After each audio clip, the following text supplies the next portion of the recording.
they're not party aligned, and particularly those who were not re-elected. Mr Speaker, the King's Speech opened our new parliamentary session, and members would have heard your words about how we should conduct ourselves. And I fully support those remarks, of course, and I thank you for sending them out to the House. The King's Speech, Mr Speaker, this session will be about economic growth, building infrastructure, improving public services and strengthening our national security. I've published a written ministerial statement this morning which lists the bills we have announced, and members will have an opportunity to debate the King's Speech over the coming days. This is a serious long-term plan, bringing about change and putting the country back in the service of working people. Curiously, Mr Speaker, and in contrast, the opposition brought forward an alternative King's Speech. And like most of the country, I'd failed to notice until the Leader of the Opposition referred to it yesterday. And I have a copy here if anyone needs any nighttime reading to put them to sleep. I've read it with interest. Now, the Shadow Leader is a distinguished author. I've read some of his works. He writes with genuine interest, clear thinking, and even wit sometimes. And all that demonstrates is that he had absolutely nothing to do with this King's Speech. The alternative King's Speech is a description, no more than a description, of the long-term ills of our country, which merely serves to remind us that the previous government had 12 legislative programmes and 14 long years to test these ideas, and they failed. So we're not, Mr Speaker, going to take any lectures from them. I'd also like to draw the House's attention to the report published by the Modernisation Committee this morning. The report recommends a new pilot to allow members to participate virtually in select committee meetings in limited circumstances. This is part of the committee's ongoing work to ensure that the House's procedures remain effective, accessible and resilient. And a motion will be brought forward in due course to allow the House to consider these proposals, which I hope will be supported. Let me turn now to the other remarks of the Shadow Leader of the House. And I certainly congratulate Mike in his Hereford constituency. And I've said this before, but I'll say it again, Mr Speaker. The success of that organisation is due not least to the Right Honourable Gentleman's commitment and leadership on this matter, and we should congratulate him on this.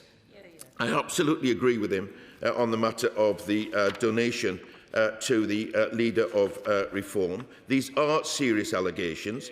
I welcome the fact that the Parliamentary Commissioner for Standards is looking into this, and I also welcome the independent Rycroft review on foreign financial interference in our democracy. As for the other comments that he makes about the current political situation, I would encourage him to stop doom scrolling. The Prime Minister and the government are getting on with the job of governing, and this King's Speech is spreading opportunity and building a fairer Britain. On the construction traineeships levy, which he talked about, this is a serious issue, and I will raise the matter with the relevant minister, and I will get him to write to him. Anna Dixon.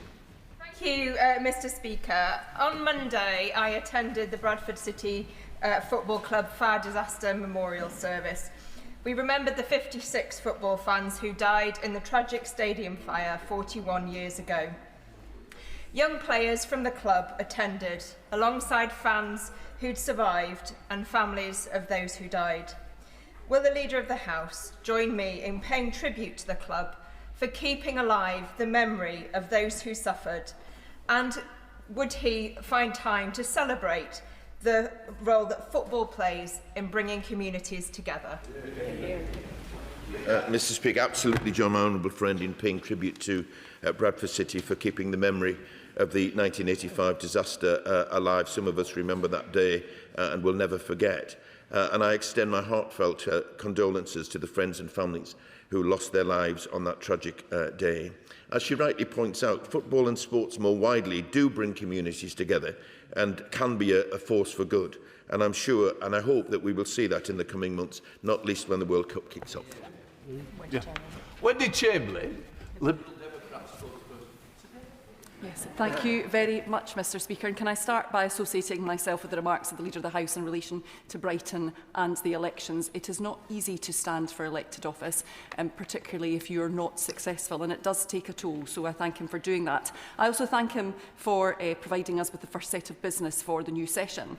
But I do have to reflect, at the beginning of the last session, the new government made a virtue of the fact that they would be putting an end to the incessant chaos of the Conservatives. But yet here we find ourselves again with a Prime Minister who appears to have lost all authority. And we all know that changing Prime Minister over and over again is deeply damaging for our economy and for our place on the world stage. I heard us described as Italy without the cuisine in recent days. And when you look at the content of the King's speech, Mr Speaker, you see the reason why this Prime Minister has run out of road despite having such a large majority, because there's no real change offered by this government's policy agenda, just a tinkering around the edges. There's an EU reset bill that offers no reset and no attempt to boost growth by moving beyond the government's red lines. There's no measures to boost national security by introducing a programme of defence bonds, and there is nothing to fix the crisis in social care that plagues so many of our constituents. Now, will the Leader of the House schedule a debate in government time on how to stop this continued chaos of successive Conservative and Labour governments? And perhaps some of the Prime Minister's cabinet colleagues might want to come along and make some contributions. But after last week's results, Mr Speaker, one of the solutions that should be discussed in that debate is the need to move to a system of proportional representation for general elections as well as local government in England. It has never been greater.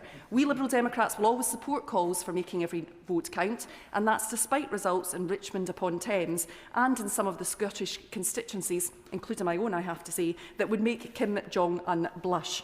So will the Leader of the House speak to the Prime Minister and try to persuade him that if he wants to leave some form of legacy which he can be proud of, he should make time for a bill on fair votes? Thank you, Mr Speaker. The King's speech makes clear, and the Prime Minister has made clear, that the long-term national interest does require a closer relationship with our European allies, more so than ever at this time, because there are huge opportunities to strengthen our security and cut the cost of living. We have made progress with closer cooperation on agriculture, electricity, emissions trading and more, but I have to say that the previous government's Brexit deal did deep damage to the economy. We won't be joining the customs union or the single market. We won't be returning to freedom of movement, but there will be legislation. There will be legislation which will be coming forward to reset the relationship with Europe, because, as I say, the Prime Minister and the government have made very clear about the need for a closer partnership. In terms of proportional representation, our party's position is very clear. I note that the Liberal Democrats may have an opportunity to bring forward an amendment to the King's speech on this, if they so wish, and I think if they do so, they'll get the answer that they won't want to hear. Dr. Britton. Thank you, Mr Speaker. I recently held an event in High Green to listen to local people's priority for the area because they felt overlooked for far too long. Two of the areas within High Green have a bottom 3% and 7% score of deprivation in England. I want to change that so that High Green is enabled to receive £20 million of funding from the government's Pride in Place programme. I'm ambitious for High Green, the home of the Arctic monkeys, and know that the talent and community spirit of this place can fulfil their potential with that investment. Will the Leader of the House advise me how I can work with ministers to secure Pride in Place funding for High Green to breathe new life into our community and ensure everyone locally can stay near but go far? Thank you, Mr Speaker. My honourable friend is a doughty champion for her communities, and I once again pay tribute to her for that. We are committed to regenerating communities through our waste crime action plan, investing in libraries, cultural venues and youth services, ensuring communities across the country get the investment that they need. But she draws particular attention to Pride in Place, which is not just about putting investment into local neighbourhoods, but it's also about putting local people in charge of the decisions about their local communities and the things that they care about and affect their lives. She does make a strong case for further funding, and I'll assure that the Secretary of State hears that. Sir Roger Gale. Thank you, Mr Speaker. Could I first thank the Leader of the House for his unfailing courtesy at the dispatch box and for the meticulous manner in which he refers members' concerns to the appropriate ministers. Whoever emerges as the Leader of the Labour Party, I hope very much that he will remain in his post. Mr. Speaker, it might be him. Mr. Speaker, I wouldn't wish that on him.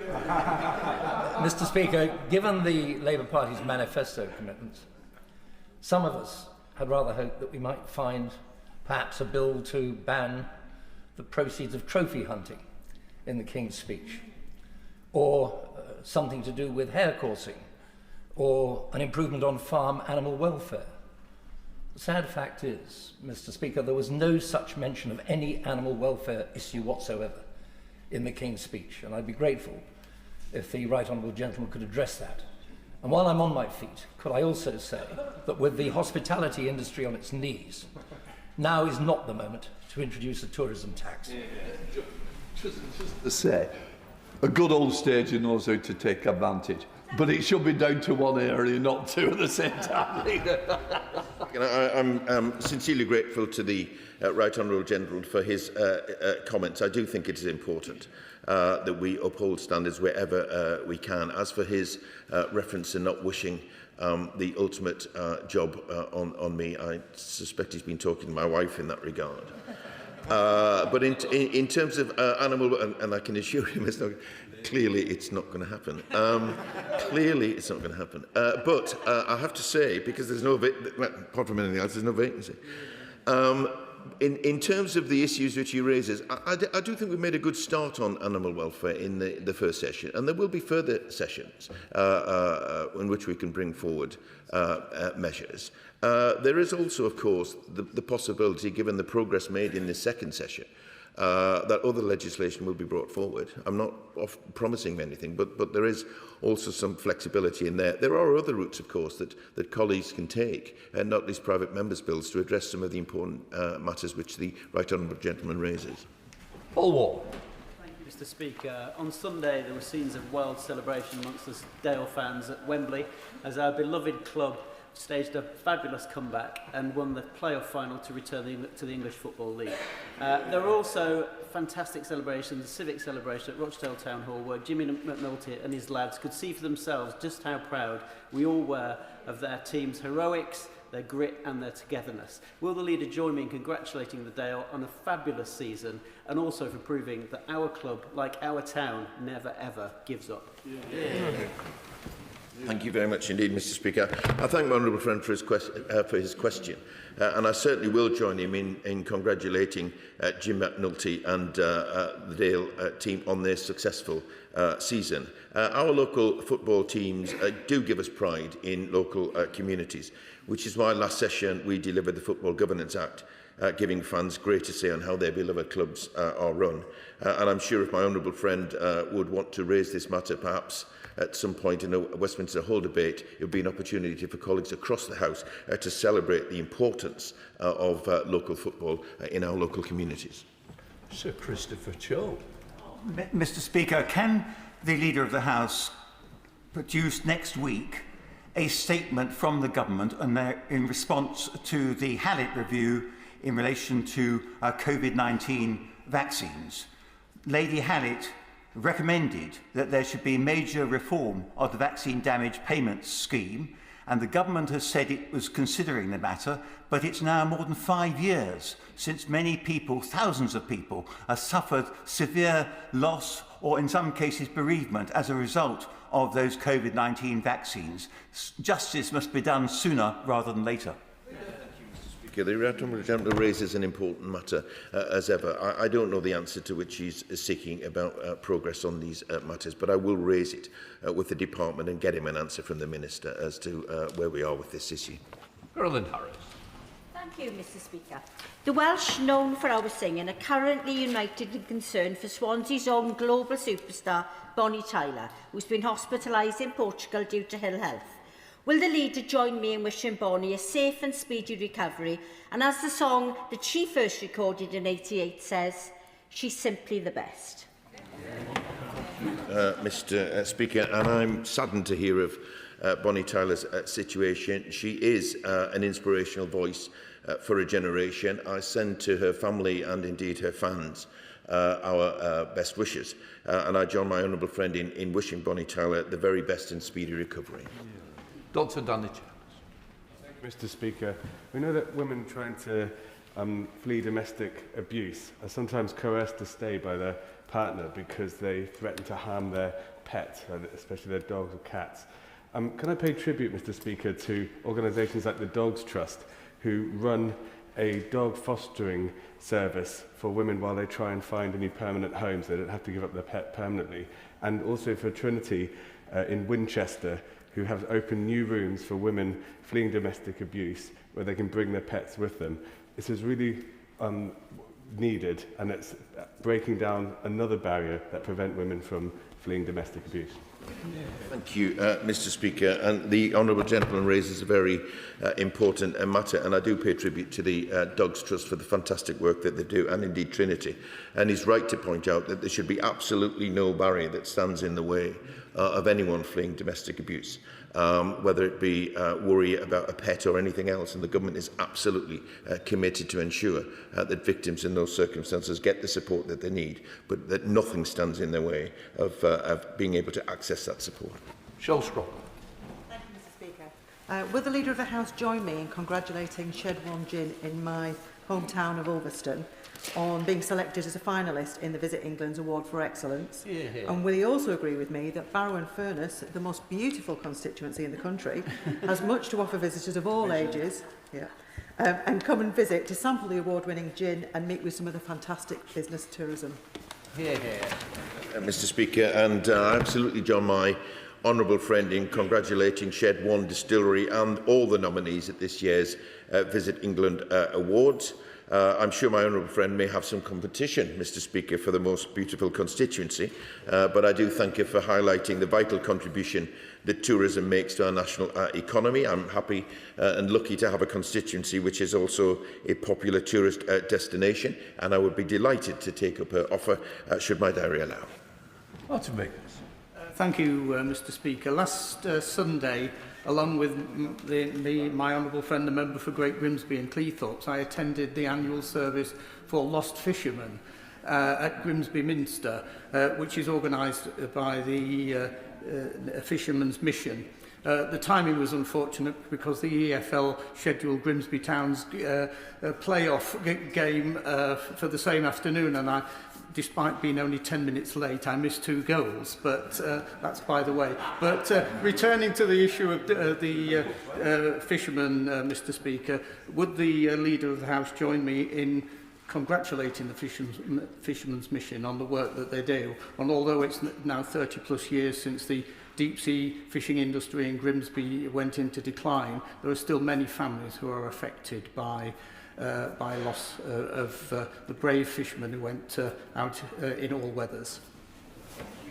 Mr. Speaker, I definitely do join the honourable gentleman in thanking the Fishermen's Mission for the work that they do, not least my own in North Shields with the Reverend Peter Dade, who leads that in an exemplary way, but I know it's the same in the honourable gentleman's area as well. The Lost Fishermen Service is an important part of the annual diary for fishing communities, and it's an important reminder of the too often tragedies which have taken place in fishing communities, and it's an important reminder of the price that is paid to bring fish back to our country. Brenda Jess. Speaker, I met a constituent at one of my surgeries recently diagnosed with premature ovarian insufficiency, also known as early premature menopause, requiring her to take fertility preservation treatment, go off work with stress, and her employers failed to provide reasonable adjustments. She has now lost a lucrative job that she loved and having to spend large sums of money to pursue a sex discrimination claim. Does the Leader of the House agree that the Equality Act must better reflect sex-based conditions to provide clarity in tackling sex and disability discrimination? And will he please make government time for a debate on this important issue? Thank you, Mr. Speaker. I'm sorry to hear of the case that my honourable friend raises, the government is committed to helping working people balance their jobs with their personal lives, including managing health conditions. I'll make sure that the relevant minister is made aware of this case, which is concerning, but he might also want to take an opportunity during the progress of the debate on the King's Speech actually to make these points, because they are an important part of making sure that people can fully contribute to the economy and the economic growth that this country is looking for. Dr. Ellis-Jones. Thank you, Mr. Speaker. It's clear that the tired old first-past-the-post voting system is utterly unfit for purpose. The winner-takes-all system means that a party can secure a huge majority of seats on a minority of votes. This poses a major democratic risk. It's long past time for proportional representation in this country so that every vote is represented equally and so that seats match votes. Will the government finally take the opportunity to legislate for proportional representation in the Representation of the People Bill currently going through this House, so that we can have a fair voting system in which every constituent, every voter's voice is heard and given equal weight? Mr. Speaker, this is the second time this morning when this has been raised, and there's again a good illustration that where you do get Lib Dems and Greens on the same issue, they're invariably wrong. It will be possible for the Honourable Lady's Party to raise this during the discussion and the debate and indeed the votes on the King's Speech. But as she points out, there are bills in which she can raise it as well. But I fear when the House gives its verdict, it won't be the result that she's looking for. Bill Britton.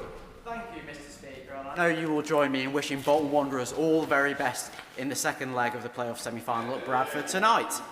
Solicitor Andrew Milne has been arrested by South Yorkshire Police after allegations of fraud and blackmail from leaseholders up and down the country. In Horwich, in my Bolton West constituency, Milne bought freeholds on the cheap and threatened to take my constituents to court if they didn't pay him thousands of pounds. After repeated engagement with myself and the Honourable Member for Sheffield Hallam, the Solicitors Regulation Authority has also now imposed interim conditions on Milne's solicitor's licence after a separate stalking conviction. Regrettably, my constituents were never given the opportunity to buy their own freeholds before they were purchased by Milne. So will the leader make government time to debate the merits of extending first refusal rights to homeowners? Mr. Speaker, this is a case, Mr. Speaker, which my honourable friend has raised with me before, and I pay tribute to him for the way in which he's championed the rights of his constituents. As he will have heard in the King's Speech yesterday, we are taking action in this area, and I would encourage him to speak in debates as the legislation passes through this House. As he says, I understand that assurances have been received from the Solicitors Regulation Authority on the specific case which he raises, and have opened an investigation accordingly, and I pay tribute to my honourable friend for his sterling efforts in this regard. David Mundell. Thank you, Mr. Speaker. And can I begin by commending Craig Hoy on his election as MSP for Dumfriesshire and ensuring that the blue wall of Scottish Conservative and Unionist seats in the south of Scotland remained intact. Ahead of those elections, the leader of the SNP, John Swinney, asserted that if the SNP gained a majority in the Scottish Parliament, there should be another independence referendum, despite that having no constitutional or factual basis. Of course, the SNP fell well short of a majority, and indeed the majority of Scots who voted for parties who opposed independence. So, will the Leader of the House convey to the Prime Minister, whoever that is, that if he meets with John Swinney, that he should make absolutely clear that last week's elections provide no basis for a Section 30 order or another independence referendum? Mr. Speaker, I can assure him that the government's position is not to support the position set out by the SNP, and I join him in his remarks. As we set out yesterday, Mr. Speaker, in the King's Speech is for the whole of the United Kingdom. It is about bringing prosperity to every part of our country, because the reality is that we are stronger together. Johnson. Thank you, Mr Speaker. I'm a very proud Scouser. I'm very proud that in 2015 the city was awarded the UNESCO City of Music for our musical legacy, and I've got lots of grassroots music venues in my Liverpool Riverside constituency. However, the Music Trust has said that many of these organisations have been denied business rate relief because of inconsistent interpretations from local authorities. So will the Leader of the House find time during government business to bring forward a debate to ensure that grassroots music venues are correctly recognised in the valuation methodology and protected in the business rate system? Thank you. Mr Speaker, Liverpool has been home, as my honourable friend has said, to some of the most influential artists of the modern age, and we want to see that proud tradition live on. And my honourable friend is a strong advocate for the city that she loves. Every pub and live music venue is receiving 15% off its business rates, and local authorities, we should be applying that guidance fairly. My honourable friends may wish to raise these matters, Mr Speaker, during the King's Speech debate on Monday on backing business to create economic growth, because the sort of issues that she raises are really important drivers of growth in our cities. Thank you, Mr Speaker. 2 of my constituents have received letters addressed to multiple individuals unknown to them who appear to have been used their address to obtain DBA checks.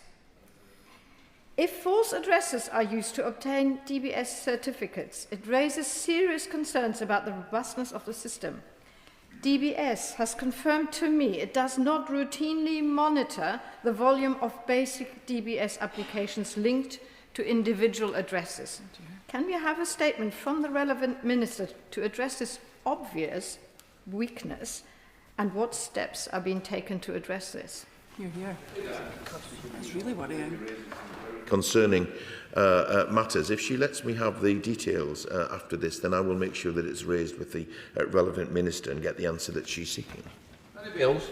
Thank you, Mr Speaker, and I hope you join me in wishing Wilston FC good luck in their FA Trophy final at Wembley on Sunday. But Mr Speaker, the Early Access Programme provides access to life-changing and innovative drugs to the NHS for free. And I recently met with Sarcoma UK, who told me the difference that these drugs make to many patients. However, as a result of a recent decision by HMRC to charge VAT on these drugs, which are provided for free, Bayer have withdrawn from the programme, and other pharmaceutical companies are also considering following their approach. This is very worrying, Mr Speaker, to many patients who already get access to drugs and others who would like access to innovative drugs in future. So will the Leader of the House make time for debate about how we improve access to innovative new medicines on the NHS and remove important barriers such as this? Thank you, Mr Speaker. My honourable friend raises an important point. We are committed to improving health outcomes across the UK and ensuring the UK remains an outstanding place to start, scale and invest. We are actively discussing the particular matter he raises with the industry, and I'll make sure that he receives an update from the relevant minister. Sir Ashley. Mr Speaker, Madison Chilcott is a student midwife from Bridgewater. She pays fees of £9,500 a year and must complete a minimum of 2,300 unpaid clinical hours, working 12-hour shifts at night and weekends, while her protected learning time is routinely overridden to fill staffing gaps. Despite that, she and many student midwives now face graduating into unemployment. This is happening during a national midwife shortage. So can we have a debate in government time on the graduate guarantee made by the current Health Secretary in August 2025, which induced many midwives to start training with what appears to have been a false guarantee of employment? Thank you, Mr Speaker. The honourable gentleman raises important matters. The Health Secretary is absolutely committed to making sure that the healthcare professionals are in place that the NHS needs going forward. On the particular concerns about the case that he raises, I will raise it with the current minister and make sure that either the honourable gentleman gets an update from there, or if he wants a meeting with the minister, I'll help him to arrange one. Mr Speaker. As the government works to unlock economic growth and strengthen social cohesion across the country, it's crucial that residents in every part of the UK feel that they're getting a fair share. I'm concerned that support for estuary crossings in other areas of the country may be allocated differently from the Tamar crossings in my own South East Cornwall constituency, despite our importance to local economies, healthcare access and nationally significant industries like defence. Will the Leader of the House work with me to secure a meeting with the relevant Minister to address these concerns? Mr Speaker, I know my honourable friend has been an assiduous campaigner on this matter. She's raised this issue before in these sessions, and I know how important it is for her constituents. So I will raise this with the relevant Minister to see if a meeting can be arranged. Anne Davies. Mr Llefarydd. Well, on Thursday, the Welsh Dragon roared. And really, before I go on to say who roared on Sunday, I just want to thank Eluned Morgan, the previous First Secretary of Wales, for her unstinting 30 years of public service to the people of Wales. But on Sunday, the Drovers roared. Llandyfri RFC won the Super Rugby Cup, Cymru Cup, for the 3rd time. And this small rural Carmarthenshire town has produced phenomenal rugby players for Wales. They've won the Welsh Premiership twice, the Welsh Cup 3 times, the National Sevens Championship 5 times in a row. And the captain of Sunday's match, Lee Rees, was playing his 402nd match for Llandyfri over an 18-season term. So a phenomenal achievement. Coaches Euros Evans and Gareth Potter have been at the helm for probably 13 or 14 years. And I just want... Sorry, there's got to be a question. It's a lovely, great statement about how well the team's doing, but I think the game's over. Come on, give me a question. But I just want to congratulate, I hope the Leader of the House will congratulate Llandyfri Rugby Club on their success. Thank you, Mr Speaker. The Honourable Lady reaffirms once again the importance of local sports to communities, indeed, particularly in her part of the world, rugby. But I congratulate her. She's managed to mention just about everybody in her local community in one question. Well done.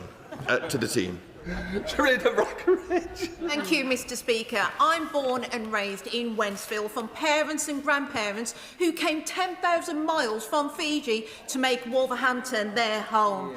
Today, British Fijians serve in our British Armed Forces, NHS, across public services and business, and of course on rugby pitches across the UK.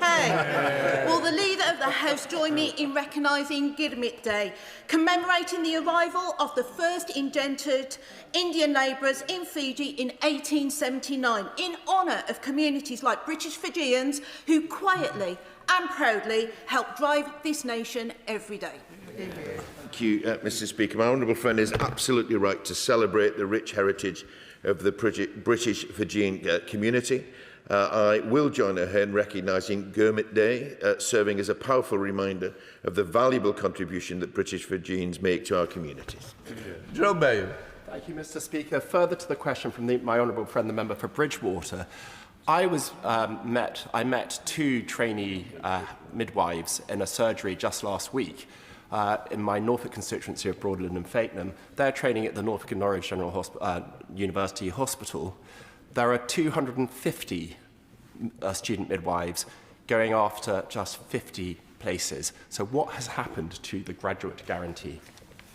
Mr Speaker, this has, as he pointed out, been raised previously, so I make him the same offer that we'll get an update for him from the relevant minister, or if we are organising a meeting, then the honourable gentleman should be free to come along.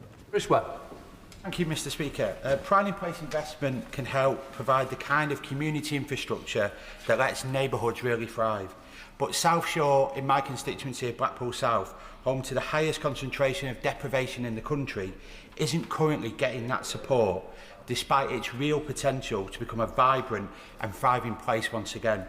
So will the Leader of the House join me in my call for a Pride in Place funding programme in South Shore, and will he make time for a debate on how community infrastructure supports regeneration and how we can make sure places like South Shore are never left behind?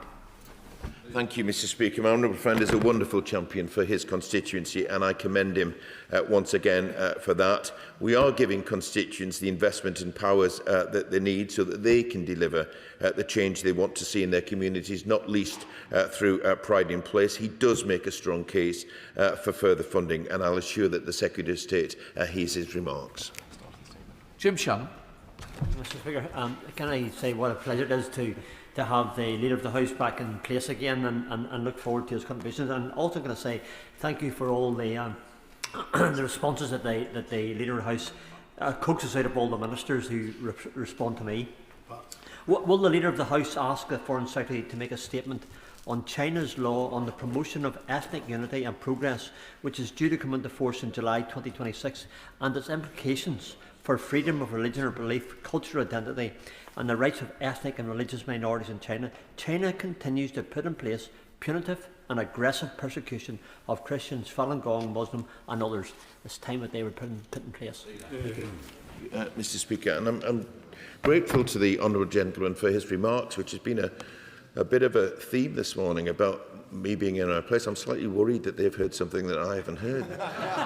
But you never know. But as ever, on a serious point, Mr. Speaker, the honourable gentleman does raise a serious matter. The government stands firm on human rights, including the repression of people in Xinjiang and Tibet and the wider erosion of rights and freedoms across China. We continue to monitor developments and urge China to respect its obligations under international and national laws. We will not hesitate to hold China to account for human rights violations, and I'll ensure that the Foreign Secretary hears his concerns. Alison Taylor. Thank you, Mr. Speaker. I recently visited Glasgow Airport in my constituency to witness the first direct transatlantic flight from United Airlines between Glasgow and New York. Would the Leader of the House join me in congratulating United Airlines and Glasgow Airport in this significant new development? And would the Speaker agree with me that a debate on global connectivity might be a suitable subject for the next session of Parliament? Thank you, Mr. Speaker. I do indeed join my honourable friend in congratulating Glasgow International and United Airlines on their success in securing this really important route. Transport links like the one she raises are vital to local economies and are critical to driving growth, which is why we're bringing forward measures in the Civil Aviation Bill, and I hope that my honourable friend will contribute to that legislative process. Thank you, Mr. Speaker. Incredibly, it's now over 2 years since the Patient Safety Commissioner published her report on MESH, yet the government appears to have made no meaningful progress in implementing its recommendations. The absence of action is unacceptable. This continues to affect many of my constituents, women like Natasha and Andy, a man who suffered not only significant harm, but also substantial costs, having to pay for surgery to stop excruciating pain and attempts to remedy the damage that's been caused to him. We're in the absurd position where MPs are resorting to ask not only when a redress scheme will be established, but when the government will set out a timetable for producing a timetable. Could the Leader of the House ask someone in government, anyone, to confirm when MESH victims will receive compensation, please? Thank you, Mr. Speaker. And the Honourable Lady raises an important matter, and it has been raised over quite some time in this House, and she's right to raise it again, because it's very important that people are not left in pain and in the situation that she describes. I will get her an update from the relevant Minister to see what progress is being made and what further progress is planned. Call around. Speaker.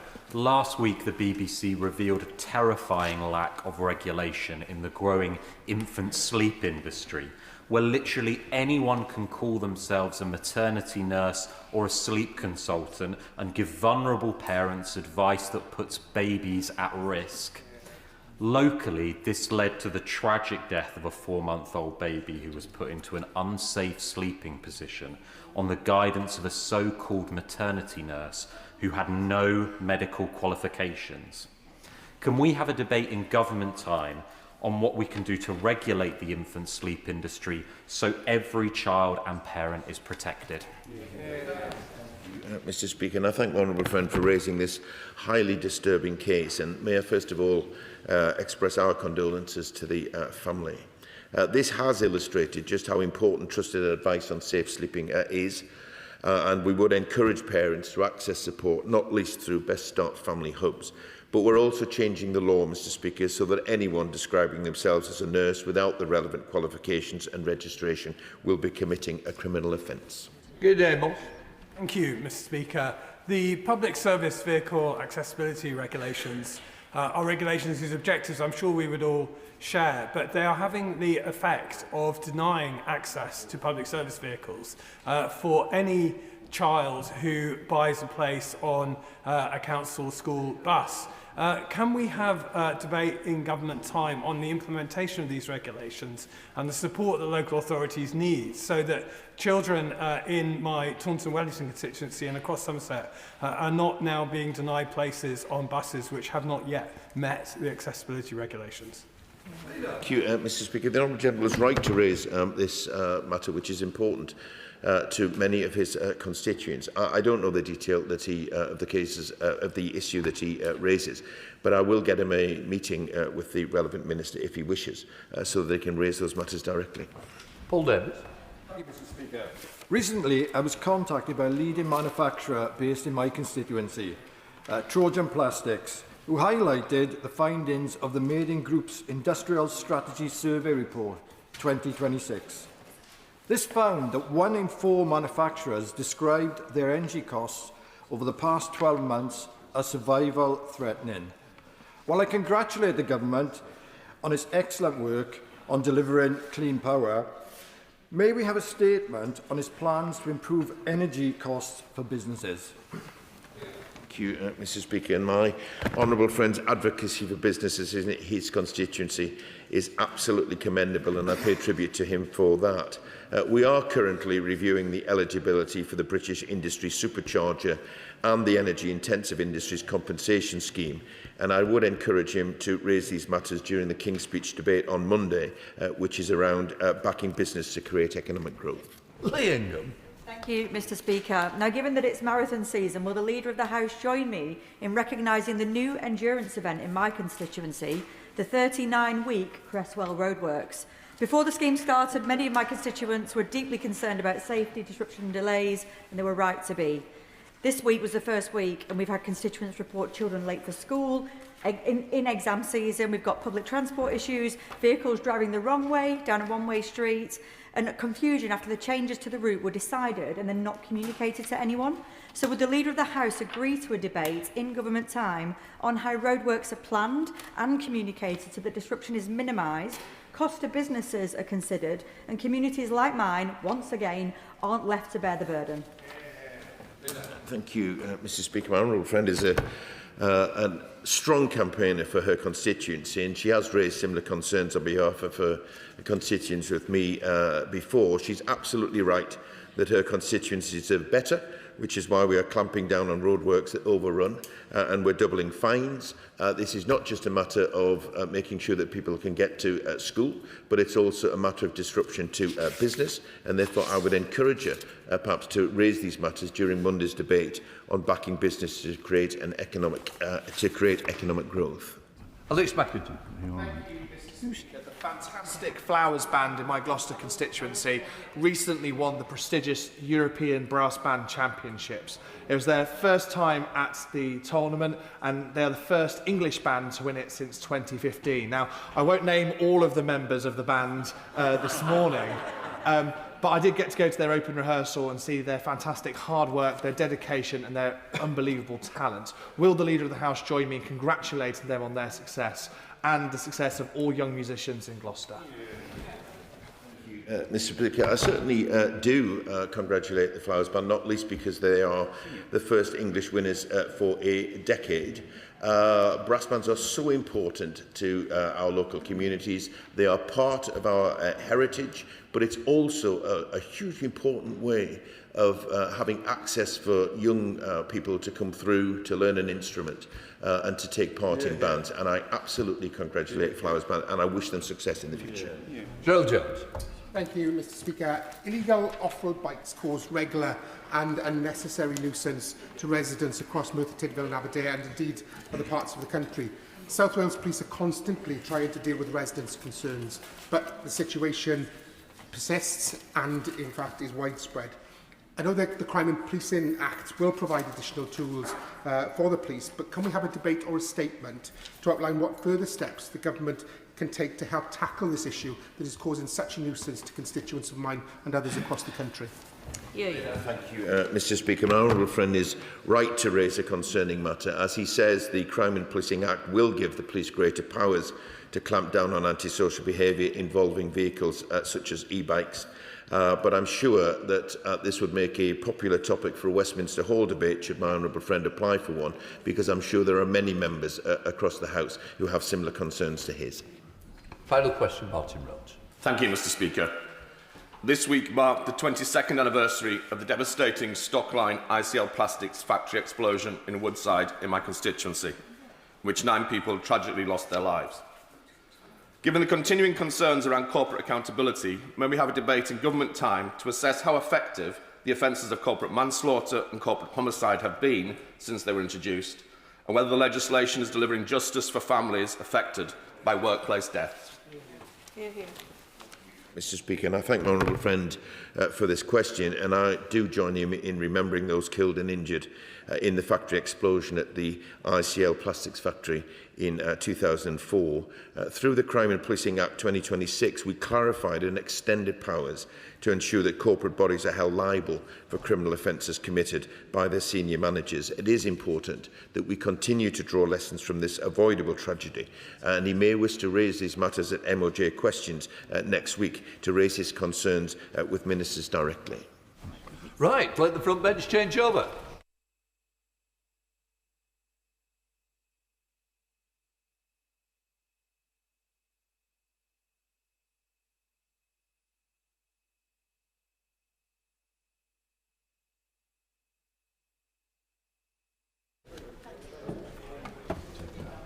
We now come to the statement, Secretary of State for Northern Ireland, Hilary Benn.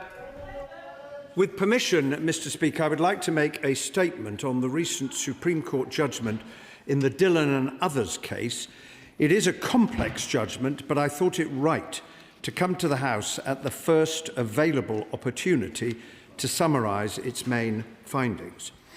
The case was originally brought against the last government following the passage of the Legacy Act in 2023.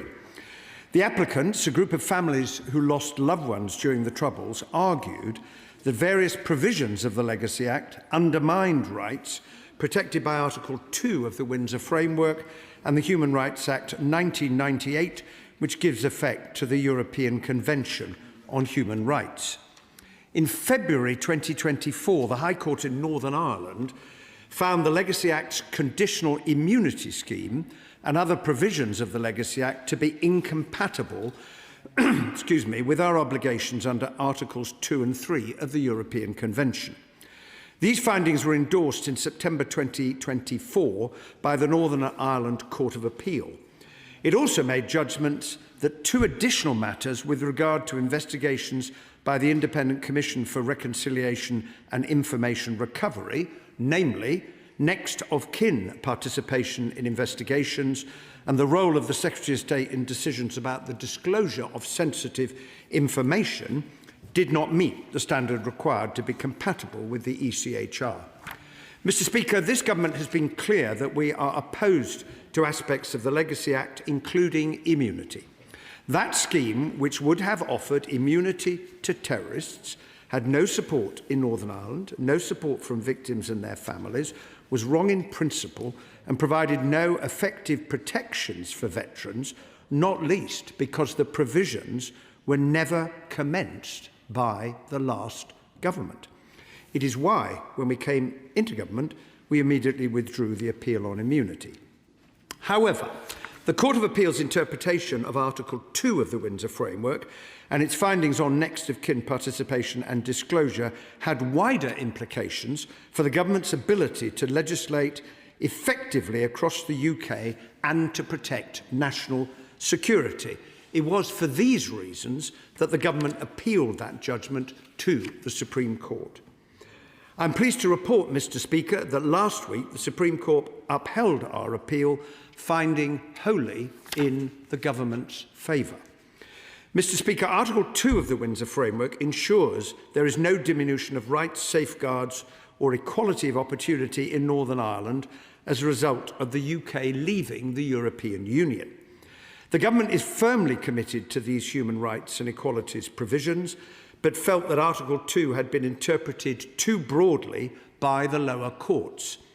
The Supreme Court's judgment has provided important clarity on this question.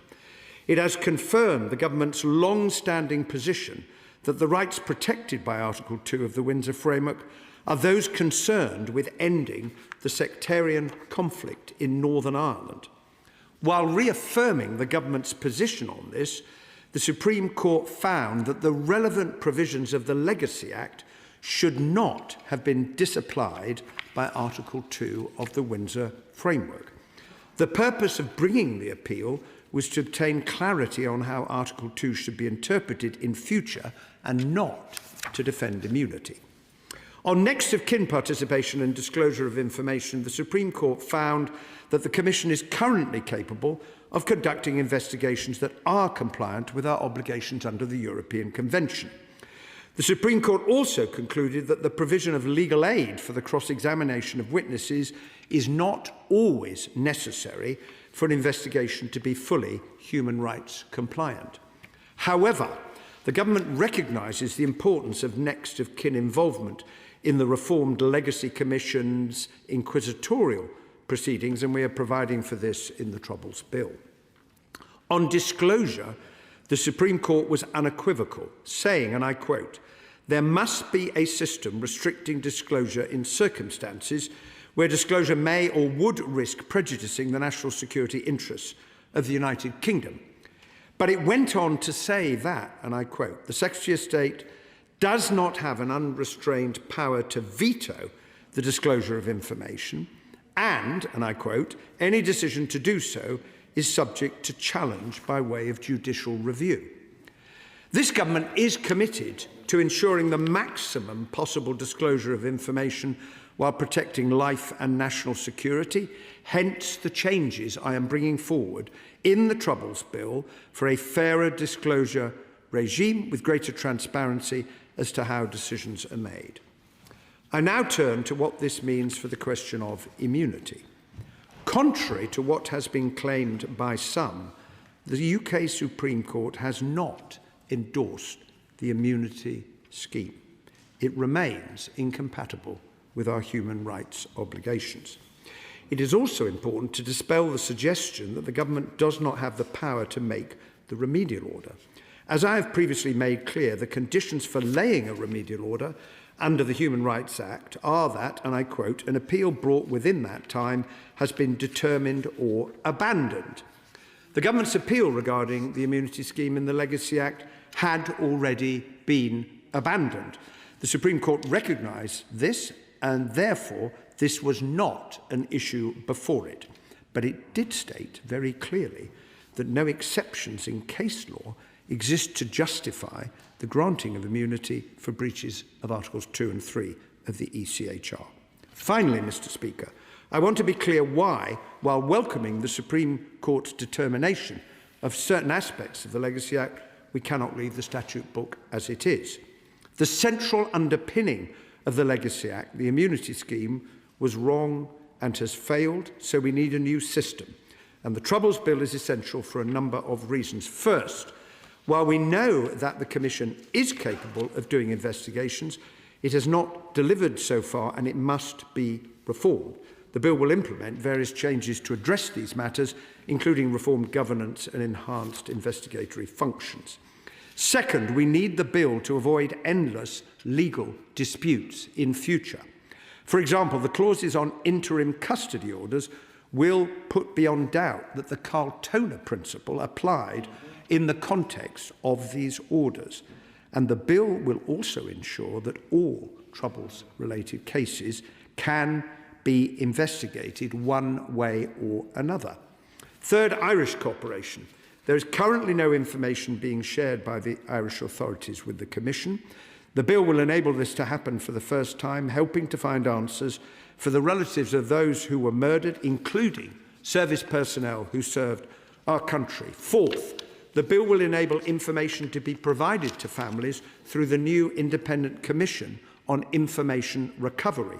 Fifth, we need new and effective safeguards for our veterans and other former service personnel.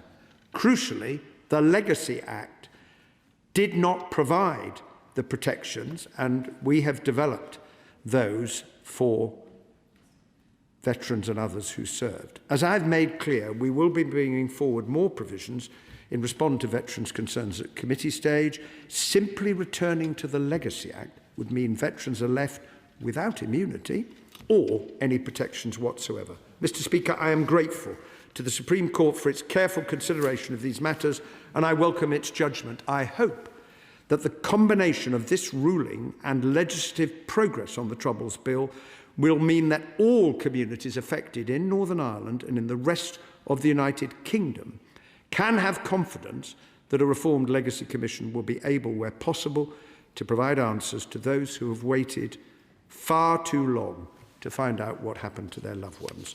I commend this statement to the House. Mark Francois, Shadow Minister. Thank you very much, Mr. Speaker. As is traditional, I would like to thank the Secretary of State for advance sight of his statement. In that, as he said himself, the judgment in the Dillon case is a complex judgment. We on these benches certainly agree. I suspect, Mr. Speaker, this judgment will be pored over and indeed argued over at considerable length, not least in the other place should Labour's benighted Troubles Bill ever make it there. Just a point on immunity and the concept that lay behind the Conservatives' 2023 Legacy Act. I served on the Defence Select Committee under the member for New Forest, an excellent chairman, when in 2017 we produced an extremely detailed report on this complex issue. I think, in fairness, the Secretary of State has read that report. And what was proposed by the Select Committee is very akin to what the Legacy Act turned out to be. And that, in turn, was based on the South African Truth and Reconciliation Commission. We never legislated for absolute immunity for anybody. We legislated for conditional immunity, so that if someone who was involved in a Troubles-related fatality came forward to give evidence to the ICRIA Commission, and I'll return to them in a moment, was judged by the Commission to have fully cooperated with them, for instance, in revealing the burial place of one of the so-called disappeared, if the Commission believed that that individual had genuinely cooperated in good faith, then they would be granted immunity. But if not, if they felt that person was lying or dissembling or trying to hide something, they could still recommend that a prosecution went ahead. So, contrary to the government's position, the Legacy Act and the Commission, the ICRIA Commission, had established only ever allowed for conditional immunity. And it's important to put that on the record this morning. I have three specific questions to the Secretary of State about his statement, which are, one, can you say a bit more about the relationship between the Dillon judgment and the Windsor framework? He touched on it, but can he expand? Two, as he knows, many of the cases brought against veterans were funded by legal aid in Northern Ireland. He referred very briefly to the implications for legal aid. Can you say something more about that? And thirdly, we heard at Business Questions a few minutes ago that the Armed Forces Bill will be returning to the House for its committee stage on the 2nd of June. I was quite involved with that. When does the government plan to bring the Troubles Bill which under the programme motion has 2 days for committee and remaining stages, back to the floor of the Commons. Perhaps he could answer that specifically. Now, I'm sad to say that Labour have been absolutely cynical today. I would humbly remind the Secretary of State that when we voted on the related remedial order back on the 21st of January, almost a third of the Labour Parliamentary Party abstained, famously including the Armed Forces Minister himself, who, as we all know, is otherwise occupied today, and even the current Prime Minister abstained. He blew the whistle and sent his troops over the top to vote for this benighted bill that he didn't have the courage to vote for himself. Which brings me to encapsulate exactly what's going on today. While this government prepares to tear itself to pieces over a mixture of post-electoral fear and vaunted ambition, what is the Labour Party's absolute priority this morning? It is to advance legislation to facilitate the prosecution of brave Northern Ireland veterans, many of whom gave their lives to uphold the rule of law in Northern Ireland. In essence, to defend all of this around us today. That sums the Labour Party up. They've clearly chosen today as a not-so-good day to bury bad news, and the very bad news is, despite all their protestations to the contrary, they would rather help Sinn Féin chase those who fought for their country.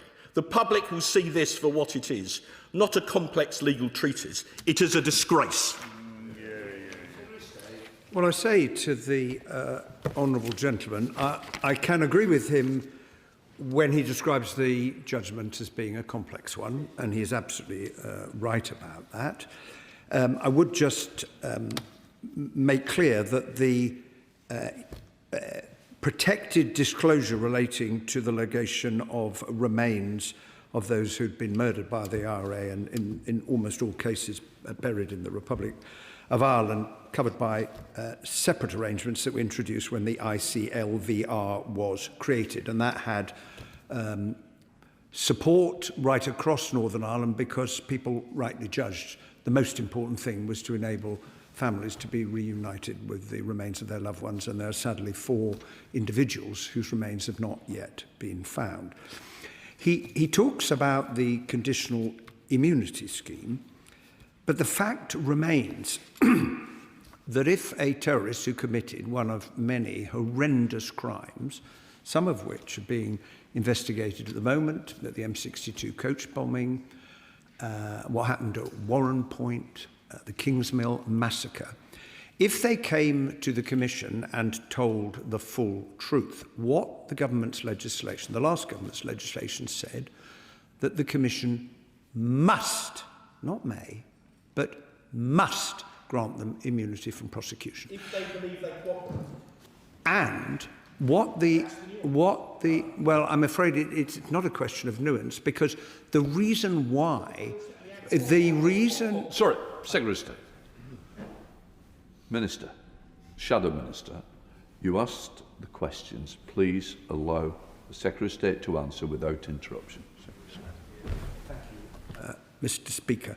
The reason why the immunity provisions had no support from any of the political parties in Northern Ireland, and he knows that, had no support from victims and survivors organisations in Northern Ireland, and he knows that too, is because people were outraged by the suggestion that terrorists who committed appalling crimes should be able to walk away scot-free because of those immunity provisions. And he also has to recognise that immunity remains incompatible with our human rights obligations. Now, on the 3 specific questions he asked, the first about the interrelationship between the Dillon judgment and the Windsor Framework, well, clearly a very important part of the judgment is to do with the Windsor Framework.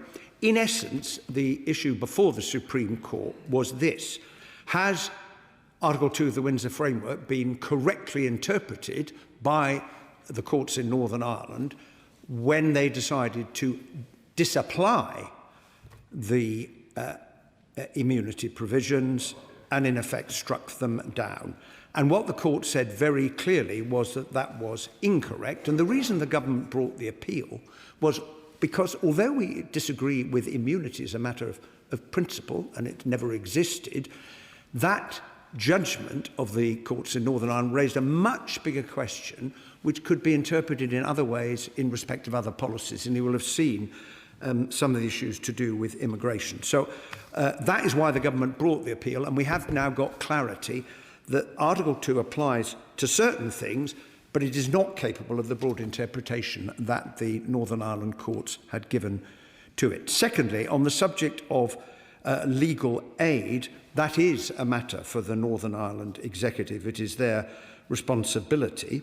On the Troubles Bill, as he will know, it is a carryover bill for this session. The committee stage will come early in this new session. I don't accept what he said about it for the very simple reason that the basis, as he well knows, the basis on which any decisions are taken about prosecutions has not changed and will not change under the legislation that the government is bringing before the House.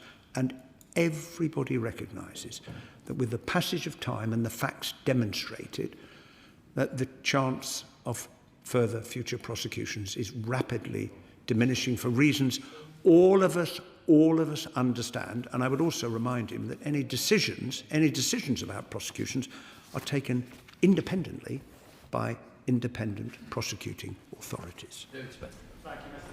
Speaker, I have to say with respect, first of all, to the Shadow Minister, as someone who ran peacemaking programmes in Northern Ireland and who did his master's dissertation in the South African Truth and Reconciliation Commission, that sadly the Legacy Act came nowhere near replicating that.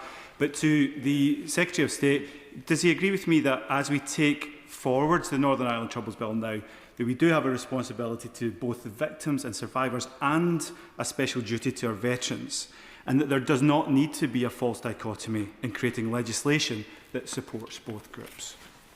I agree very much with my honourable friend in what he has said, because in the end, where the last Legacy Act failed is it didn't command support across all communities in Northern Ireland. How can you hope to make progress, Mr. Speaker, if that is the case? And what we're trying to do is to come up with a system with the support of the House and its scrutiny that is fair and reasonable, but enables those many families who are still searching for answers to find them. And I hope that what I have said today provides some reassurance, in particular to those representing victims who were crestfallen by parts of the Dillon judgment, because I have tried to set out the government's commitment to make sure we have a system that can command confidence from all. Liberal Democrat spokesperson Paul Torway. Thank you, Mr. Speaker. Can I thank the Secretary of State for advance sight of his statement? The Supreme Court judgment lays bare the consequences of the previous government's catastrophic approach to legacy, which drew a wholly unjustifiable moral equivalence between terrorists and those who served the Crown. That scheme was declared unlawful by every court that considered it as incompatible with our human rights obligations and has now been repudiated by this government, of course. Those on the benches to my right who championed in this House did our veterans no favours. Likewise, their ill-disguised and cynical party political mischief-making regarding the remedial order and today's statement. The Liberal Democrats have opposed the granting of immunity from the outset and maintained throughout that removing it was a legal necessity, not a political choice. This judgment confirms we were right. The Supreme Court set aside the Court of Appeal's declarations that the ICRIR was presently incapable of discharging its Article 2 investigative obligations. However, this was not an endorsement of the ICRIR's design. The court held that the challenges to the absence of legal aid, the absence of provision for next of kin questioning of witnesses, and the Secretary of State's power to restrict disclosure could not succeed as abstract prospective challenges, but rather each of those questions would need to be assessed on the facts of individual cases. Now, that wait-and-see approach is part of the uncertainty our veterans and their families fear. So will the Secretary of State tell the House what concrete steps he will take in committee to ensure genuine independent protections for veterans are built into the bill, rather than leaving those safeguards to be resolved on a case-by-case basis? Thank you. Well, I agree with the honourable member in a great deal of, indeed all of what he says about the failings of the 2023 Legacy Act, and I think he's done the House a service in taking members through the argument as to why that could not be sustained. As I have repeatedly said to the House, there are protections already contained within the Troubles Bill. We do intend to bring forward more protections. We've had many discussions with veterans' organisations, and I'm determined to ensure, as is my right honourable friend, the Defence Secretary, that we treat our veterans fairly and with care, and they will come forward. They will be published in advance of the committee stage, and then the House will have a chance to debate them, and I look forward to that moment. Fred Thomas. Thank you, Mr. Speaker. In Plymouth, I represent very many veterans, lots of whom served in Northern Ireland, and I reflect that we, the state, asked our people to do incredibly difficult things at enormous personal risk and sacrifice in a very particular context and with particular political direction that they were deciphering at the time. Many of those difficult things were necessarily secret.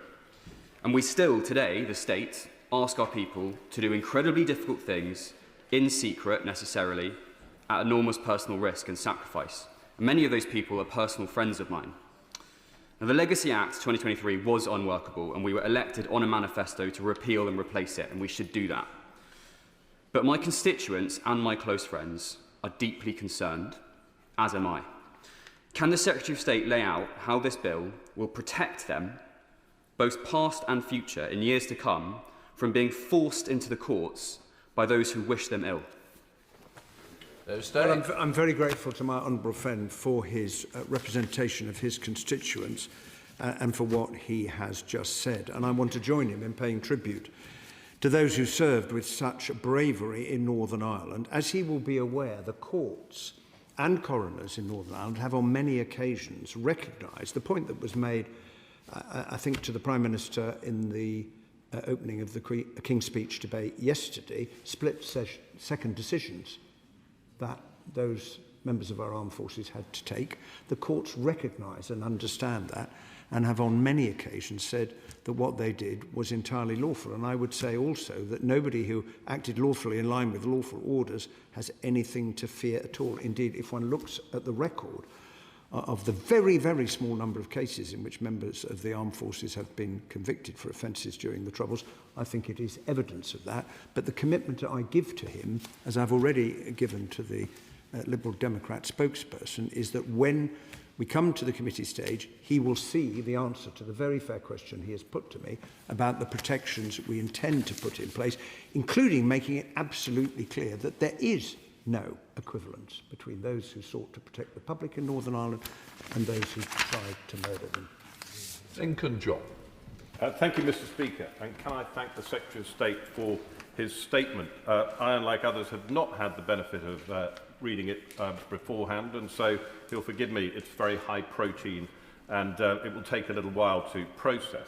However, I do pick up on the remarks he's just made to my the honourable member who I share the Defence Select Committee with, about bringing forward more provisions to respond to veterans' concerns at committee stage, because it went through on the carryover motion really on a promise that that was going to be done. And so could he give us some reassurance that update the House on the status of those discussions with veterans groups and whether he is in a position to say that they now fully agree with the provisions to protect veterans, which was so lacking in prior versions of the bill?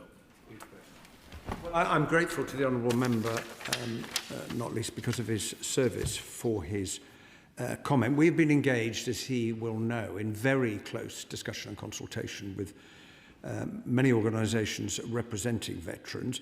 The honest answer to his question is people will make a judgment when they see the detail of the amendments that the government is committed to bringing forward, and they will then be carefully scrutinised and debated in the House. At the end, we have to strike a balance that is fair and proper, but I do assure him that the government is extremely seized of its obligations to make sure that the arrangements we put in place are fair to veterans. What is not fair is to pretend that somehow the immunity provisions that were contained in the Legacy Act were ever going to work. we now know they weren't going to work. They've been found to be incompatible. They had no support in Northern Ireland, and they were never commenced by the last government. And we do no service to our veterans by continuing to argue, as some have done, that that is the alternative. It is not.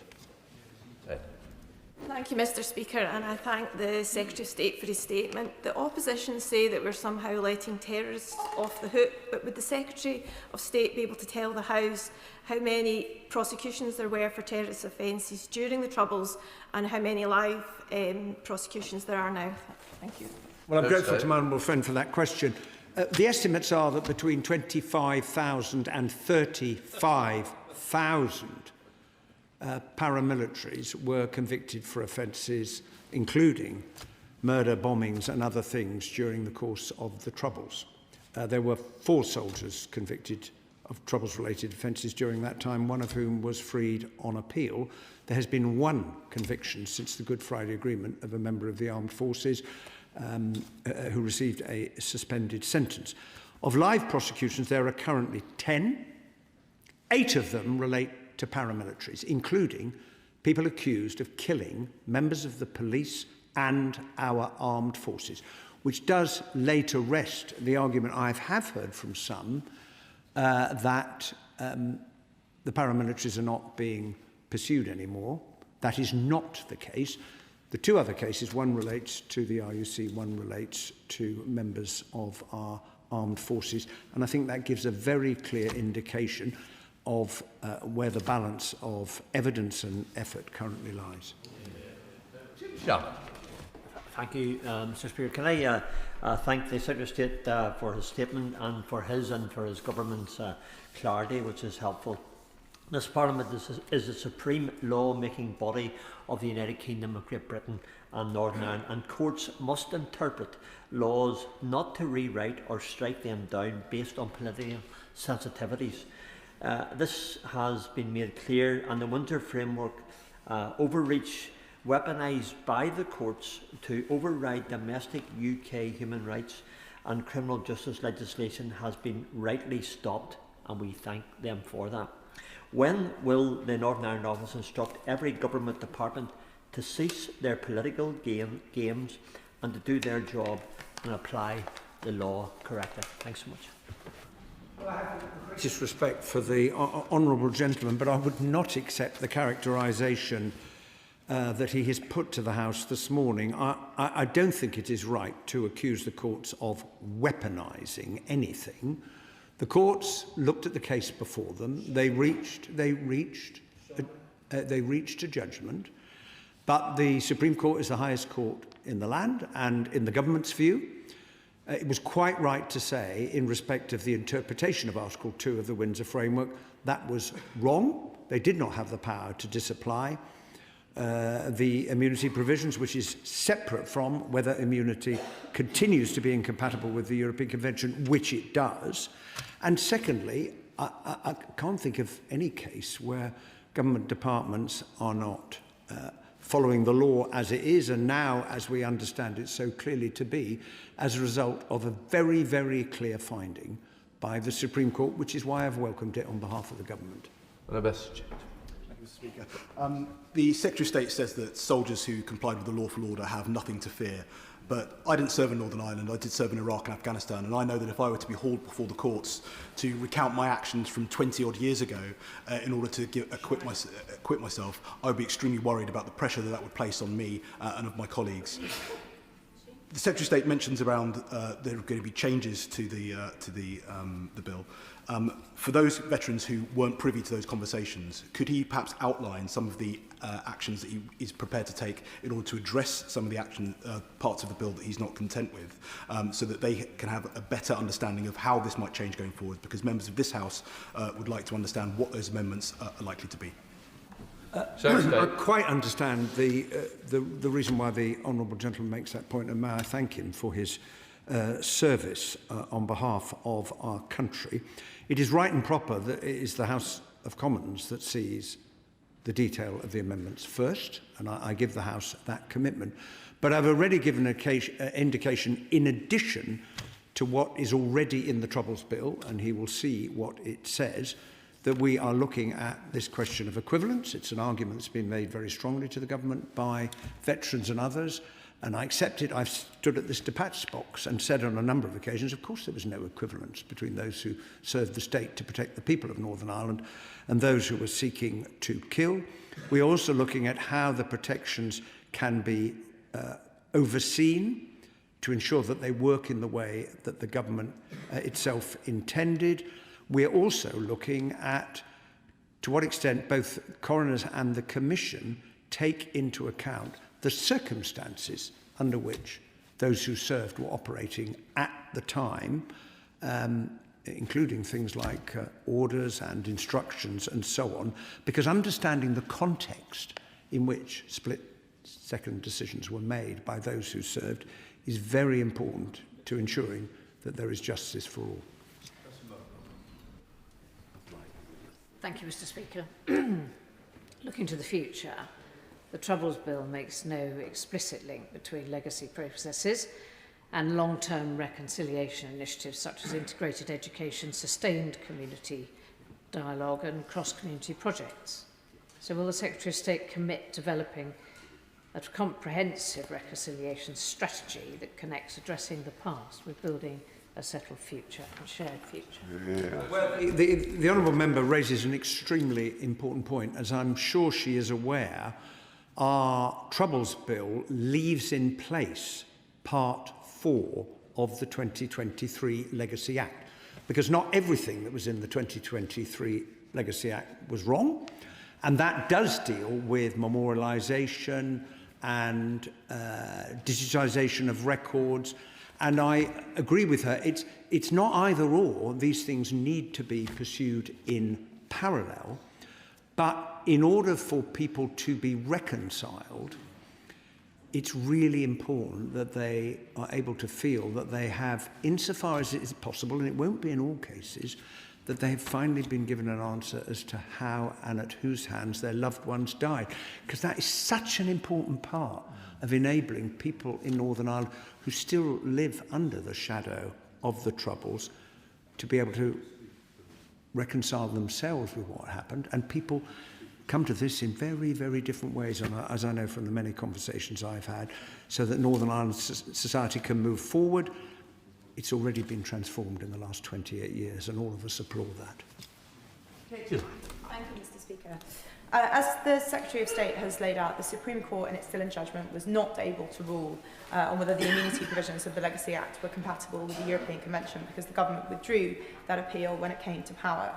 But the Right Honourable Gentleman must recognise the fear and anger of our soldiers and veterans in response to the changes that the government has proposed.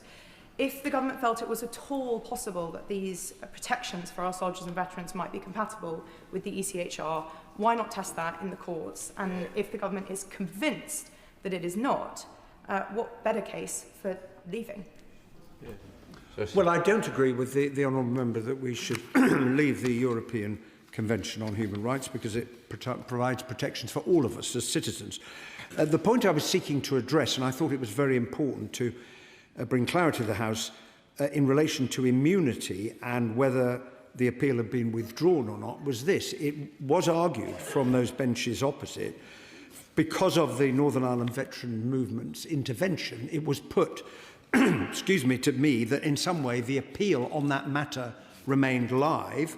And it was also put to me that the United Kingdom Supreme Court was likely to rule on the question. And I wanted to come to the House today at the first available opportunity to make it quite clear that I'm afraid those two arguments were wrong.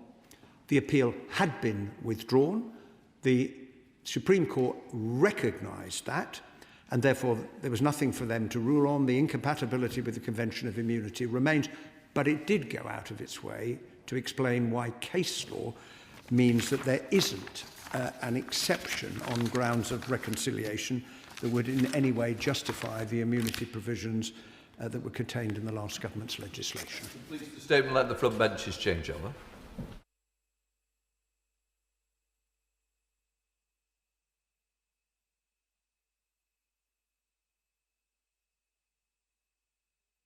before we come to the national security statement, I should say two things in relation to the matters that are sub judice.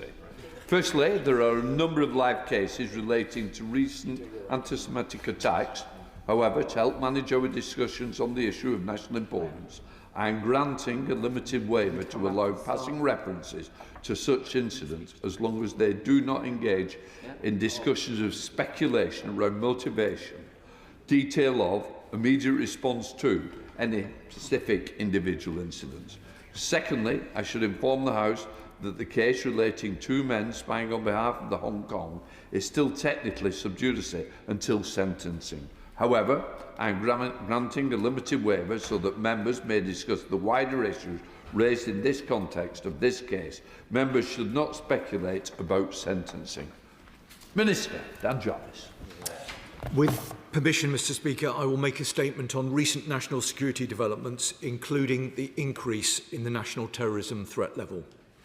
The events of the last few weeks have illustrated the breadth and seriousness of the national security threats that we face from both terrorists and foreign states. In responding to these threats, they have also highlighted the strength and resilience of our world-leading law enforcement and intelligence agencies. Over recent weeks, we've seen a series of arson attacks and incidents against British Jews and opponents of the Iranian regime, including the horrifying terror attack in Golders Green, which seriously injured 2 members of the Jewish community. We've seen the recent conviction of a 21-year-old man who planned to commit a terrorist attack to further his extreme white supremacist agenda, and convictions last week against 2 individuals under the National Security Act for surveilling and intimidating dissidents on behalf of China. And we are seeing record levels of investigative casework on terror plots, espionage and state-linked threats to individuals. Mr. Speaker, on the 30th of April, the Joint Terrorism Analysis Centre, JTAC, raised the UK national terrorism threat level from substantial to severe. The decision to change the UK's terrorism threat level is taken independently of ministers, based on the very latest intelligence. Severe means that a terrorist attack is highly likely in the next 6 months. The threat level was last at severe from November 2021 until February 2022. This increase in the threat from terrorism follows the recent stabbing attack in Golders Green, but it is not solely as a result of that attack. The terrorism threat in the UK has been gradually increasing. It is driven primarily by the broader Islamist and extreme right-wing terrorist threat from individuals and small groups based here in the UK. While the UK national threat level reflects JTAC's assessment of the terrorist threat in the UK, it comes against a backdrop of increased state-linked physical threats, which is encouraging acts of violence, including against the Jewish community. In response, we have announced £25 million of immediate funding to strengthen policing, protect Jewish communities and provide reassurance. This brings the total protective security funding to £58 million this year, the largest investment a government has made in protecting Jewish communities. Now, Mr. Speaker, I have also initiated a review of the national threat level system, which currently captures only the threat from terrorism, to ensure that it remains fully relevant and that we are communicating as clearly as possible with the public about the national security threats that we face today. Mr. Speaker, Contest, the government's counter-terrorism strategy, sets out a clear framework: prevent, pursue, protect and prepare, which aims to ensure that people can go about their lives freely and with confidence. We are broadening our intervention capabilities to better support those at risk of being drawn into terrorism through the Prevent programme. We have improved training and guidance for frontline professionals and practitioners to better spot the signs of radicalisation. And we are working with technology companies, international partners and Ofcom to tackle online content used to radicalise, recruit and incite terrorism. Coordinated intervention is crucial to reduce the terrorist risk. So we are providing children and individuals with the right support with our Intervention Centre of Expertise, which brings together MI5 and counter-terrorism policing with expertise from wider public services. MI5 and CT Police work tirelessly to stop terrorist attacks, with 19 late-stage attack plots disrupted since 2020, including a chilling ISIS-inspired plot to target Jewish communities in Manchester using firearms. We've delivered our manifesto commitment to improve the security of public events and venues across the UK through Martin's Law, and free expert advice, guidance and training is available to owners and operators of venues and public spaces through the Protect UK website. Through closer working across the emergency services, we are maintaining strong, multi-agency working capabilities to respond to a range of different scenarios. We keep our preparedness under constant review, and the response is exercised regularly, ensuring that our emergency services can respond immediately to terror attacks, as we saw in their brave response to the violent anti-Semitic attack in Golders Green. Now, Mr. Speaker, terrorism and state threats are sometimes interrelated, as we have seen with threats from states such as Iran and the wider use of both terrorist groups and proxies by state actors, including Russia. We face a sophisticated and persistent challenge in responding to China, which presents a unique set of threats to the United Kingdom. The case last week demonstrates that we have the tools to successfully respond to that challenge, and members across this House will know that a jury delivered its verdict following the 9-week trial of Bill Yuen and Peter Y.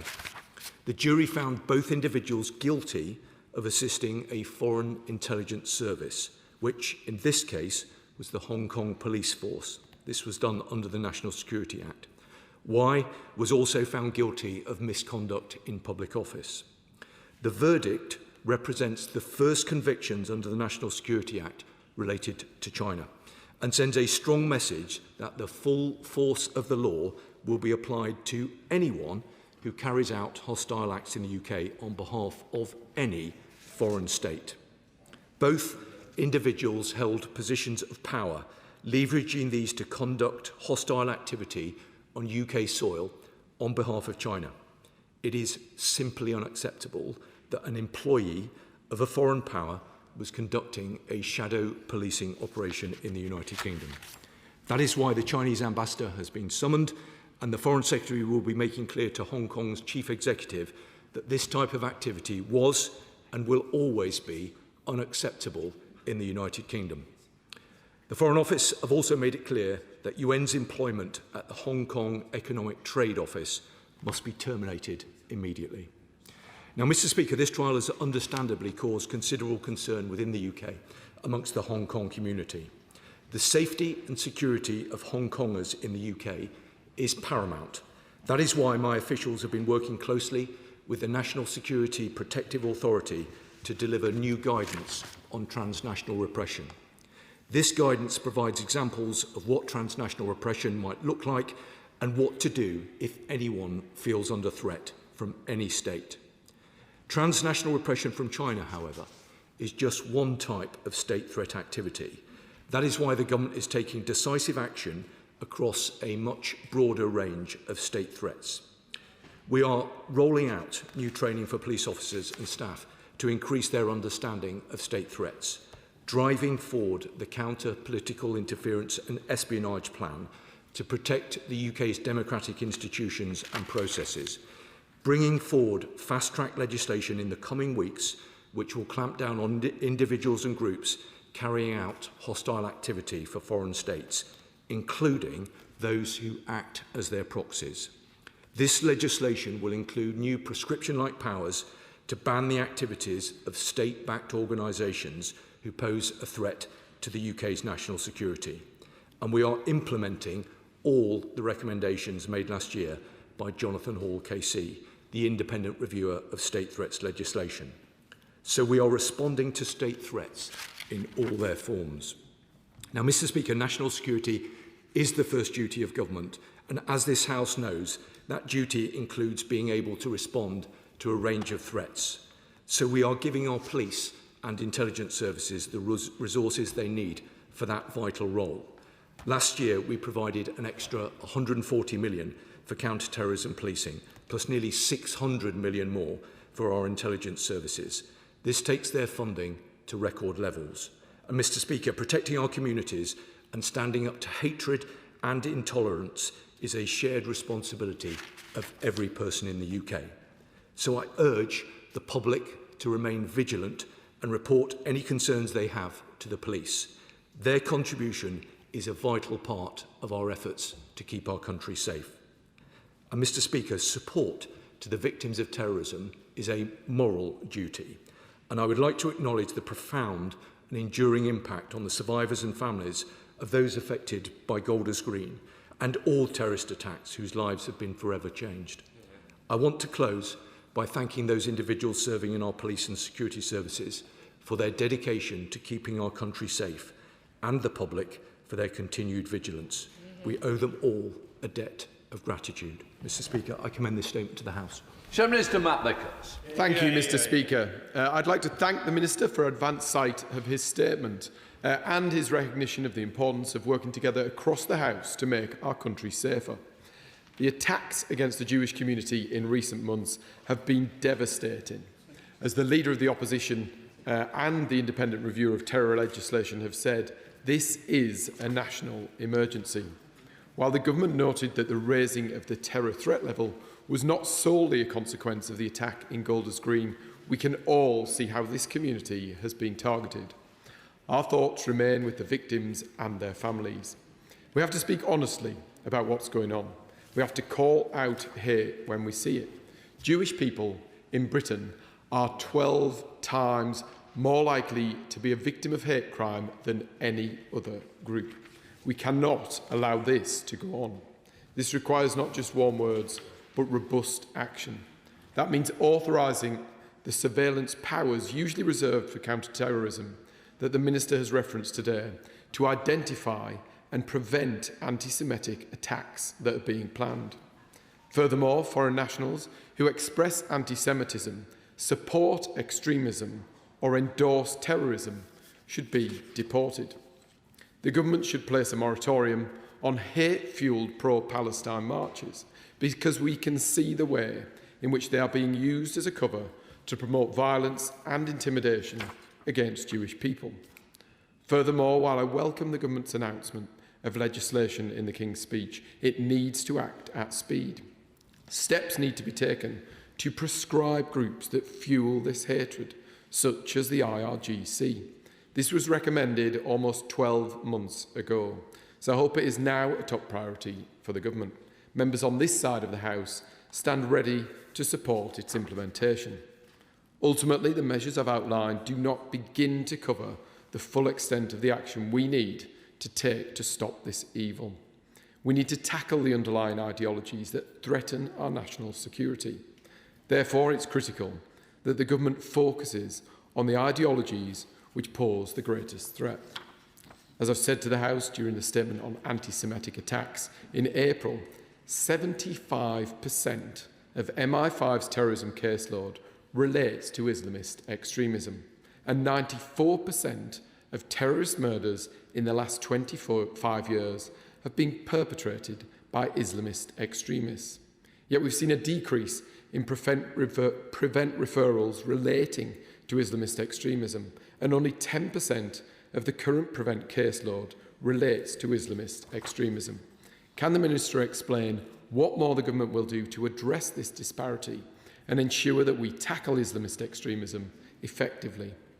Equally, talking about the threat posed by China is not an abstract matter. There are people in this country who've had bounties placed upon them and who face threats because of the Chinese regime.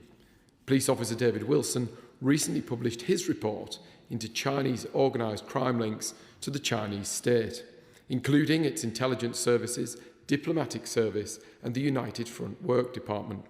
The report demonstrates how Chinese intelligence services and even diplomats work with organised crime networks to suppress dissidents and intimidate British Chinese communities and students into compliance.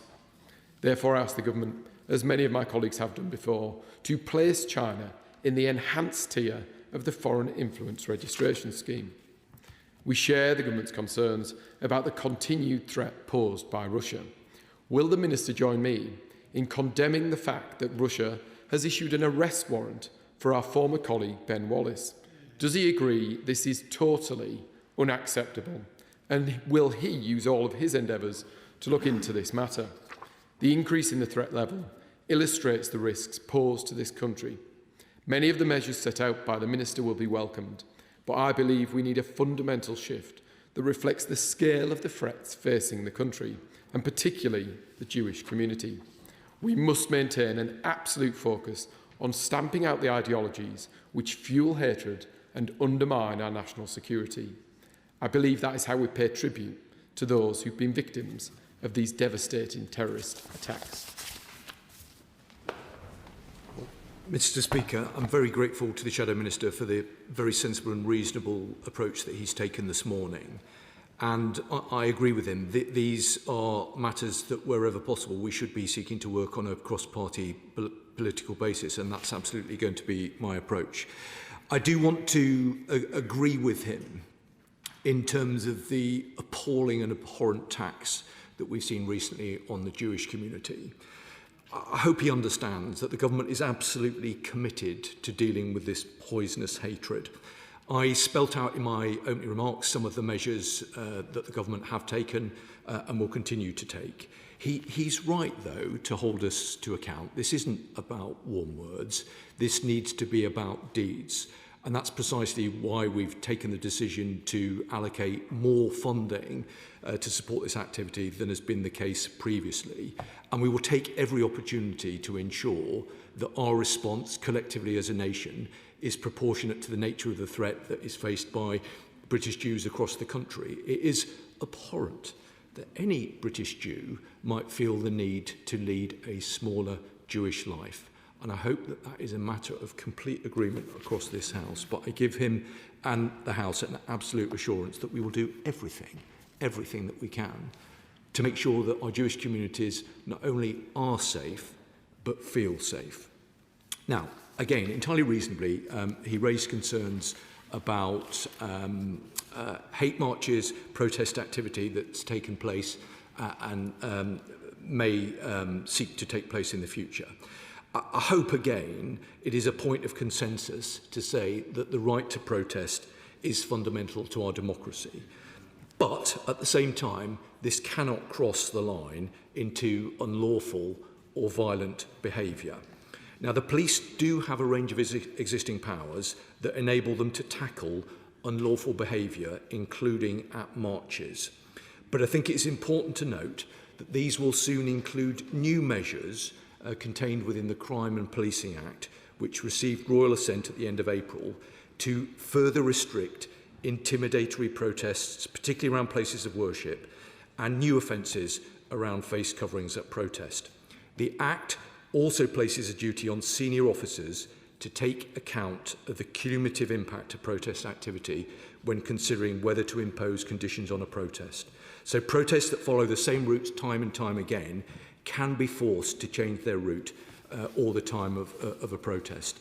And he will know, as will other Right Honourable and Honourable members, that the Home Secretary has asked Lord MacDonald to lead an independent review of public order and hate crime legislation, and we look forward to receiving Lord MacDonald's recommendations in the near future. Now, again, he made an entirely reasonable point, I thought, about the disparity in the Prevent caseload. He's right about that. I hope that he would acknowledge that that is not a new challenge. That is a challenge that the previous government faced and this government faced. He'll be aware that we've appointed a new independent Prevent Commissioner, and I'll be meeting with him later today, and I categorically guarantee that that will be on the agenda for our discussion. So we do take the point he's made very seriously, but I know that he will understand it's not a new challenge for government. He referenced China. I hope I was clear in my introductory remarks the concern that I have about the unique range of threats that China levels against the United Kingdom. But I hope that he would also accept that there are areas where, of course, we do need to cooperate closely with China. And there is always a balance to be struck.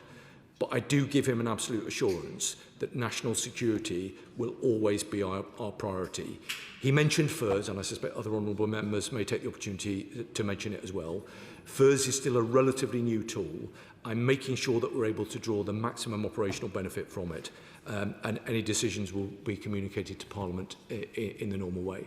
Finally, I do just want to respond to the point that he made about Ben Wallace. So, let me be crystal clear. The accusations that were made about Ben Wallace are completely unacceptable.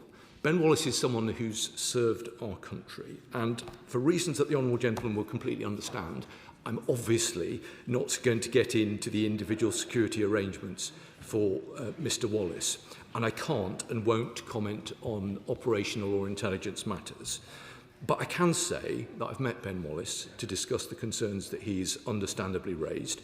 I am in touch with him, and I will make sure that we continually assess the nature of the threats to individuals and their safety, and that we as a government will be absolutely on the front foot in identifying and investigating such threats, and that we will use all appropriate measures to defend against those threats. Any attempt by any foreign government to coerce, intimidate, harass or harm their critics in the United Kingdom, including Mr. Wallace, will not be tolerated. Regeneration. Thank you, Mr. Speaker.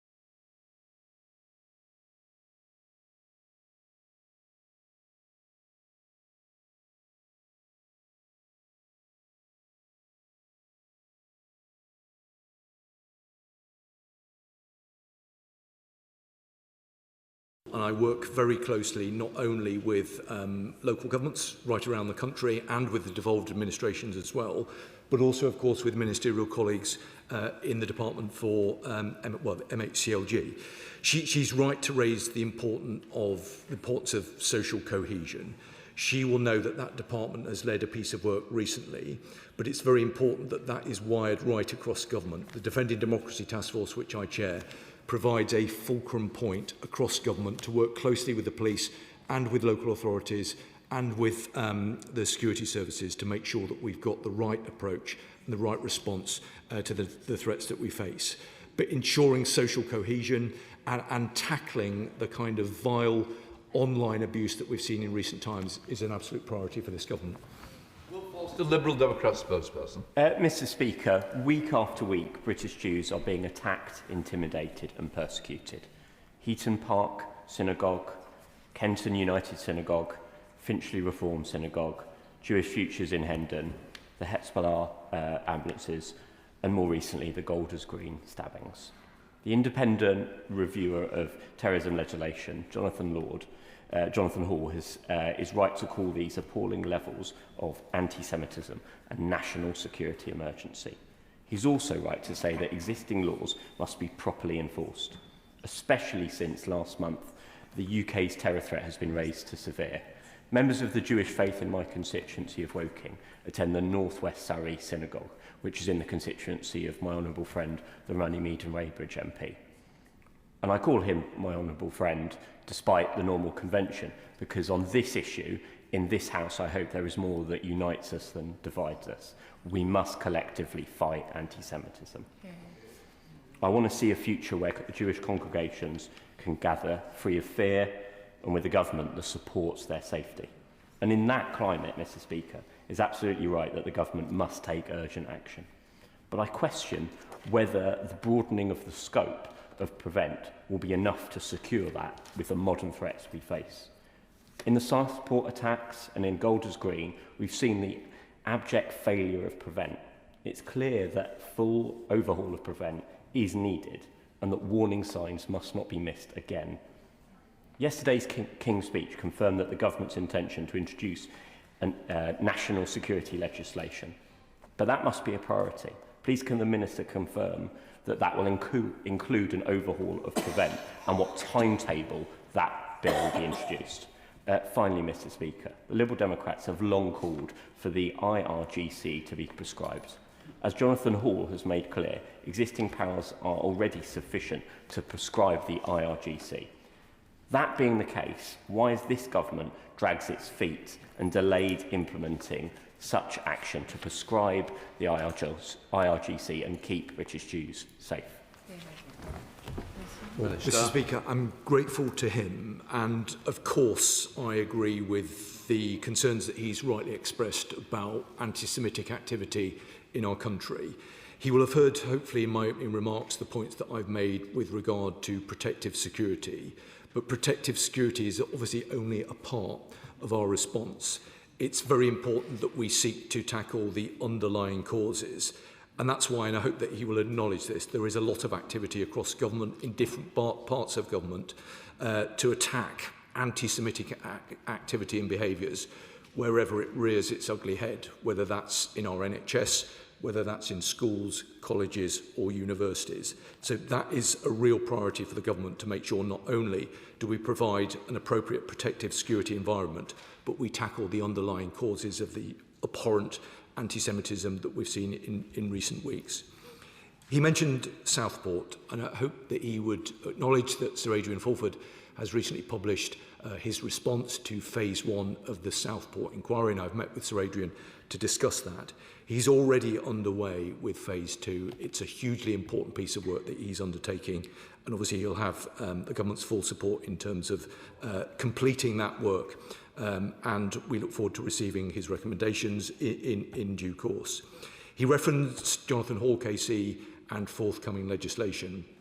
I made a commitment earlier on in my introductory remarks to enacting all of the recommendations that Jonathan Hall made earlier on in this parliamentary or the previous parliamentary term, and I can give in an assurance that in terms of the state prescription tool that we've made a commitment to introduce, that is a piece of legislation that was announced in the King's speech, and that will be fast-tracked, and we will move as quickly as we possibly can to get that on the statute book. And I look forward, hopefully, to having his support and the support of all right honourable and honourable members across the House. David Pinto-Tuczynski. Thank you, Mr Speaker, and I want to thank the Minister for his statement. As members of the House will be all too painfully aware, our Jewish community in North West London, including in my constituency of Hendon, has been subject to repeated despicable anti-Semitic attacks in the past weeks. Our Iranian community as well has seen itself attacked. And also, in my constituency, I have many members of the Hong Kong community who live under the shadow of transnational repression. Given that context, I want to warmly welcome the government's announcement in the King's speech of fast-track legislation to deal with hostile state threats, and wanted to ask the Minister if he could share with the House more details of the timetable so we can get that welcome and essential piece of legislation on the statute books as quickly as possible. I'm very grateful to him. He's been a very diligent representative of his constituency, and I know that he takes these matters incredibly seriously. I hope he understands the commitment that this government has to tackling anti-Semitism.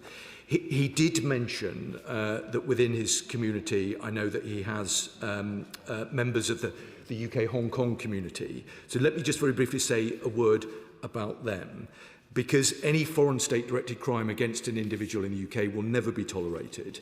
The attempt to intimidate and harass members of the Hong Kong community is absolutely unacceptable.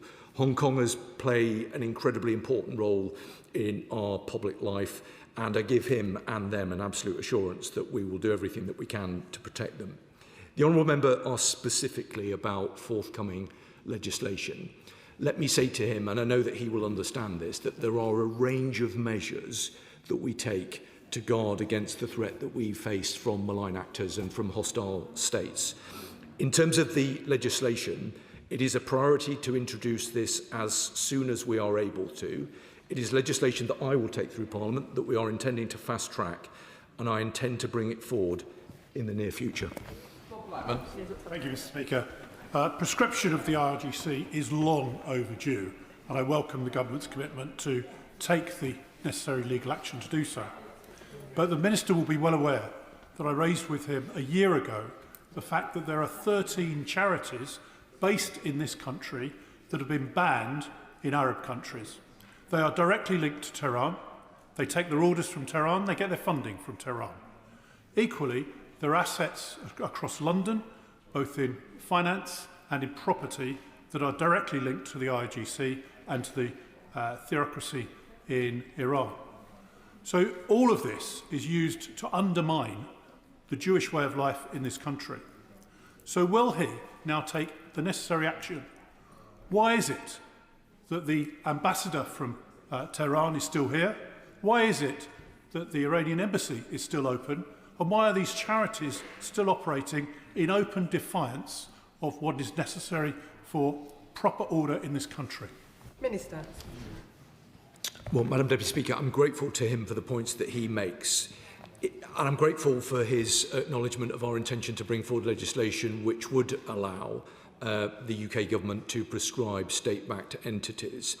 He will know that a range of measures have already been leveraged against the IRGC, who are sanctioned in their entirety. And I think it was back in November of last year, I announced a range of measures to defend against the threat that we undoubtedly face from Iran.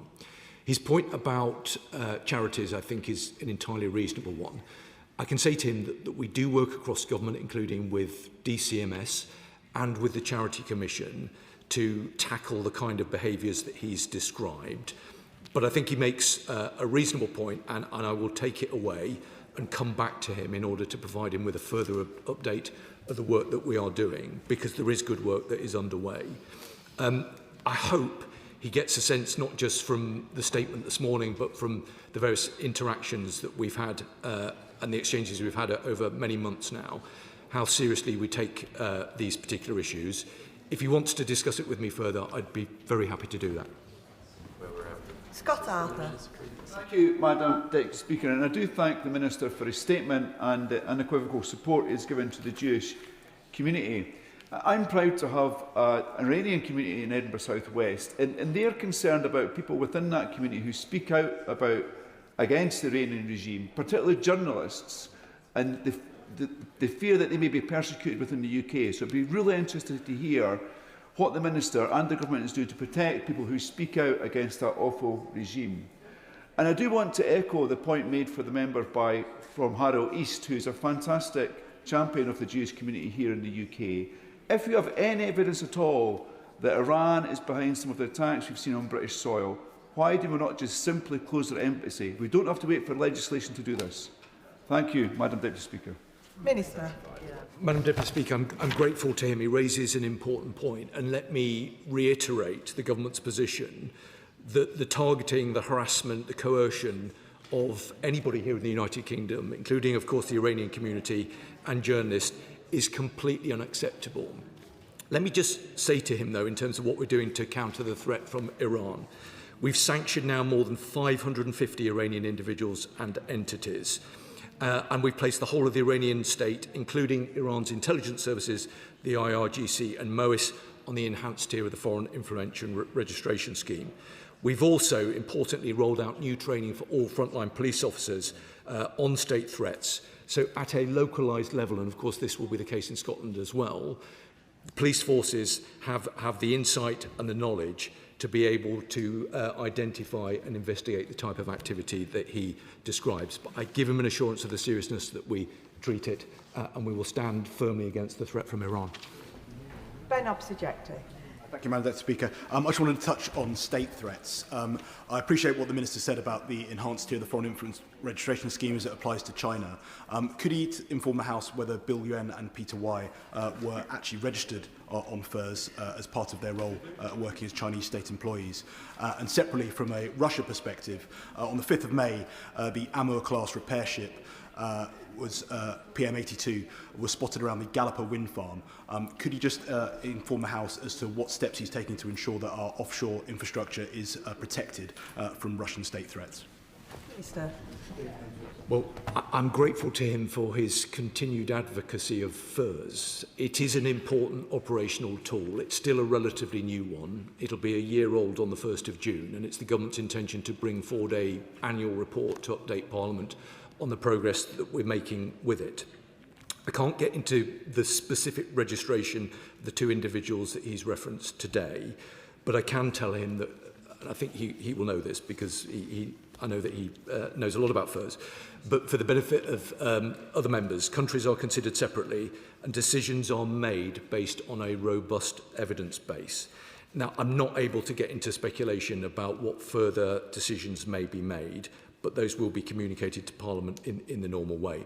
In terms of his second point about our wider resilience, that is a responsibility that I occupy through the Cabinet Office, but I give him an assurance that we're working across government, including with partners in the Ministry of Defence and elsewhere, to make sure that we are robustly guarding against the kind of threats that he describes.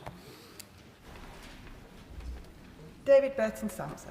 Thank you, Madam Deputy Speaker, and I thank my honourable friend for his statement and the work the government's doing to protect the Jewish community. My thoughts are with all those who have been victims of these attacks and victims of anti-Semitism and hate crime. In my constituency of Southend, West and Lee, we have quite a significant Jewish community and a diverse Jewish community with Orthodox, Reform, Haredi. And my concern is, after meeting with some of these communities over recent weeks, and they are scared, they are concerned, is that some of those communities don't know how to access the support that is available to them. And I wonder if my honourable friend could give them some advice. Well, firstly, let me say that I'm grateful for the points that he's raised, and I'm grateful for him referencing the importance of remembering the victims of terrorism. It's an important part of my responsibility that we ensure that we've got appropriate levels of support for those who've been subject to terrorist activity. And that's why we're progressing as a priority work to deliver a new victims hub that will offer an enhanced service for those who have been victims and for their families, as well as developing a proposal to hold a national day of reflection to properly remember all those who've been the victims of terrorism. In terms of the points that my honourable friend makes about his constituents and British Jews within his constituency, I completely echo the thoughts that other honourable members have made in terms of the unacceptable nature of the threats that we have seen in recent time. I think it is all of our responsibility to stand against those threats. That is an important priority for the government, as I'm sure it is for local authorities and for police forces right around the country. If there are specific points of concern he has about the way in which we're communicating information to members of that community, I'd be very happy to take that up with him offline. Seamus Logan. Thank you, Madam Deputy Speaker. I wish to commend the Minister on his statement, particularly his remarks and his peroration on standing up to hatred and intolerance being a shared responsibility of every person in these islands. And the Scottish Government has been working closely with Police Scotland and relevant partners to ensure that safety for Jewish communities and for the places of worship is protected and will continue to do so throughout the new Scottish Parliamentary session. Now, the additional funding of £25 million to protect Jewish communities and to deal with the other threats that he described is welcomed. Can the Minister confirm that the full Barnett consequentials will be made available to help Police Scotland with their own work in this particular area? Minister. Well, I'm grateful to him, and he's right. I do believe that this is a shared endeavour across this House and across our country. I was pleased to be able to discuss these matters recently with the First Minister and have received very positive correspondence from him. In terms of the precise point he's made around the Barnett consequentials, I hope he'll forgive me if I don't respond to him now, but I'll write to him about it. Fred Thomas. Thank you, Madam Deputy Speaker, and I join colleagues across the House in strongly condemning the ongoing campaign of attacks and intimidation against our British community. And I thank the Minister for his leadership on these and other security matters. In particular, him saying today that he's initiated a review of the national threat level system, which currently captures only the threat from terrorism. Can he expand on that? And does he mean that it will now, following review, capture the threat from state-based actors and from other countries? And can he do that in the light of the fact that the Strategic Defence Review last year, one of its key themes was that we need an open national conversation, i.e. not behind closed doors, and in the light of the ongoing delays with the Defence Investment Plan, and in light of many colleagues across the House needing to understand better the threat this country is under, and therefore some of the funding decisions that we have to make to keep our citizens safe? Well, I'm grateful to my honourable and gallant friend, and I think he's asked a very astute question. He obviously heard the reference that I made earlier with regard to the initiation of an internal piece of work, a review into the national terrorism threat level. This is something that has, in truth, long been on my mind, and I want to satisfy myself that the current arrangements are fit for purpose. The current arrangements, I think, have served our country fairly well for a number of years, but I feel as if they have now been overtaken by events, and therefore it's appropriate to look carefully not only at the way in which the threat level is calibrated, but also communicated. And I want us to have a system that actually makes some sense to the public. So we'll look very carefully at that, and I'll consider recommendations over the next number of months, and obviously very happy to discuss that matter further with him and with other members. He made a further important point about the Strategic Defence Review and the need to have an ongoing conversation with the public. He's right to remind us of that. These are matters that I discuss not only with colleagues across government, but also with our European partners who've taken, I think it's not unreasonable to say, a somewhat more forward-leaning approach than UK governments going back a number of years. We do need to make sure that the public understand the nature of the threats that we face. We need to do that in a way, though, that makes sure that they are alert, but not alarmed. Adine.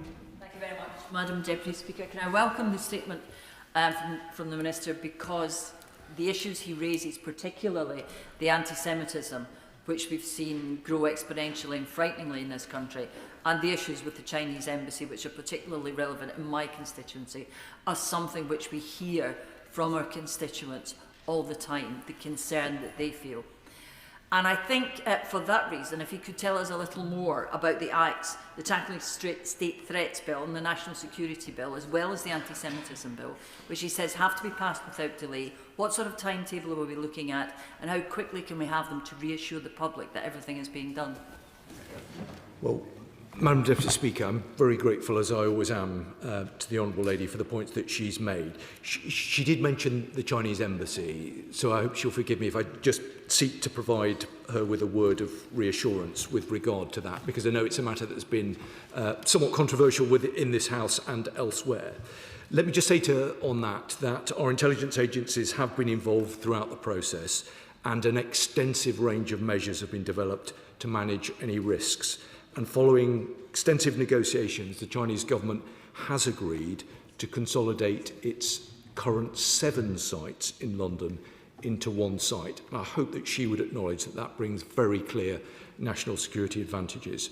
In terms of the time frame for the legislation, this is legislation that we are seeking to fast track through Parliament. It is a priority. I intend to bring it forward very soon.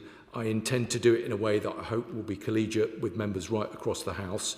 We made a commitment that we would introduce this legislation. We need to get on and do it, and that's what I'm intending to do. Phil Brickell.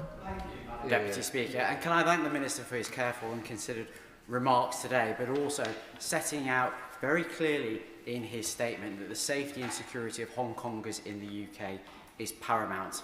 I also want to thank him for his remarks about new legislation announced in the King's Speech to tackle hostile state threats, and those 2 convictions under the National Security Act last week about the activities of 2 individuals linked to the Chinese Foreign Intelligence Service and their activities on UK soil. Hong Kongers in my constituency live with the threat of transnational repression day in, day out, and they are petrified of the activities of Beijing and Hong Kong authorities on British soil. What assurances can the Minister give me that the activities of the Hong Kong Economic Trade Office are being properly monitored, and that the UK government will not allow for that institution to be misused by Chinese or Hong Kong authorities to engage in that form of transnational repression. I'm grateful to him, Madam Deputy Speaker, and he raises a very important point. I can give him the assurances that he seeks. He will have heard in my introductory remarks that the Chinese ambassador has been summoned, and the determination of the Foreign Secretary to illustrate the complete unacceptable nature of the kind of activities that we've seen in recent time.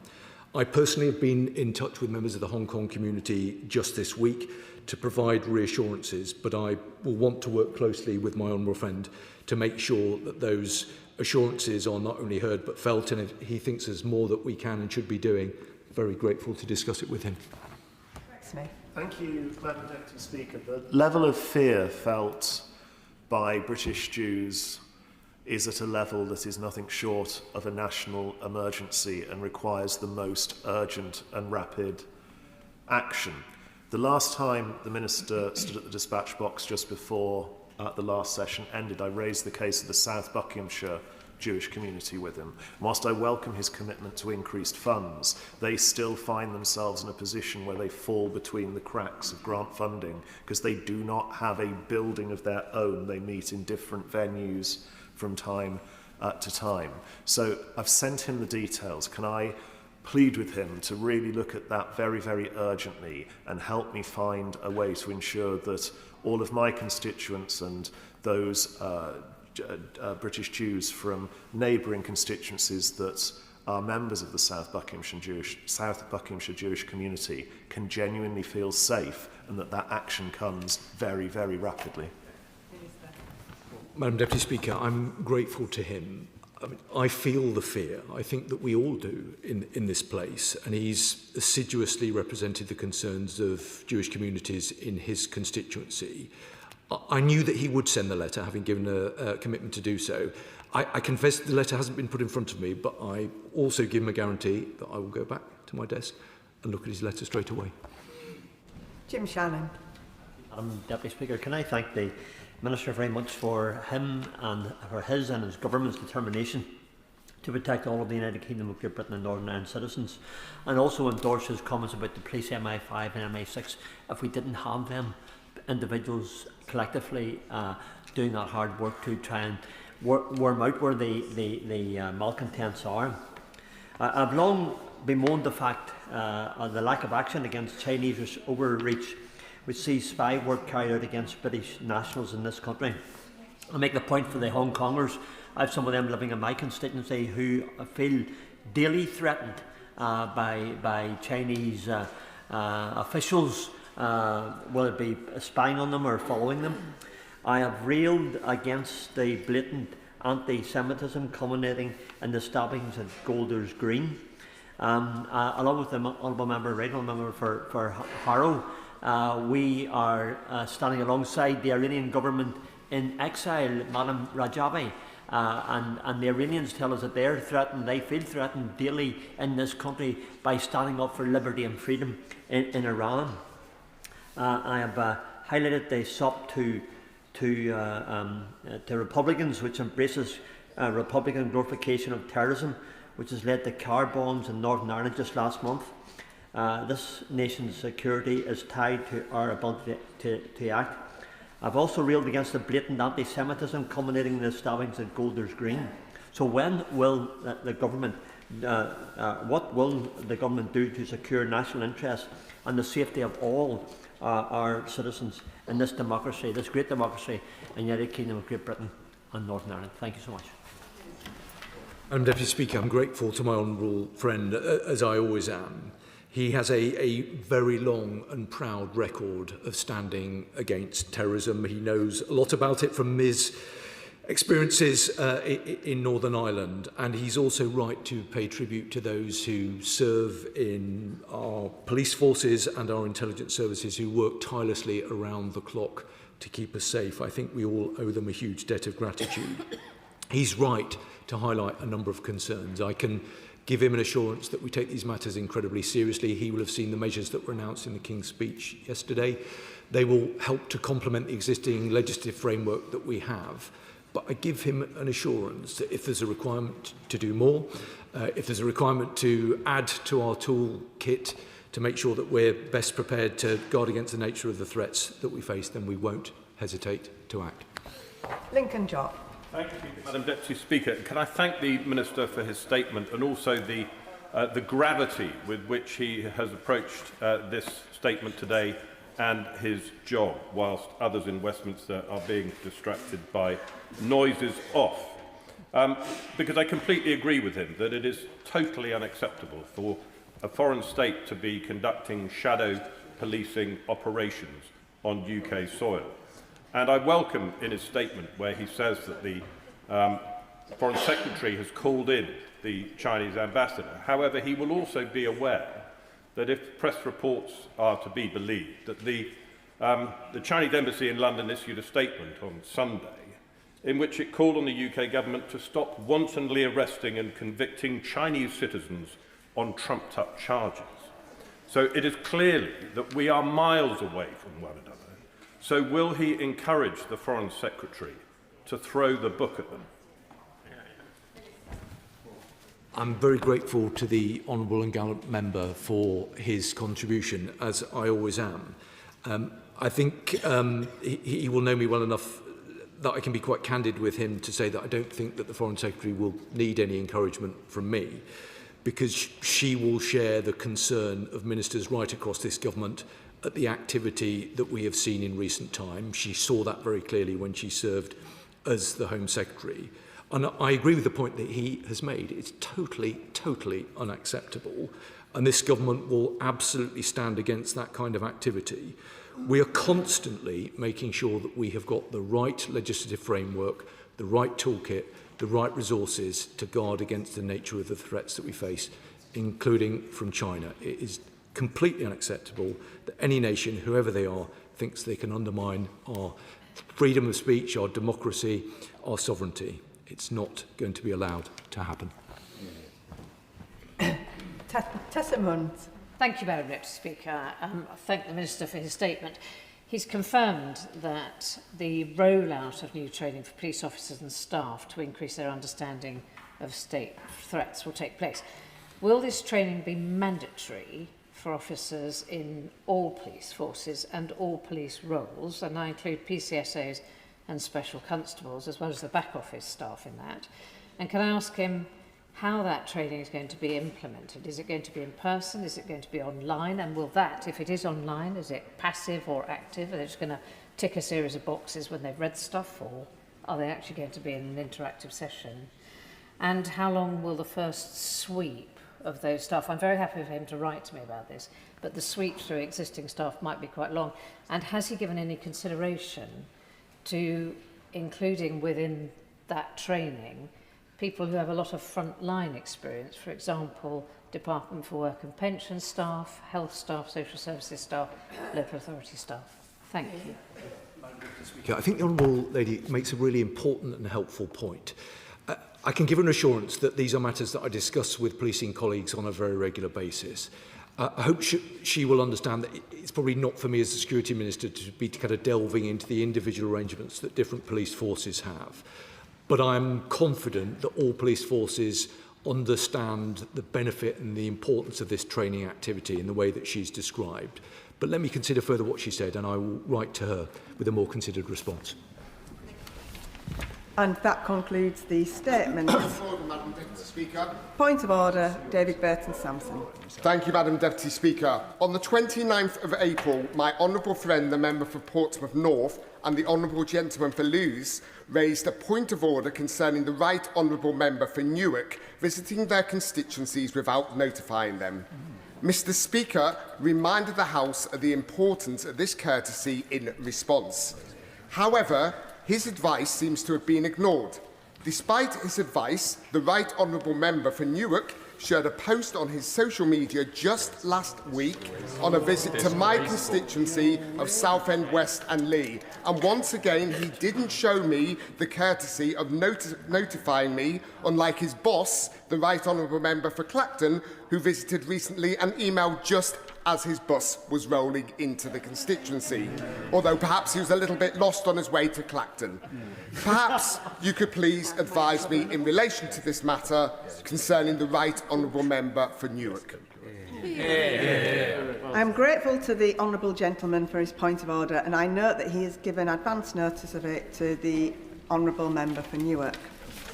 As Mr Speaker did remind the House yesterday, all members should inform others in advance of visits to their constituencies, except where that visit is purely for private purposes. He has put his record very firmly on the record. Presentation of Bill, Secretary Heidi Alexander. In accordance with Standing Order number 80A and the order of 9th of December 2025, this bill is read a second time. Consideration what day? Monday next. Monday next. Presentation of Bill, Secretary Liz Kendall. Cyber Security and Resilience Network and Information Systems Bill, presentation and second reading. In accordance with Standing Order number 80A and the order of the 6th of January 2026, this bill is read a second time. Consideration what day? Monday next. Monday next. Presentation of Bill, Secretary John Healey. Armed Forces Bill, presentation and second reading. In accordance with Standing Order number 80A and the order of 26th of January 2026, this bill is now read a second time. Committee, what day? Monday next.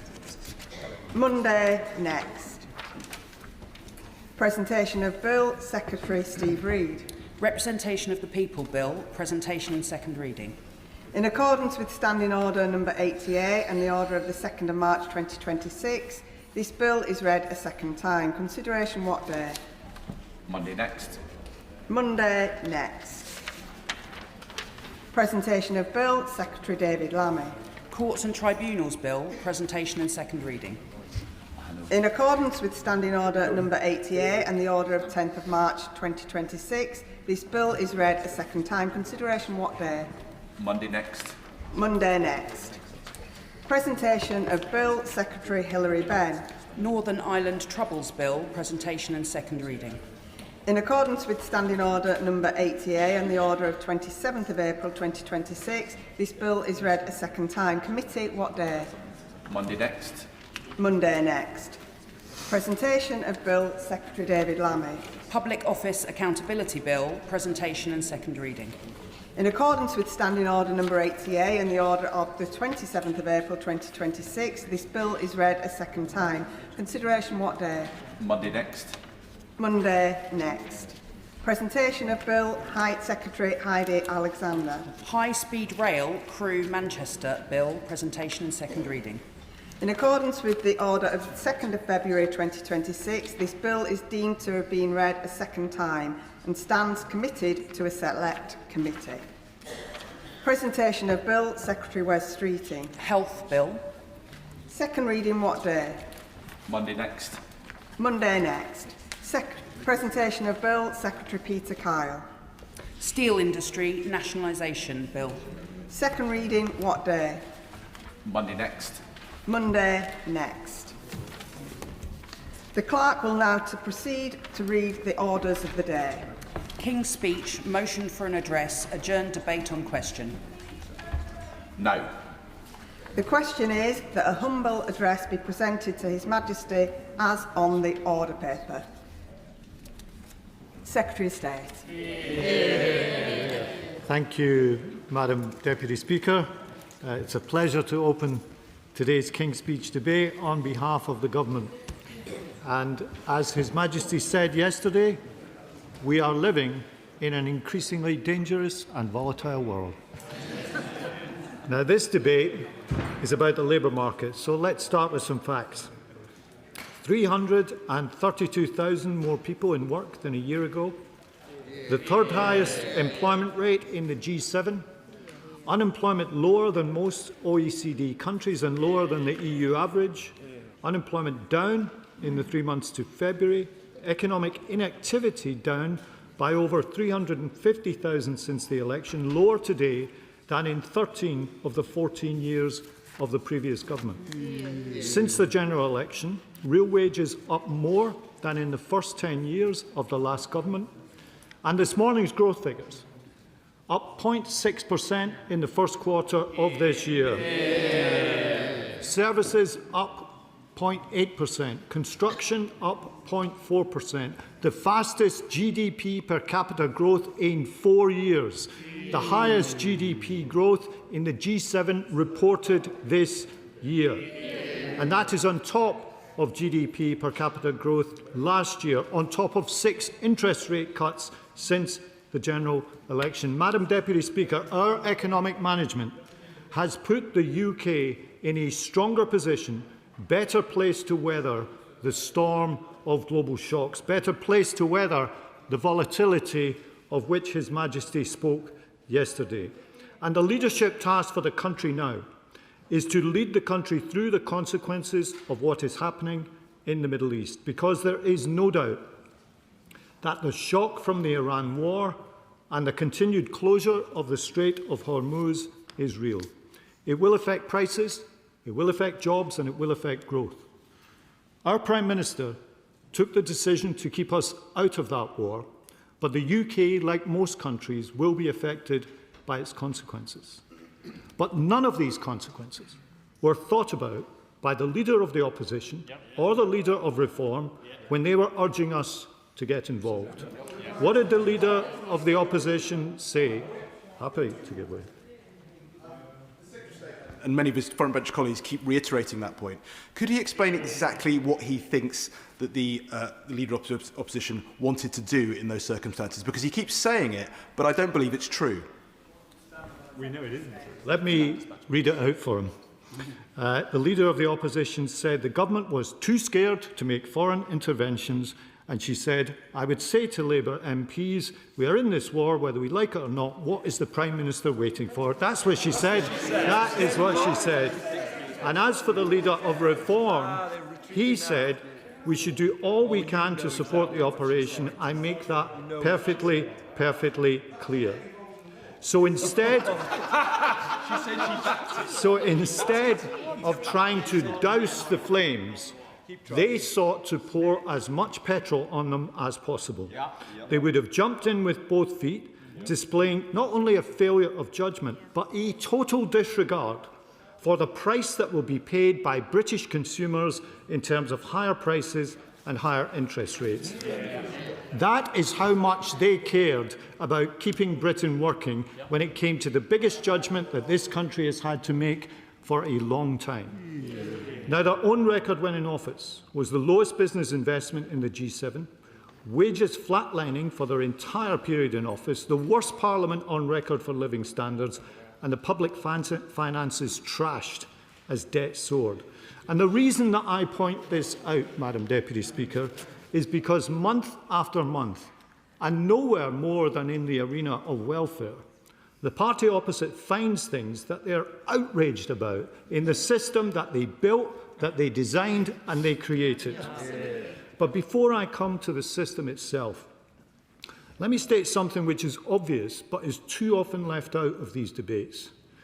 The welfare system is often the end of a process in people's lives, not the beginning. So I'll tell you what contributes to higher welfare bills and to people not working. Hollowing out the NHS, leaving 1 person in 7 on waiting lists with a higher likelihood that they are unfit for work. Increasing child poverty by 700,000, making it less likely that children will be ready for work when they leave school. Rejecting explicitly the post-COVID education recovery plan and doing nothing about rocketing absenteeism from schools. Neglecting our town centres and high streets, leaving too many places without hope and without confidence in the future. Presiding over a 40% decline in youth apprenticeship starts. Kicking away the first step in the career ladder for those who lose out. You cannot do all of that and then stand at that dispatch box and credibly express outrage about the rise in benefit bills. It didn't come from nowhere, and if we're going to tackle this, we have to understand that. I'm happy to give way. In that case, can he credibly stand at that dispatch box and talk about the impact of the rise in national insurance contributions and the Employment Rights Bill and the impact that that has had on employment, to the point where the government is now paying companies to employ young people because of the mess they made? If it was down to those policies, you would not have seen a rise of 250,000 in the neat numbers in the last 3 years of her party's time in office.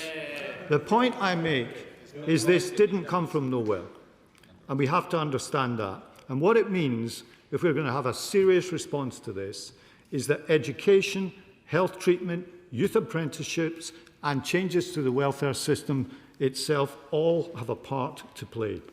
And on the health front, I have good news to report. Waiting list today down by 110,000. The biggest monthly drop since 2008. Elective waiting times targets hit. 4-hour waiting time targets hit. This is how we get Britain working. Whereas simply picking a number for benefit cuts with nothing behind it isn't an answer. It's a press release. And the party opposite has shown no understanding of how people end up on benefits in the first place. I'm happy to give way. Thank you. I would like to raise with the Minister the fact that we are looking at around 1,000 redundancies across the NHS in Devon, and they are a significant employer. That is cutting the legs off employment in communities like mine in Torbay. The honourable gentleman to the figures that I just read out. For the first time in many years, the NHS is heading in the right direction. That is good for people's health. It is also good for getting people back to work. The party opposite, as I said, show no understanding of how people end up on these benefits in the first place. They are like a workman who wanders around your house asking, who installed that? When the answer every time is, they did. They installed it. They created it. They say the welfare bill is too high when it went up £100 billion when they were in power. They say they want more face-to-face appointments, but they shut them down almost entirely. And then the Shadow Chancellor signed off a bunch of contracts allowing the assessors to work at home. They say there are too many people on health benefits. When they designed the system, they designed the gateways, and they designed the differences in income that have made that happen. We didn't just inherit a mess, Madam Deputy Speaker. We inherited their mess. In fact, the Shadow Chancellor personally oversaw the biggest single increase in welfare spending on record during his time as Work and Pensions Secretary. And 2 weeks ago, the Leader of the Opposition railed against there being 1.5 million more people on universal credit. She was outraged by the figure, as she often is. But there was only one problem. Only one problem. Around 80% of it was a legacy transfer from old benefits that was decided, organised and begun by the Conservative Party. No wonder the chair of the UK Statistics Authority wrote to the Leader of the Opposition to correct her. Her letter said of the figures quoted, "A substantial proportion reflects the ongoing transfer of claimants from legacy benefits to universal credit. This process has been a long-standing policy and has been implemented at scale by the DWP since May 2022, predating the current administration. When it comes to them owning their own record, they might as well be giving CV advice to the Leader of the Green Party. As the King's Speech made clear yesterday, reform of the welfare system is underway and it will continue.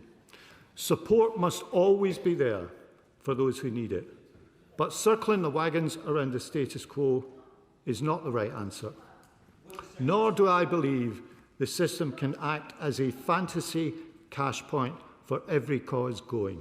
Instead, I believe that our task is to recast this system to put work and opportunity at its heart. I'm happy to give way. Grateful to the Secretary of State for giving way. 12 months ago, the Secretary of State's predecessor attempted to cut the welfare bill and was sent packing by Labour backbenchers. And then in the autumn, they had to get rid of the two-child benefit cap because of the Labour backbenchers? Isn't the truth that the Secretary of State is incapable of reforming the welfare system because he doesn't have permission from his backbenchers? Outline the changes to the system that we are making. I believe that at the heart of these changes has to be actually to change the question the system asks, to have a system suited better to the conditions of today, and to ask not just what benefit are you entitled to, but how do we help you change your life? And on that task we have begun. So the change that came into force last month was to universal credit, to narrow the gap between the health element and the standard element, and crucially it is matched by an increase in employment support.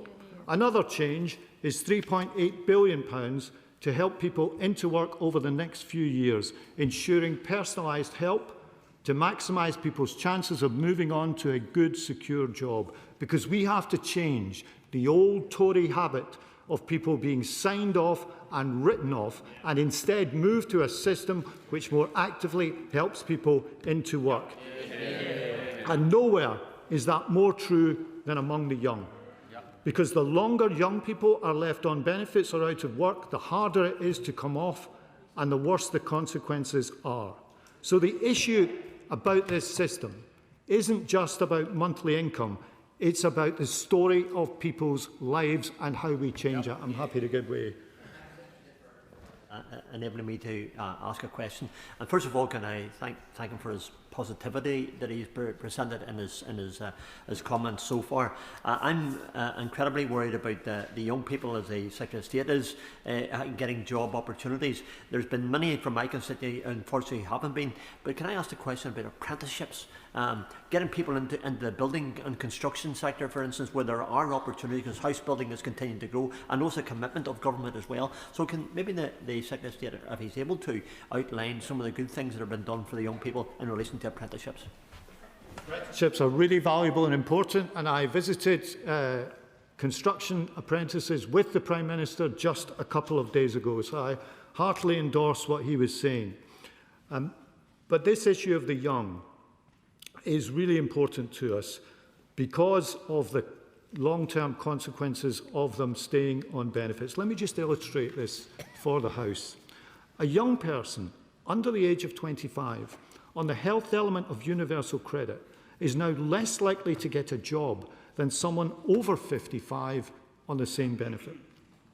A 20-year-old on incapacity benefit is more likely to turn 30 and still be claiming it than to have held a steady job for a year.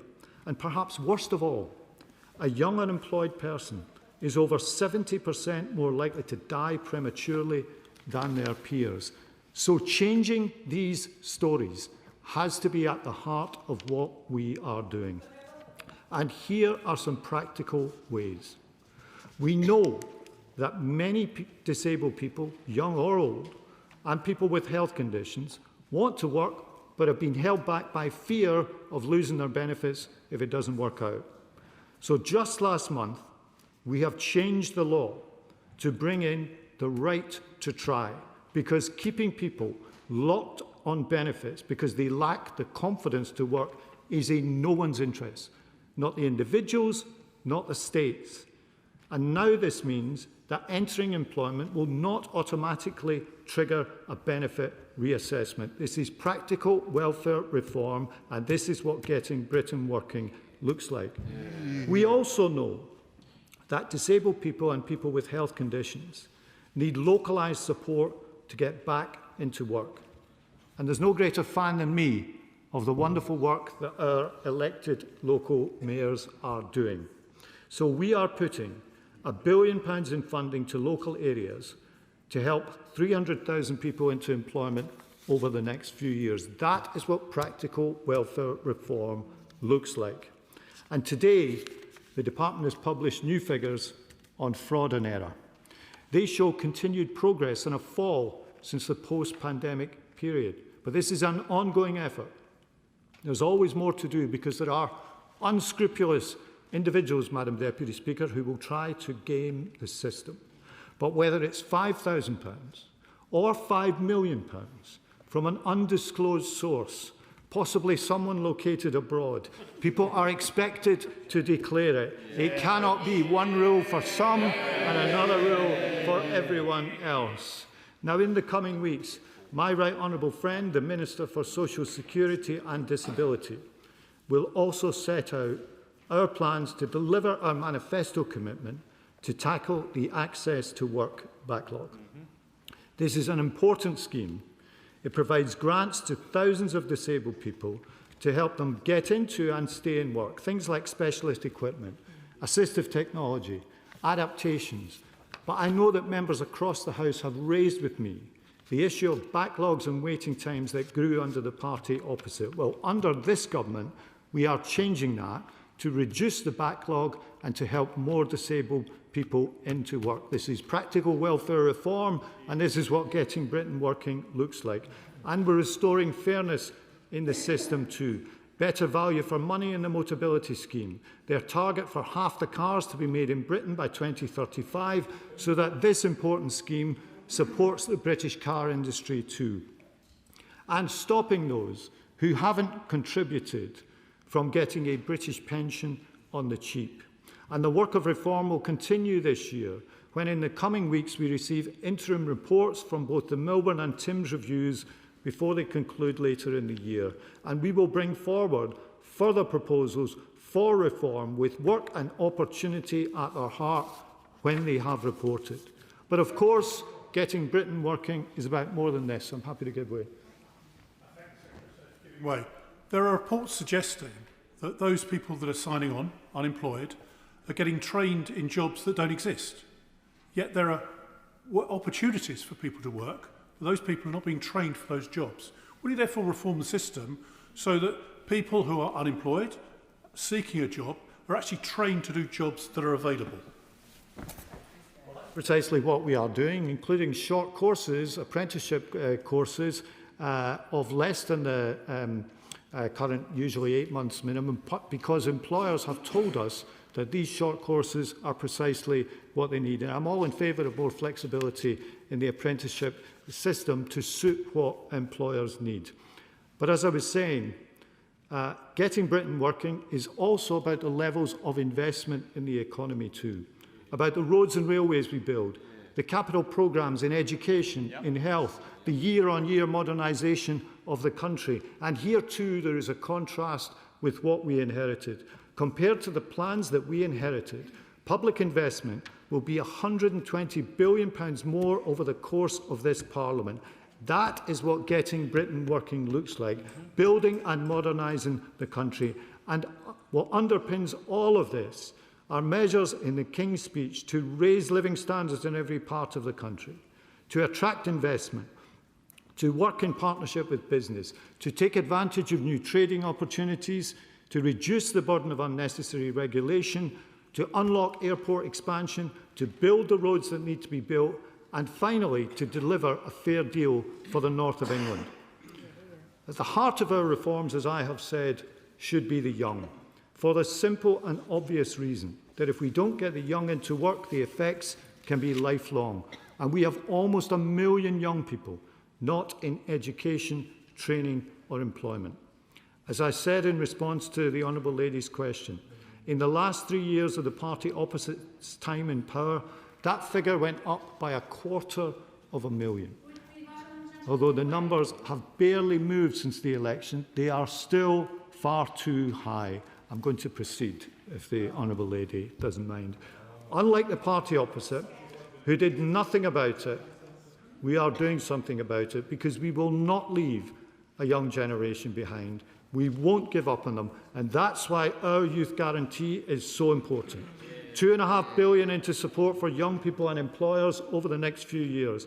From June, hiring bonuses of £3,000 for employers who take on a young person who's been out of work for 6 months. For small businesses, a hiring bonus of £2,000 to take on a young apprentice, paying all the training costs for young apprentices for SMEs. Youth hubs across the country to take support out of the job centre to where young people are, giving them access to CV advice, skills training, mental health support, housing advice and careers guidance. And in the spirit of generosity, I will give way to the Honourable.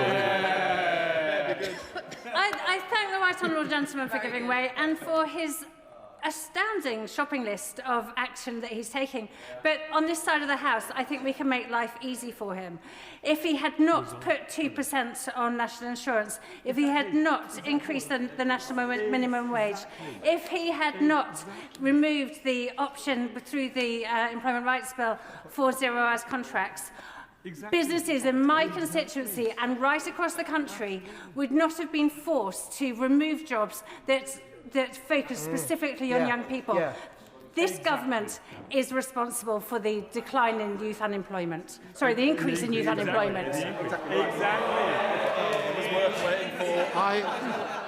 I have to disappoint the Honourable Lady.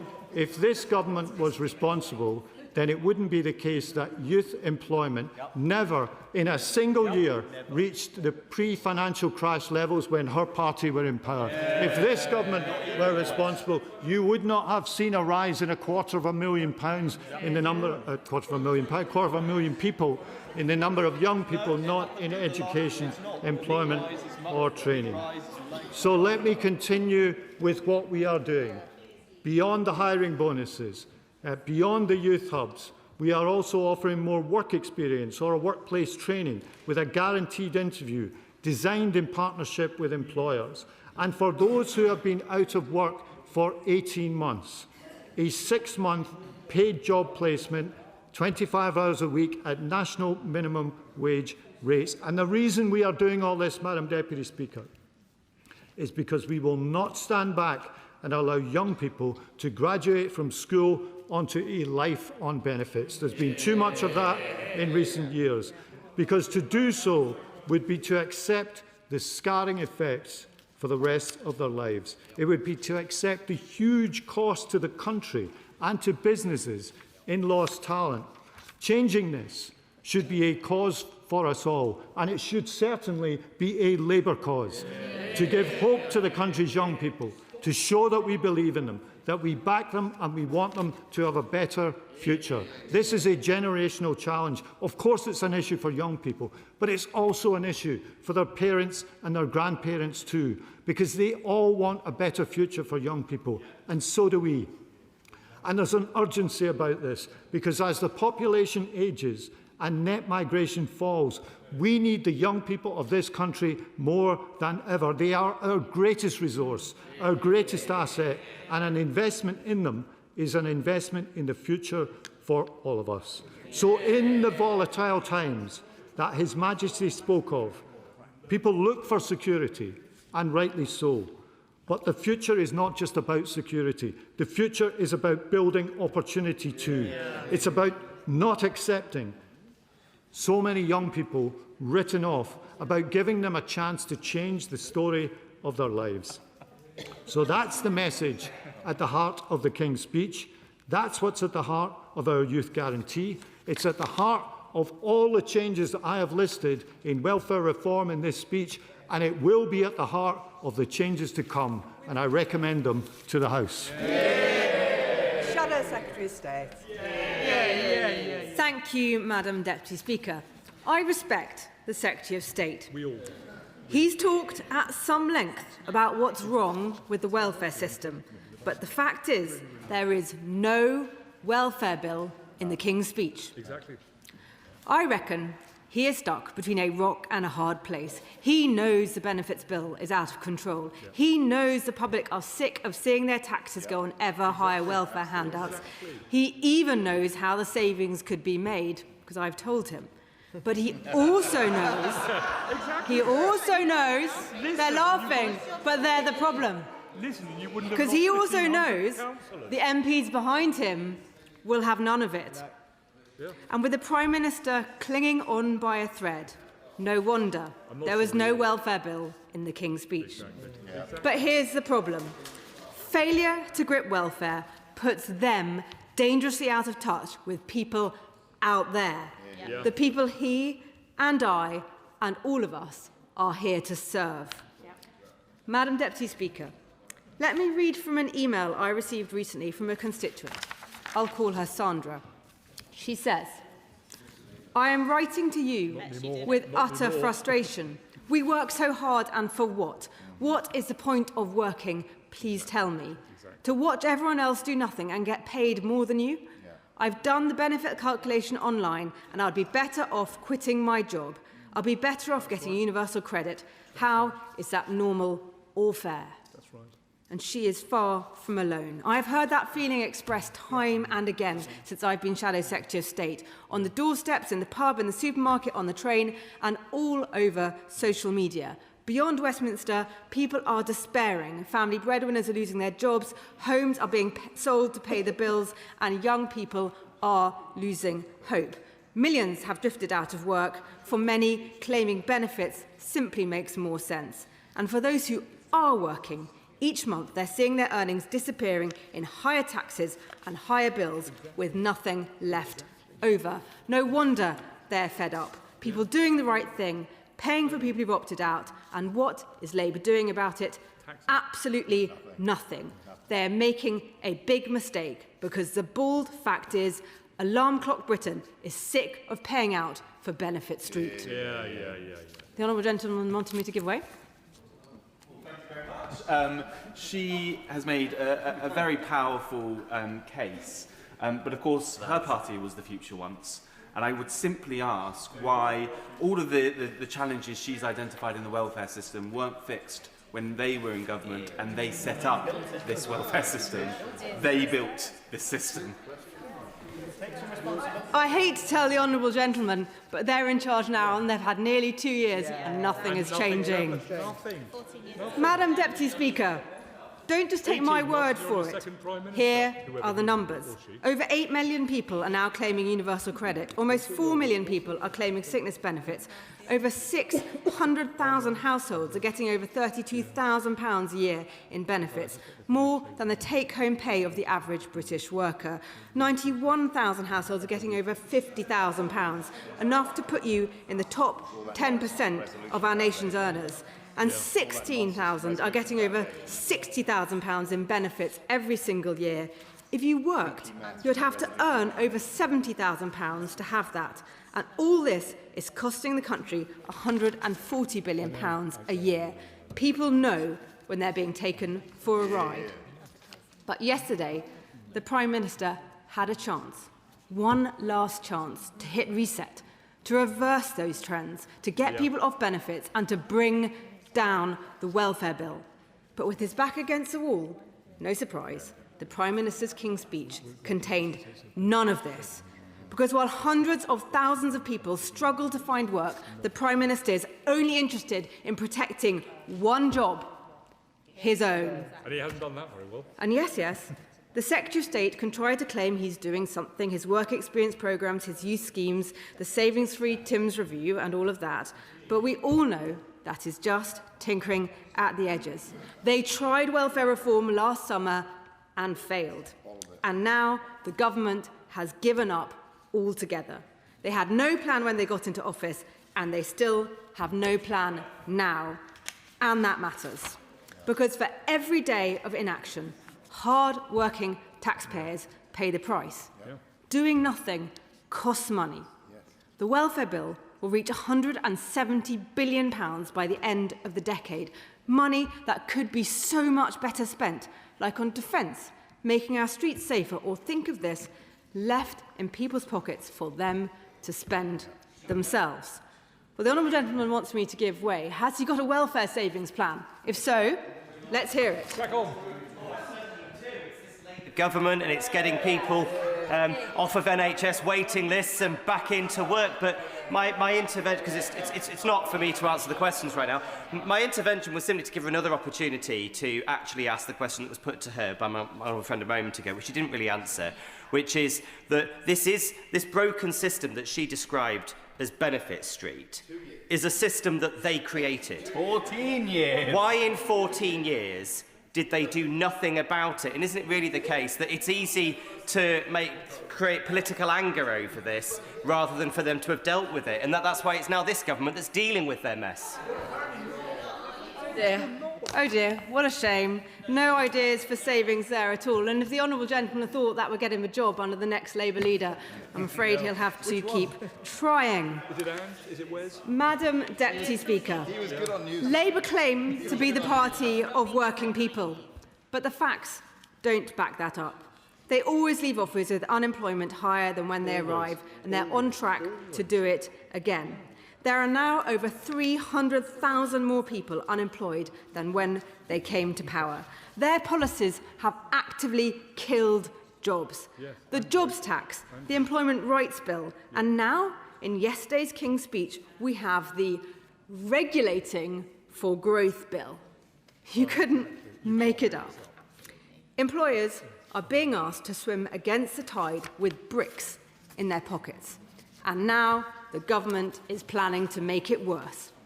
Many businesses have stopped hiring. Others are letting people go.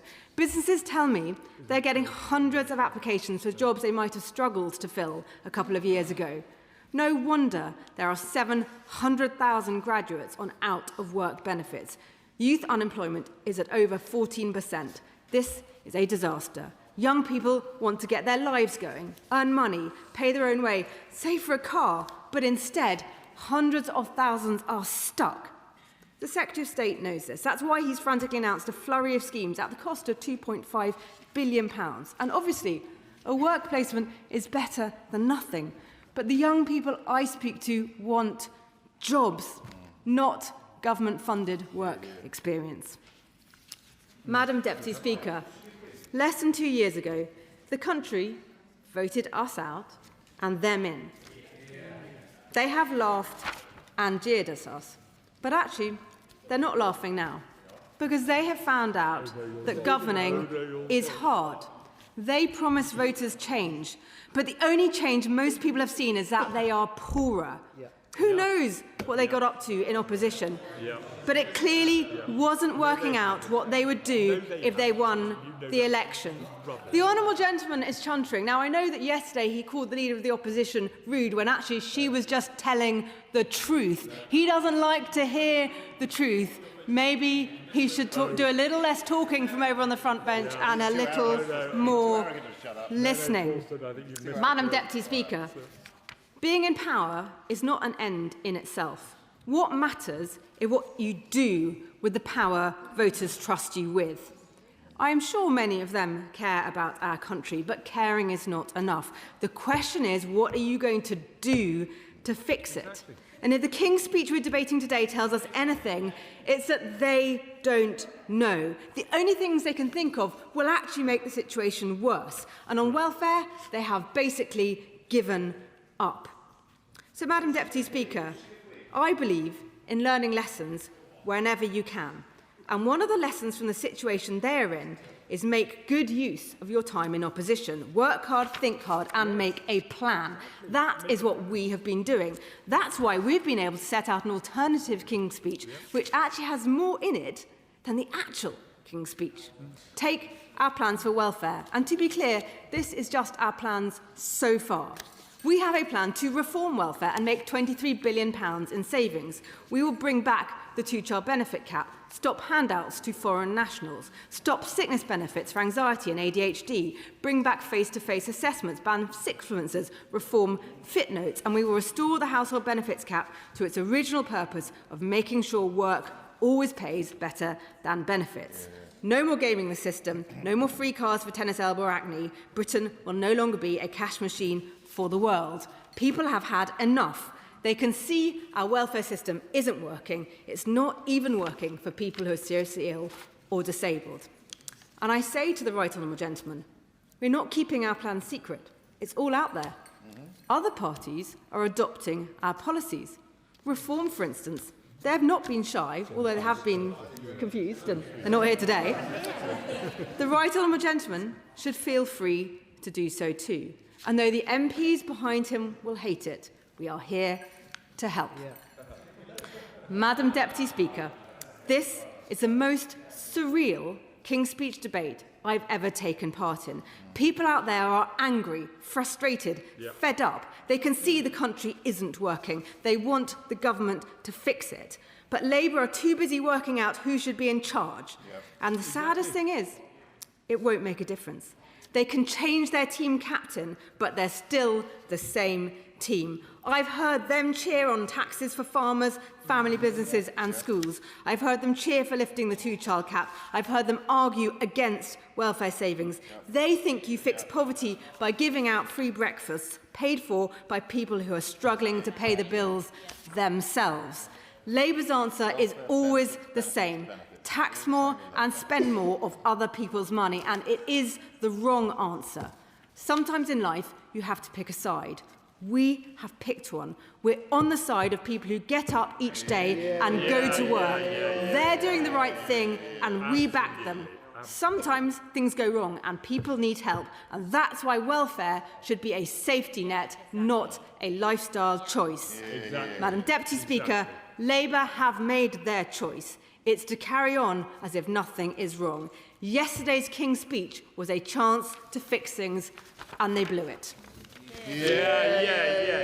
Valerie Vaz. Thank you, Madam Deputy Speaker, and it is a pleasure to follow the Shadow Secretary of State, and I hope she will understand that I will try and address some of the points that she has made in what she said in my speech. But, Madam Deputy Speaker, I'm bound to mention the recent elections. Engaging in the democratic process is important, but not all areas actually had elections. The turnout across the wards in Walsall and Bloxwich was an average of 38%. But I want to put on record my thanks to all the councillors who served their community in Walsall and Bloxwich. Madam Deputy Speaker, Leisure of Reform thought that Walsall Council was Labour-controlled, and it wasn't Labour-controlled. It was controlled by the Conservatives. I know it might be slightly difficult to work out which constituencies there are from a helicopter, but it is, you know, some of his candidates had actually said that they had to pay for their leaflets if they wanted to personalise it. So the gift of £5 million is quite interesting when the Leader of Reform says that it's for his personal safety, because I know, Madam Deputy Speaker, that Mr. Speaker takes, and all of the speakers, take our safety of each and every one of us in this chamber very seriously. The Representation of the People Bill is a carryover bill, Madam Deputy Speaker, so I feel there is still time to ensure we have compulsory voting. And whether cryptocurrency or Bitcoin can be used as donations to political parties from when people live, say, for example, give you a country, Thailand, particularly from donors who maybe go under two different names. So I welcome the announcement, Madam Deputy Speaker, in our gracious Sovereign's speech to improve our defences in cybersecurity. I don't know if honourable members will know, but there was an investigation by a consortium of journalists from The Guardian, Der Spiegel, Le Monde, The Insider, Delphi and V Square about the Russian school, which provides special training. It's called Department 4. It's a course on hacking or password attacks. A hacker unit known by Western governments as Sandworm is accused of unleashing destructive cyber attacks, targeting, for example, Ukraine's power grid, the French presidential election in 2017, and the investigation of the Salisbury poisonings. It's worth reading. It was published on the 7th of May. We need to protect our democracy from the constant drip of misinformation, Madam Deputy Speaker, and disinformation on online fora. And I welcome the energy dependence bill in the gracious speech. We have seen how we've been at the mercy of other countries, but now we are investing in renewables, which will protect our planet, roll out energy efficiency, and bring down bills. Yes, I will. I thank the honourable member for giving way. The energy independence or dependence bill, which I think we can probably call it, will make us more reliant on overseas imports for oil and gas that we will use for many years because our system needs it. It bans new licences in the North Sea, making us more reliant on imports. Does she really welcome that? Independence bill. When it's been published, let's see what's actually in the clauses. But what the Secretary of State wants to do is to make this country independent of outside forces. And for the first time, our government has invested so heavily in renewables. All this will get Britain working. It is outrageous, just hang on a second, outrageous that oil companies have made massive profits. Traders have bet on the outcome of war in Iran as petrol prices go up. Someone, somewhere, is making money, and it's not my constituents. They may not even know who is making the money, and yet they blame us. I'll give way to the honourable gentleman. For our contribution in relation to our comments about renewables, it's really important that we do look upon renewables as an option. It's an option whether we like it or not. That's the way I see it. So how does the Honourable Lady feel when it comes to working together here in the United Kingdom when they're pushing the policy here for England and Wales? Does she believe that when it comes to renewables, we should be doing it collectively? I think we should be Northern Ireland, Scotland, Wales and England together on a policy that can take us forward and can address and meet the targets which are very, very important, not just for us, but for our children and for our grandchildren. We are the United Kingdom of Great Britain and Northern Ireland, and so it's important that we all work together. It's very important to do that. And it's like climate change. You can't specify it in a particular area. It's for the whole area. It's for our whole country and our whole planet.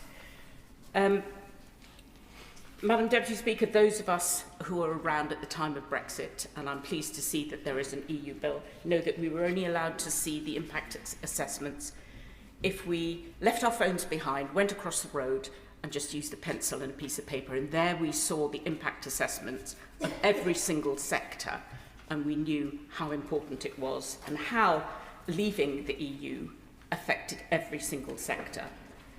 And now the Federation of Small Businesses has warned that post-Brexit red tape and costs are driving smaller companies out of European markets. In a survey of 645 businesses, 30% have indicated they might reduce or cease trading in the EU without eased regulations. Many small businesses reported issues with customs documentation, 64%, physical inspections, 21%, and product marking, 17%. To get Britain working, we need to have a closer relationship with our nearest market. If these small businesses close, working people and all of us lose out. Madam Deputy Speaker, I believe in the dignity in work. Already we have seen, and the Honourable Lady mentioned there isn't a welfare bill in the Our Gracious Sovereign speech, but there are a number of things that have taken place already, and I will set them out. Increasing the national minimum wage, rights at work, safety at work. We will get Britain working with the new work coaches and the right to try. I don't know if honourable members have seen the television programme The Pit. We're now in season 2, where the construction worker had to be taken to A&E, and he couldn't afford his medical care. It was about $20,000. So we all know, watching that, how lucky and blessed we are that we have our NHS free at the point of need. We give people dignity when they fall ill. We take it for granted that our doctors and nurses are trained to the highest level, and that's why the NHS England bill will bring the department, will come back as one department with accountability to the Secretary of State. Not extra costs for NHS England, but more for the front line.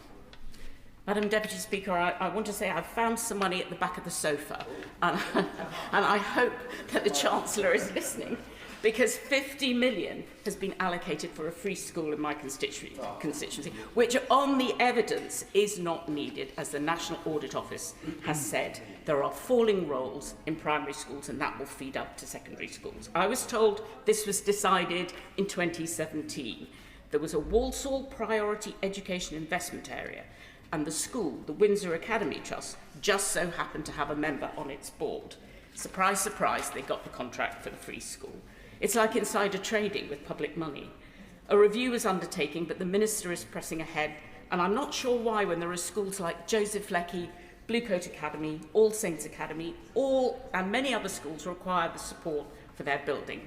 And they are building on Reedswood Park, against the evidence. This is not what local people want. Same with the Leather Museum, a local and beloved heritage, cultural and heritage icon. In a deal with a then Conservative controlled council, the transaction is a novel and contentious transaction made against the wishes of visitors, constituents and government policy on promoting arts and culture. It must be retained in its current position.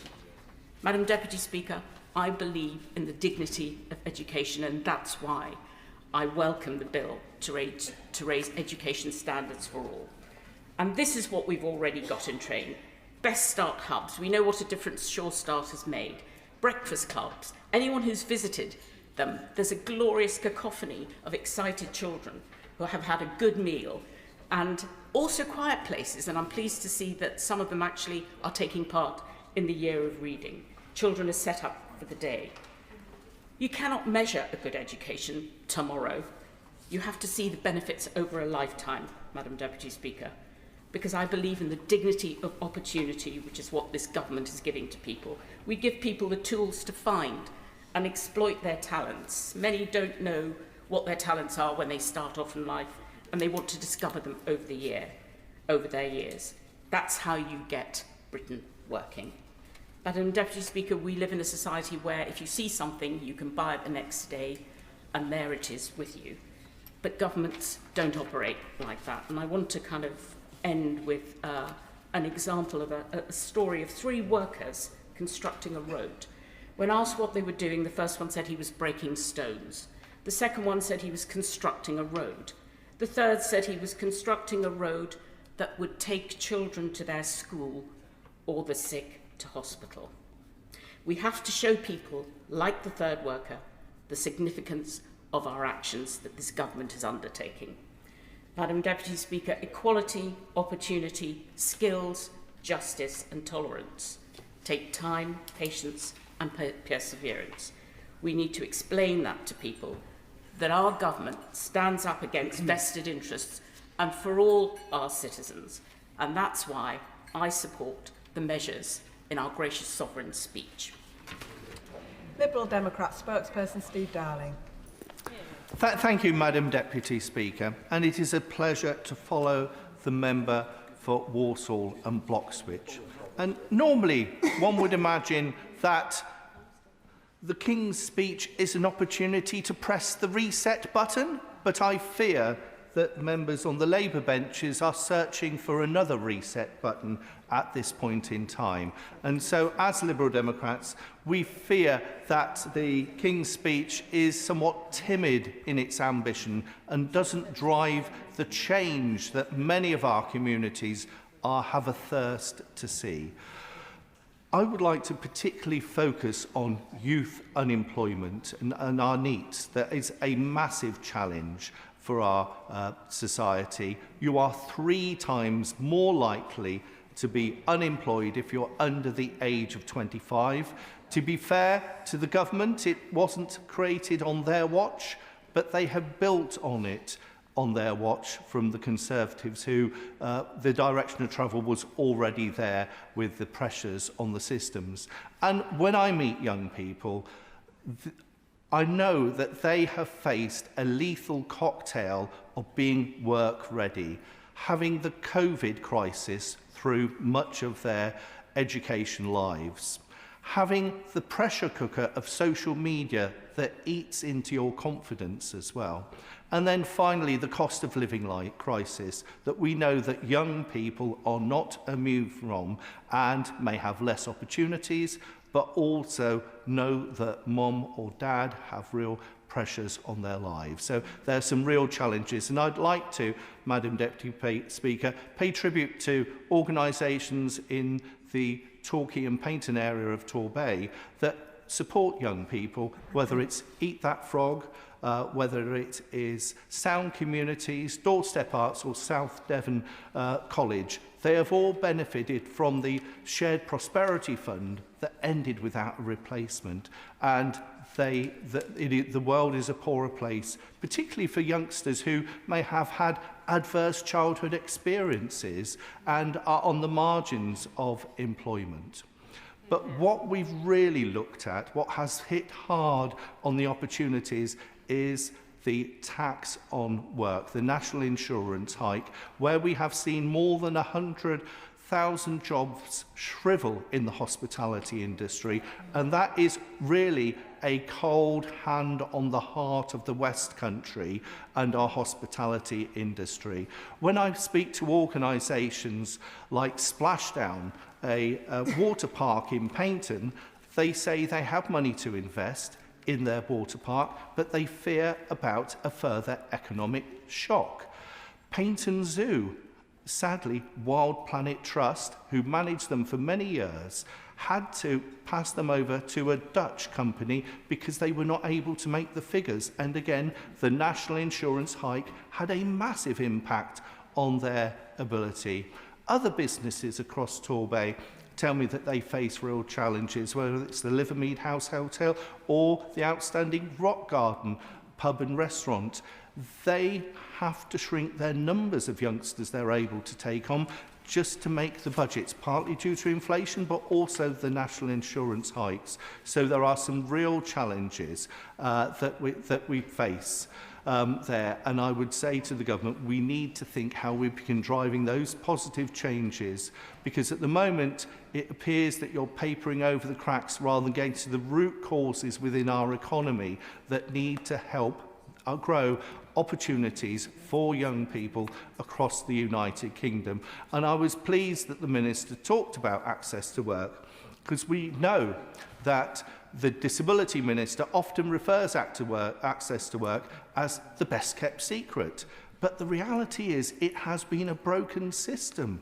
We are looking at 37 weeks for decisions to be made on access to work applications. People are losing job offers.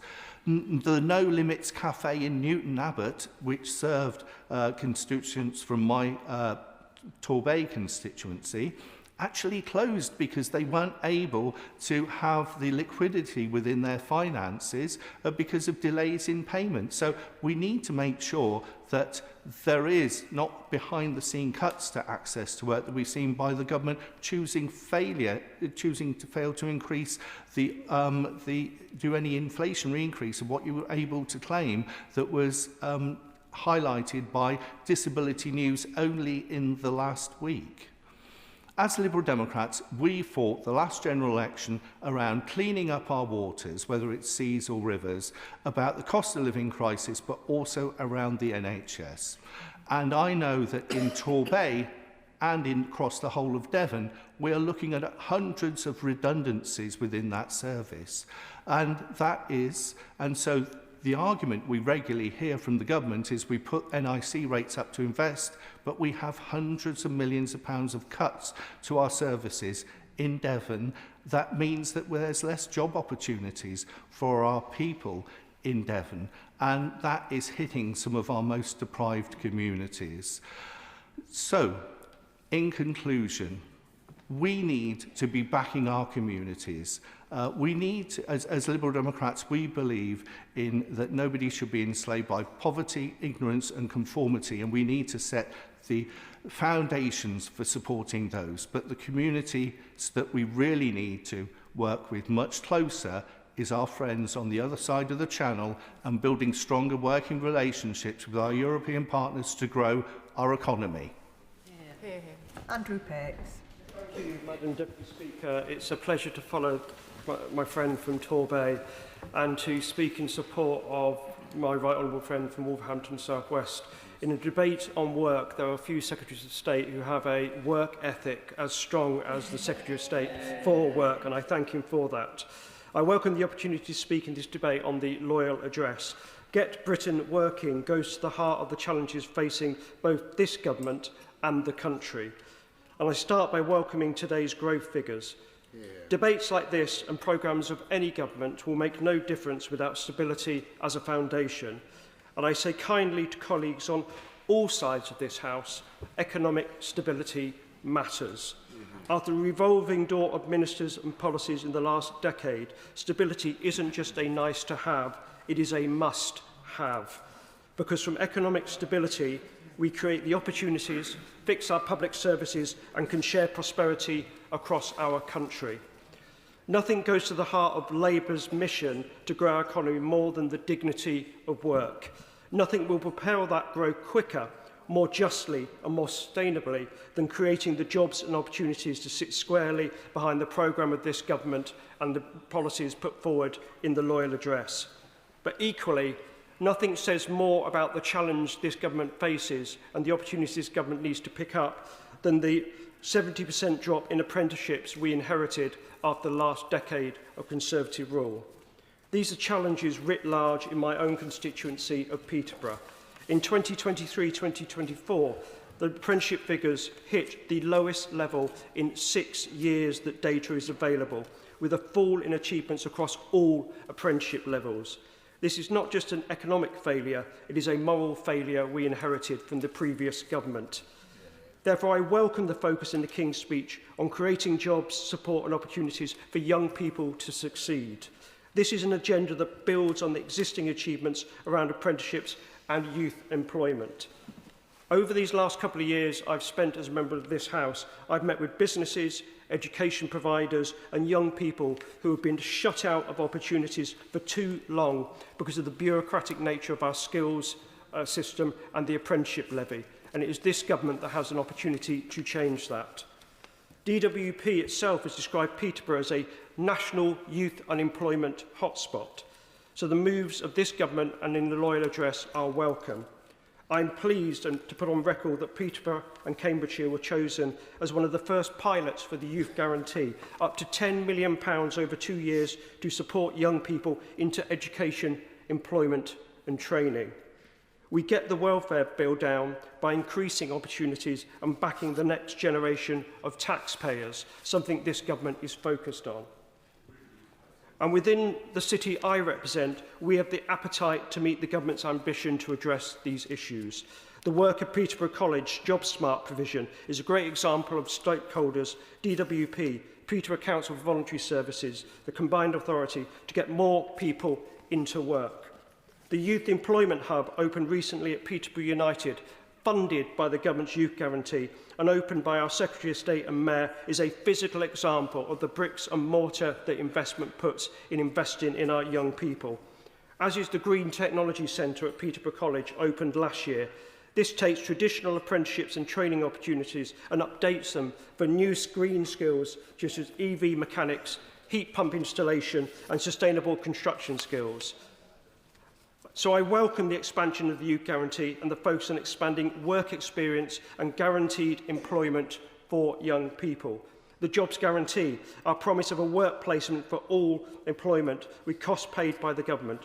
The Youth Jobs Grant, £3,000 grant for businesses that hire a young person who has been on universal credit for 6 months. And £2,000 grant for small businesses that take on an apprentice. For cities like mine, it could be transformative, creating opportunities and getting more people into work. I also look forward to the legislative programme that will follow the changes from the Timms and Milburn's reviews. It cannot be right that we write off so many young people as unfit to work and put them a life on benefits. But also this address goes to something bigger for us, Madam Deputy Chair. It addresses a greater inequality. The inequality for too long in this country between vocational and university education. This isn't just about policy, it is cultural. For too long we have made apprenticeships a second-class option. We have created a bias in our schools that favours university over apprenticeships and which in turn has been compounded by the destruction under the last government of careers advice and work experience for young people in cities like mine.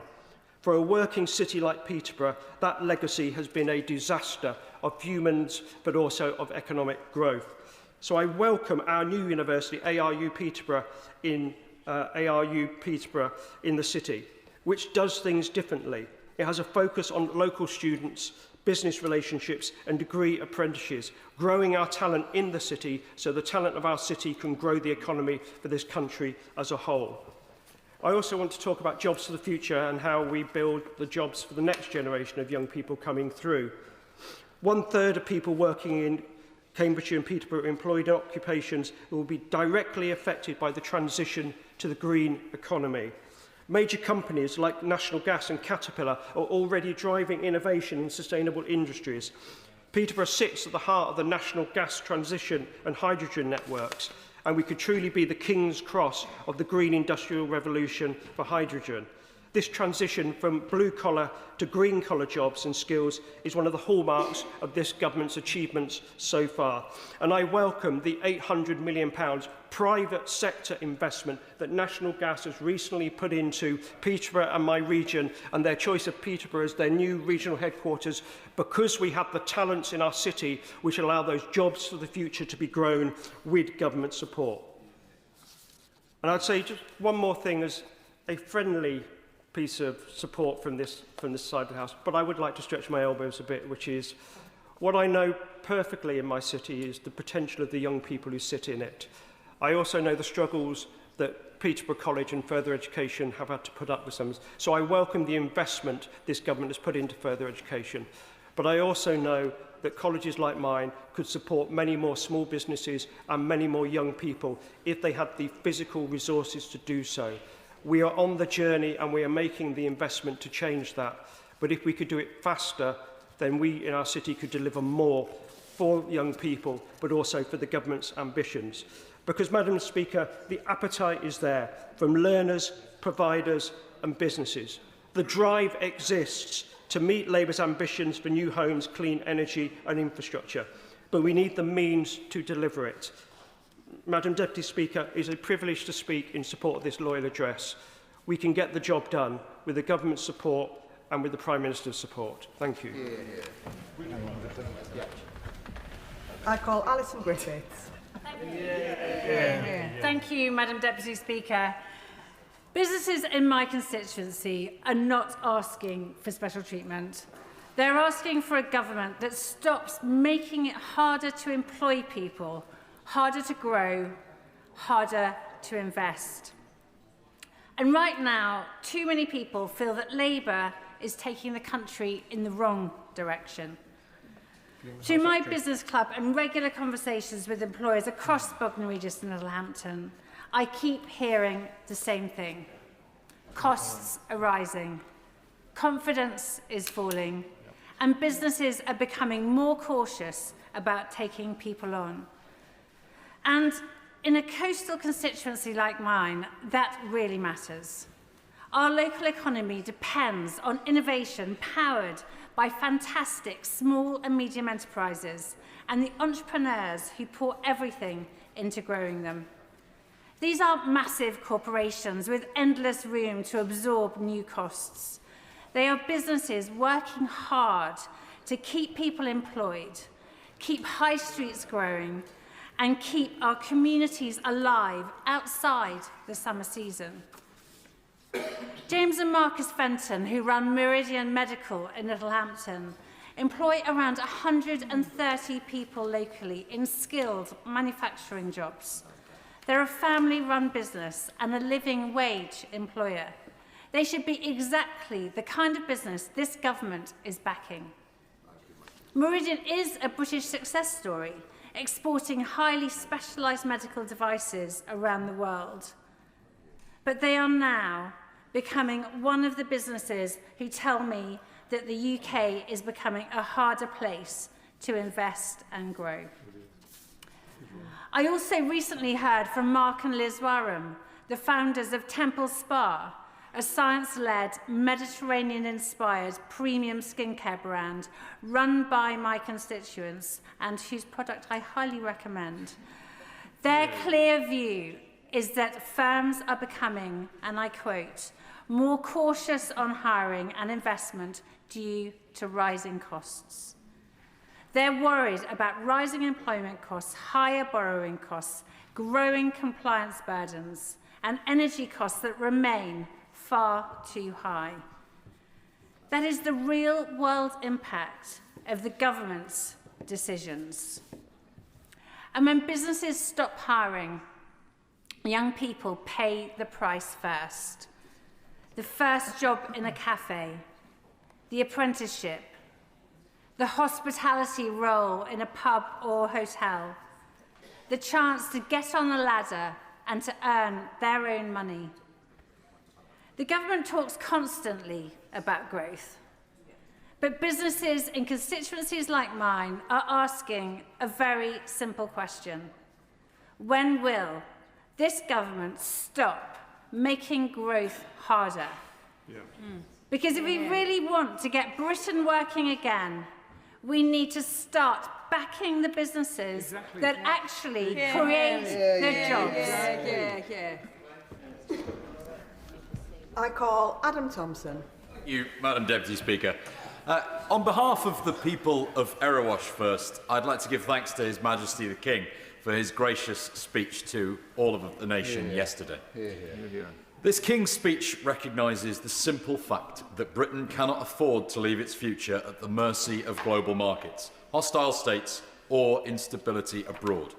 For too long, governments assumed that the hand of the free market would always act in Britain's interests. For too long, we outsourced vital industries without considering the long-term consequences. And for too long, we have underrated the ability of our businesses to export physical goods to the world. We've been globally pigeonholed, Madam Deputy Speaker, strictly as a post-industrial service economy.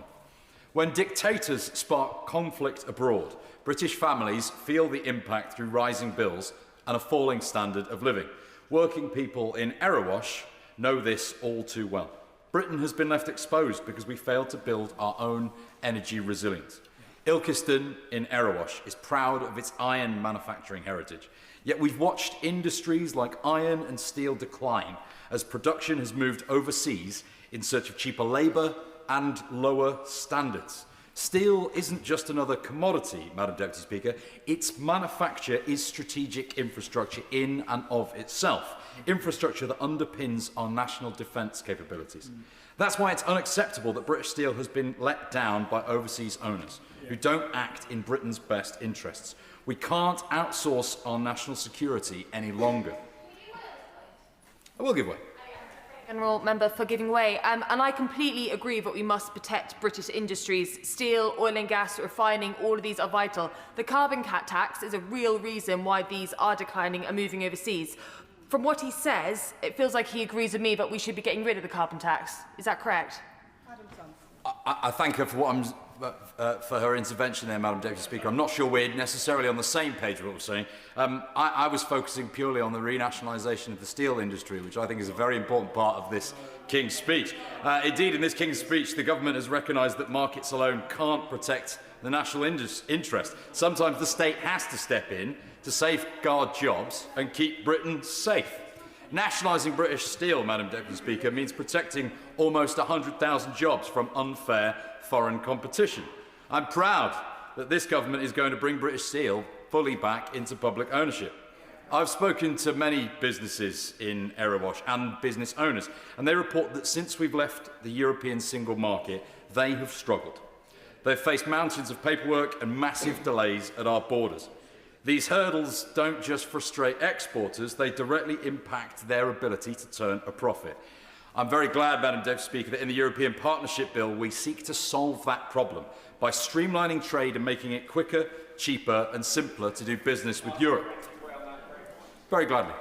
Thank you, Madam Deputy Speaker. My honourable friend's making an excellent speech, absolutely excellent. Would he agree with me that this is particularly important to many, many small businesses in vital supply chains in areas like the automotive sector, many other key sectors of our economy who will benefit directly from this well thought through measure? I thank my honourable friend for his intervention, Madam Deputy Speaker. I completely agree with him. Indeed, I'm going to talk about one of the businesses in my constituency momentarily. I think particularly when I discuss this topic, Madam Deputy Speaker, of Clooney Lace in Ilkeston, not in the automotive sector, but a brilliant high-end lace manufacturer. Shortly I will.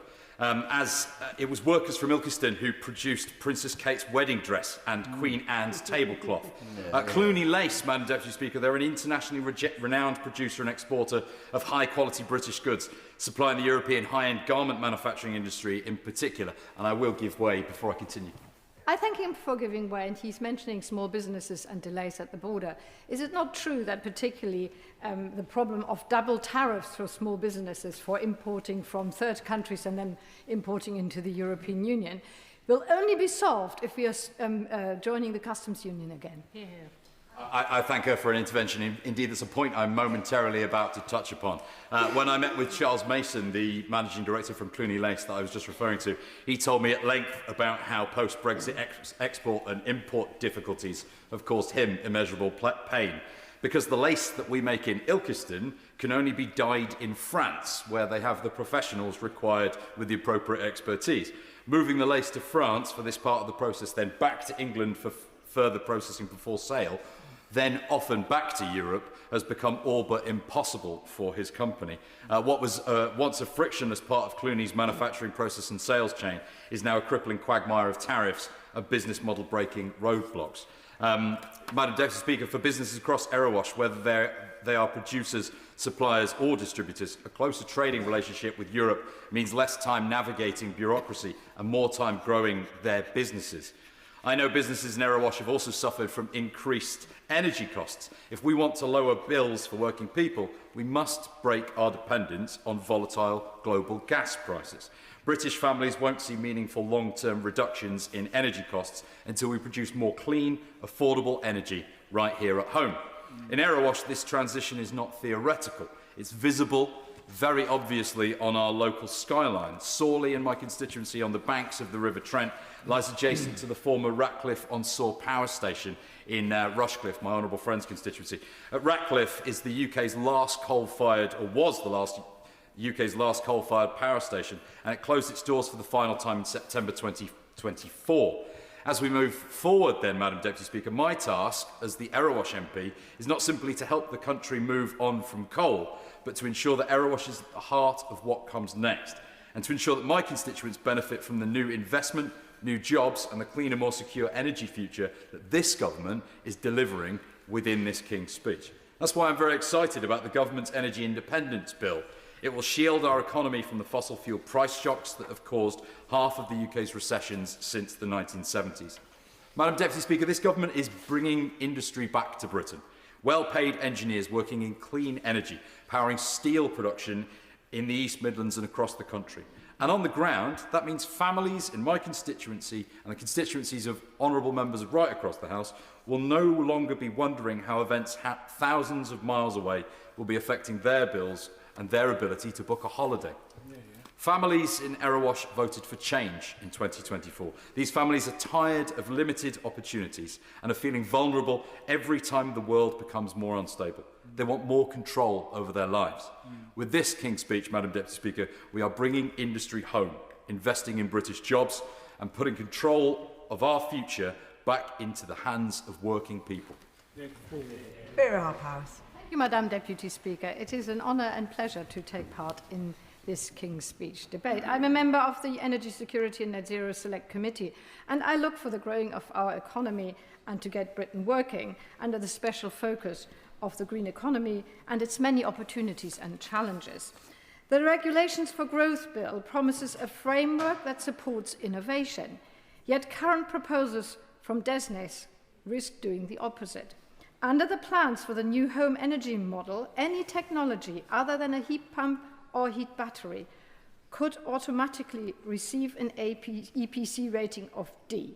In practice, that means innovative zero-emission systems would be treated the same as fossil fuel heating. That would make many new technologies commercially unviable and leave consumers without practical alternatives where heat pumps are not suitable.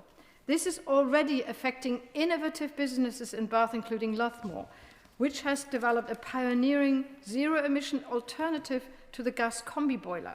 Combined with exclusion from support schemes, VAT barriers and delays in the assessment process, these policies risk pushing Britain's clean tech innovators overseas instead of backing them at home. Madam Deputy Speaker, I'm encouraged by the announcement of an energy independence bill in the King's Speech. Russia's invasion of Ukraine and other war in the Middle East have laid bare the need to go much further and faster to secure our energy supply. That means getting off the roller coaster of global prices. In the midst of an energy price crisis, cheap home-produced energy has never been more vital. There's a huge nationwide potential for growth in small-scale renewable energy generation, especially by community groups that can distribute the benefits locally. And nobody in this House will be surprised when I keep saying we Liberal Democrats are the greatest champions of community energy. Community energy puts people at the heart of their energy future by allowing them to generate, manage and own their own local renewable energy projects. These are projects run by the community for the community. One of many pioneering projects is Bath and West Community Energy in my constituency. Because of surplus income from renewable energy projects, they have been able to donate to over 100 community projects across Bath in the last decade. And Madam Deputy Speaker, what really worries me about listening in the SNS Select Committee about the proposals of energy community and the way the government looks at it is only about an ownership model rather than a beneficiary model. Community energy should also benefit the consumers of energy, not just how the energy is produced. And I get it, it's both. It's not one or the other, but we must focus on making sure that actually the community benefits from community-generated energy. Community energy projects also strengthen energy security by diversifying sources of energy, reducing the reliance of imported fossil fuels. In 2025, community energy groups saved people almost £2 million on their fuel bills due to energy efficiency upgrades. However, community energy schemes currently generate less than 0.5% of the UK's electricity. With the right support, this could increase by 20 times, powering over 2 million homes and saving over 2 million tonnes of CO2 emissions per year. But there are two main blockers to the rapid expansion of community energy projects. The first major barrier is a shortfall in government funding to scale up energy generation projects. Whilst the £15 million Great British Community Energy Fund is welcome, it has led to minimal growth. I hope that through the Energy Independence Bill, more funding will be allocated to these projects so their potential can be realised.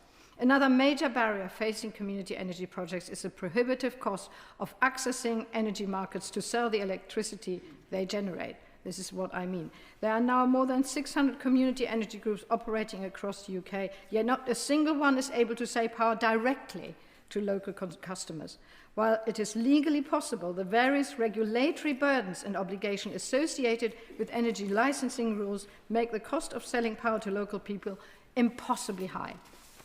In the 2022-23 session, legislation was brought forward to unlock the potential of community energy and the potential to sell directly to local people. That proposal was supported by the current Secretary of State and more than 320 cross-party MPs. We have a Secretary of State for Energy who supports reform of local energy supply, but we are still waiting for this legislation to make that reform a reality.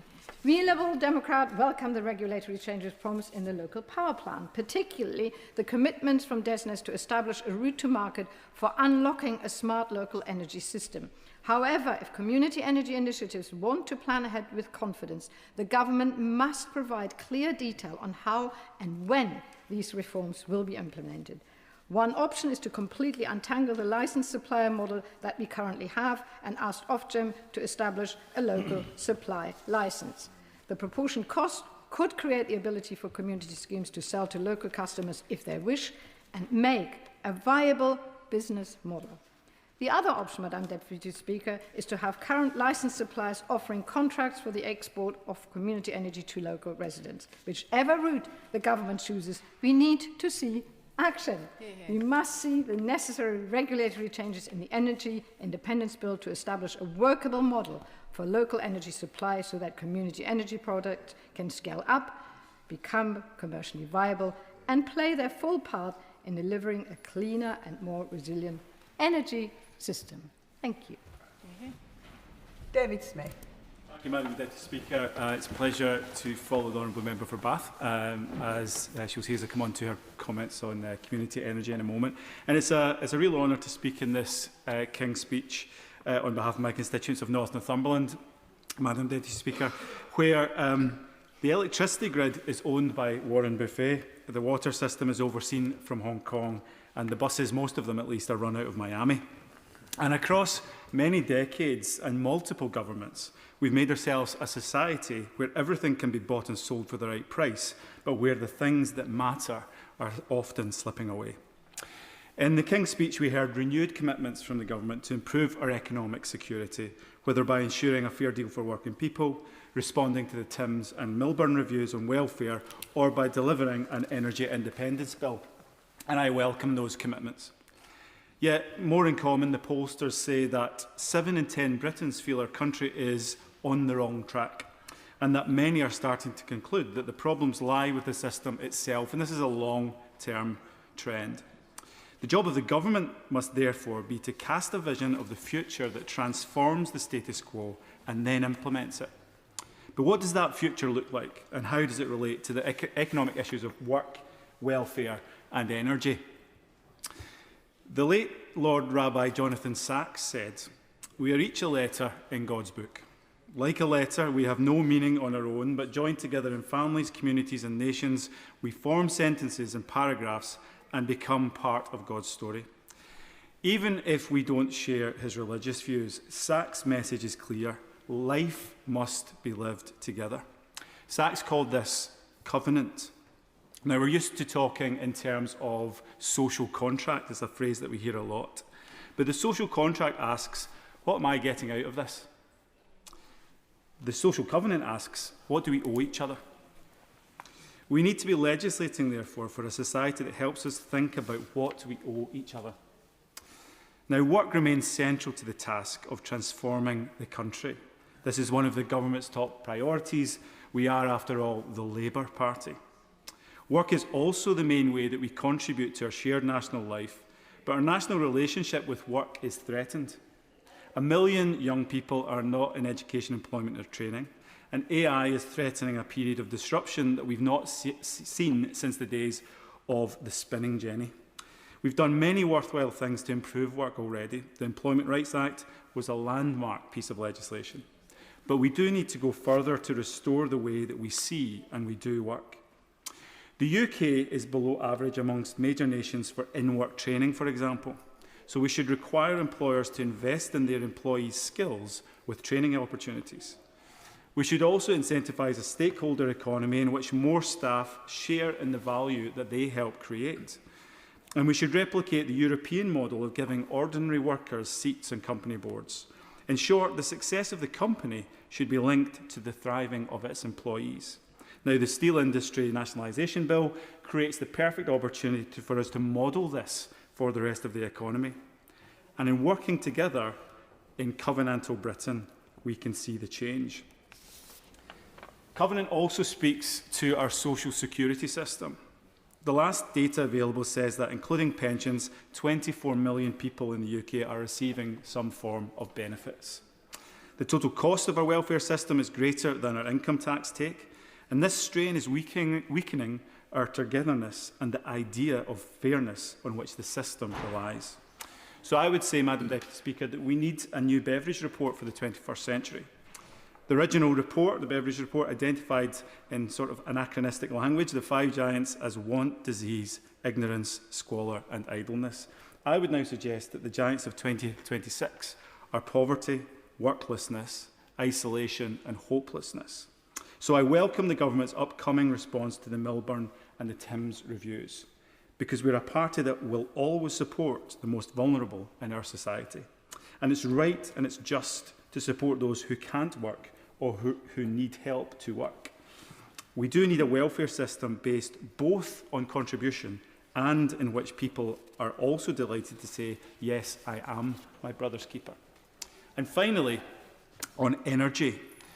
I welcome the government's commitment to energy security and the Energy Independence Bill in the King's Speech. But without a covenantal relationship between government and community, we will lose support for the green transition. King's College London has found that the share of those who support net zero sooner than 2050 has halved since 2021. Meanwhile, energy price rises are already affecting parts of our country and our economy, as we all know. When the first American missile was launched into Iran, some of my constituents' heating and hot water prices in North Northumberland doubled. A covenantal response to that is to say, let's work with local communities to meet their needs now instead of pressing on towards jam tomorrow. So, if a wind farm is created in the vicinity of a community with the consent or ownership of that community should benefit financially. And we must also acknowledge that many of our constituents will be relying on oil and gas for decades to come. 14,000 properties in North Northumberland are not on the gas grid, for example. So let's rebuild our energy security and supply using a realistic mix of options. Let's leave everything on the table so that it serves everyone. In conclusion, Madam Deputy Speaker, the dead end of unfettered market capitalism has been broken by its own failure to deliver decent jobs and affordable energy. We all now need our future to be built on something that brings both economic security and restored social relationships. In short, we need covenant. The Labour mission was never simply to get on in life, but for all of us to share in prosperity and common endeavour. Nye Bevan once said, "We have to build a party that is capable of expressing the desires of the people who sent us here, not just their immediate desires, but their deeper longings for a just and generous society." The task is to build on this King's speech and to create both a story and a programme that speaks to these longings in work, in welfare and energy. And to do this, all of us, government, party and country, need to commit to a new social covenant. Peter Bradford. Thank you, Madam Deputy Speaker. They say that a week is a long time in politics, yet during this short debate we have seen the Health Secretary leave the government. But amidst the open revolt and factional infighting opposite, one thing remains abundantly clear. Whoever will be steering the ship, this Labour government lacks both the courage and the political capital to confront the spiralling cost of welfare. We hear endlessly about the soft left, the hard left, the moderate left, but the story time and time again with every Labour government is that they eventually run out of everyone else's money. And the numbers are stark. A welfare bill projected to rise to over £103 billion by the end of the decade, a figure that continues to surpass the revenues that government receives in income tax. More than 4 million people are now claiming PIP. And meanwhile, unemployment continues to rise, with nearly 1 million young people not in education, employment or training. This is simply unsustainable. We on these benches firmly believe in a safety net for those who genuinely need support.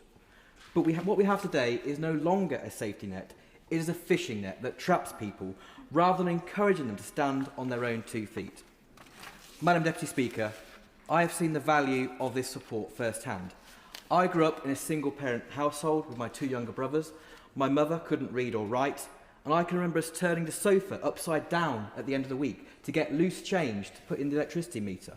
So honourable members opposite perhaps think too often us on these side of the bench of the House are far too privileged to understand real poverty. That's simply not the case. Many of us on these benches have experienced poverty in our own upbringings, and because of this lived experience, we know where support is needed and where it is being abused. Sadly today, we face a culture where some treat dependency as a way of life, a badge of honour even, where generation after generation, families are boarding the benefits gravy train. We've all heard the stories on the doorsteps, conversations, I'm sure, during the recent local elections, with people on their own streets claiming every benefit going, ordering a Deliveroo every night, purchasing the latest 60-inch television. These are luxuries that millions of hard-working constituents have to think twice about before doing. That is why, in our alternative King's speech, we have set out sweeping reforms that would end this welfare madness. Our welfare reform bill would restore fairness, ensure that support goes to those who truly need it, and ensure value for taxpayers' money. We on these benches believe in dignity of work and personal responsibility. We would ensure that benefits are restricted to British citizens, so that people coming to this country cannot simply ride on the coattails of British taxpayers. We would ensure that PIP is not awarded on the basis of lower-level health conditions that, let's put this bluntly, is just one of the normal challenges of everyday life that we all have to contend with. We would ensure that the 6 a.m. Britain, the families who have to tighten their belts because of the spiralling cost of living, do not simply have to pay for the children of those who choose not to work. And we would ensure, through the introduction of a household benefit cap, that that you're always better off in work than out of work. These reforms are essential if we want a fair society, if we want economic prosperity for our country. However, Madam Deputy Speaker, welfare reform must go hand in hand with reforms that encourage business to get people back into work. That is why I am proud that the Conservative Party have set out exactly what we will do to get Britain working again. This is in direct contrast to the actions of the current government, from hiking of the jobs-destroying national insurance to the burdensome regulations introduced in the Employment Rights Act. These rising costs are forcing businesses to think twice before hiring extra staff. This government has become a barrier to economic growth. Madam Deputy Speaker, they are no longer the party that their very name suggests. They have become the welfare party.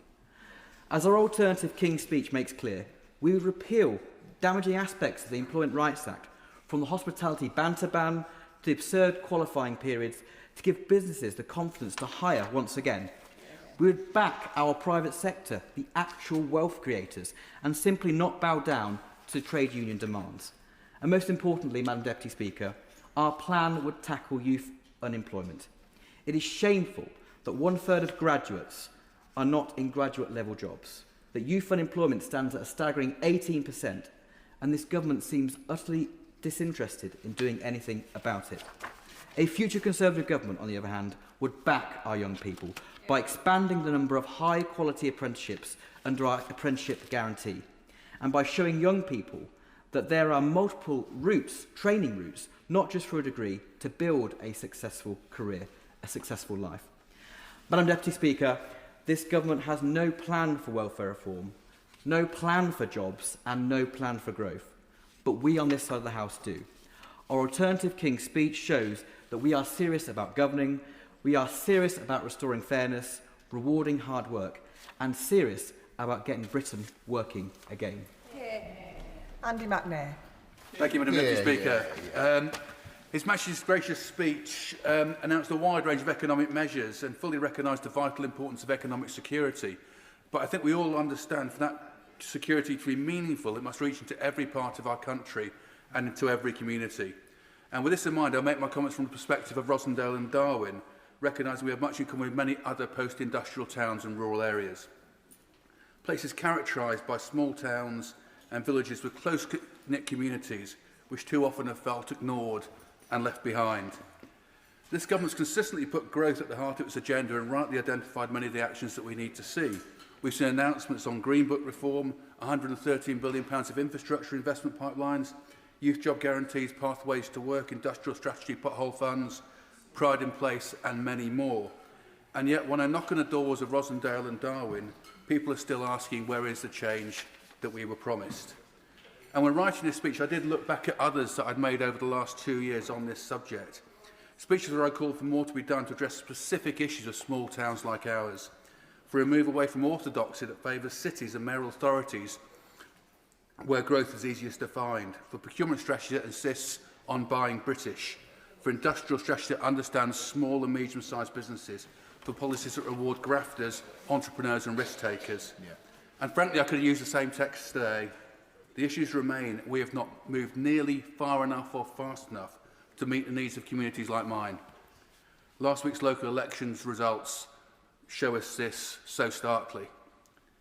There's been much talk about a change this government needs to make, and we must grasp this moment to fundamentally rethink our approach to growth strategy. Incremental just won't cut it, nor will city-centric. We cannot justify government investment flowing into the likes of Manchester whilst the towns of Lancashire don't even appear in the picture. We need to learn lessons of the last 2 years and do better. If we're going to deliver growth and jobs to places like Rossendale and Darwin with the urgency our electorate demands, we must commit to a scale of action that matches the challenge. This means we're willing to take risk, to demand joined-up action across government, to do the hard things at a scale that impacts every community. So what does this mean in practical terms? First, on infrastructure. We have to recognise that its own, a city-centric approach will do little for communities like mine.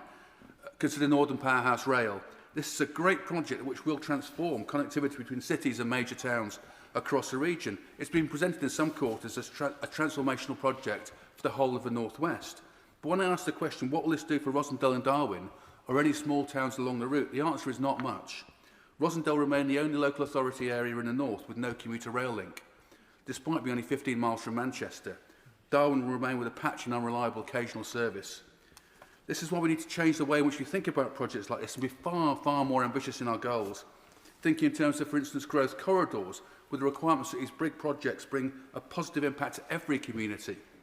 This would include physical infrastructure and connections to small towns as an integral part of the project, as well as insisting on buying locally. We need to have a similar approach when we think about industrial strategy. In Rosendale and Darwin, we have many great businesses, including creative and innovative manufacturers, but none employ more than 500 people, and few fall into what have been identified as national priority sectors. This is entirely typical of so many places across our country, where such businesses employ the bulk of the local workforce. We need to get behind these businesses and have a much more comprehensive and urgent industrial strategy which truly understands their challenges and opportunities. First and foremost, this must embed Buy British at its heart, using the full power of government procurement to support our businesses.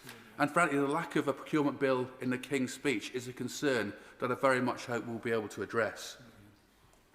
As well as this, we need to bring down business costs, particularly energy, opening up access to risk-tolerant finance and a tax and regulatory system that actually encourages employment, enterprise, risk and productivity. Alongside this, we need to restore our town centres and community spaces. Pride in Place is a great programme, and I'm proud to have been able to bring this investment to Rosendale, to Rottenstall and to Darwin. £20 million over 10 years will enable us to make some significant changes, but for every town that has got this support, there are many others that do not. Surely the case for investment in Bacup and Staxters and Whitworth is just as strong. And in any case, we'll only really enjoy the full value of this investment if it's aligned with improvements in transport, skills and infrastructure that address the underlying constraints on our local economies. So we should build on what works and go bigger and wider with Pride in Place, front-loading investment to increase the speed and scale of change whilst ensuring we are delivering the infrastructure that can release the full potential of places like Rosendale and Darwin. And I could list lots of other areas for action, but fundamentally, this is actually about a change in mindset. For too long, geography has meant destiny. Small towns like Bacup, Whitworth, Rottenstall and Darwin have been at the back of the queue and left behind as big towns and cities shout louder and offer similar, seemingly easy solutions. We need to break this cycle and ask the question, what does this do for our towns? This should be embedded in every investment strategy and decision process. We must be willing to commit to strategies that insist on doing the hard things whilst providing the procurement policy, fiscal flexibility, regulatory framework and sustained leadership to drive delivery. We must learn lessons of the past and not allow established orthodoxies and a desire for easy wins to stand in the way of this. We simply cannot afford to fail those communities that need us most. Thank you. Yeah. I call Dr. Danny Chambers. Thank you, Madam Deputy Speaker. We know that one of the main barriers to people getting back into work and out of work is having poor mental health, and we've got very long mental health waiting lists of 1 million people on waiting lists, and many of these people would firstly rather be in work, and it is good for their mental health to actually be in work as well. And so I'd really like to highlight an initiative in Winchester that I have brought up before, where and it is an initiative that has won awards, like NHS awards as well, where the Winchester Citizens Advice provide a person 2 days a week in the local mental health unit called Melbury Lodge. And this is to help the inpatients with all their life admin. So we know that people who are suffering from mental health issues, especially people who are inpatients, are more likely than average to have debt, to have housing issues, and to have other sort of life admin problems that when they get discharged back into the same situation they were when they were admitted in the first place, their mental health can deteriorate. Now, this initiative is fantastic because it has been proven through peer review published papers that the people in there have a shorter duration of stay, and they're less likely to be readmitted, and they're more likely to engage with social services once they're discharged. And this is something that the ministers and everyone will find particularly interesting. Every pound spent in this project saves the NHS £14.08 in cost avoidance. Now, I have met with this team several times. It seems like an absolute no-brainer to roll this out in every mental health unit in the country. And there's no question that this can't be afforded, given that it saves so much money and that the saving is so quick. This isn't an investment that takes 5, 6, 7 years to pay off. It is within months the savings are seen. So I would really urge the government to look at this project, and I'd be really keen to have a meeting with the relevant minister and whoever the relevant minister turns out to be. But with the team who are running this project, Winchester Citizens Advice and the Melbury Lodge Unit, because I think it is something that could be hugely impactful to so many thousands of people, helping people get back into work. It's really good for the staff, it's really good for the patients, and it's really good for the taxpayer. And in the previous King's speech, we were really heartened to see that it was specifically stated that mental health would be treated as serious as physical health. We're disappointed there wasn't a specific mention of mental health in the King's speech this year. So we really want to urge the government to remember to put this forefront of their efforts to try and get people back into work. Thank you. Kate Osborne. Thank you, Madam Deputy Speaker. I want to thank the Honourable Member for Bradford West for her brilliant opening contribution to the gracious speech. I also want to start by acknowledging that this government has delivered. From renters' rights ending no-fault evictions, to the New Deal for workers, to education, to Great British Railways, to bringing the NHS waiting list down, to lifting children out of poverty, to the work on violence against women and girls, all of that good work deserves to be talked about and celebrated. But it must also be acknowledged that people need more. They are desperate for change following decades of neglect, and unfortunately the measures in this King's speech, whilst in the main are welcome, are not the bold moves we need to see. We need a government that will tackle the extreme wealth inequality in the UK, a government that delivers for communities, and we need to go back to giving people hope. We need to ensure that our government has received the message from the local elections last week that people are unhappy with the direction we have taken, and that as it stands, we do not have the trust of our communities. It was devastating to see the two councils from my constituency, South Tyneside and Gateshead, councils that Labour have held for 50 years, fall to reform. We let those communities down, and we need to deal with that. We must build on the things we have delivered, like the New Deal for workers, instead of focusing on divisive commitments like the digital ID scheme and the removal of jury trials, two things I remain opposed to. When we move away from our Labour values, we let the country down, we let our communities down, and scarily we leave a gap for the far right to move into and exploit people's fears, desperations and their legitimate need for jobs, housing and security. Housing, security and jobs are particularly needed in the North East. In my constituency of Jarrow and Gateshead East, this year we are commemorating the 90th anniversary of the Jarrow Crusade, the March for Jobs. Yet 90 years on, and the problems those marchers faced are the same as the residents in my constituency face today. For decades, successive governments have neglected the North East, and the North East made their feelings very clear last week. We need a government that takes action to improve our communities. It is the Labour Party that is the party of the people, that is the party of workers. That is the government we need to see now. A government that delivers for people, change that communities can see. We need actions, not words. We need to drastically redistribute wealth so that it is invested in communities. We need to rebuild trust locally and nationally with bold and ambitious policies and action. There are some highlights in the gracious speech, including the Leasehold Reform Bill, Hillsborough Law, legislation to clean up the water industry, nationalisation of steel, the £45 billion to deliver Northern Powerhouse Rail, and the legislation to support small businesses and stop late payments, the licensing for private hires. All subjects I've spoken about many times in this place and at events in Parliament. But we need to do much more than this tinkering at the edges. We need to legislate to bring back water into public ownership. We need to stop the scandal of the water companies' bonuses. It is an absolute disgrace that they are profiting from the pollution that they are dumping into our waters. It is also welcome to see proposals around education for all, but we must ensure that any SEND reforms do not push children into a one-size-fits-all approach. The SEND consultation ends next week, and we must listen to the views that are submitted.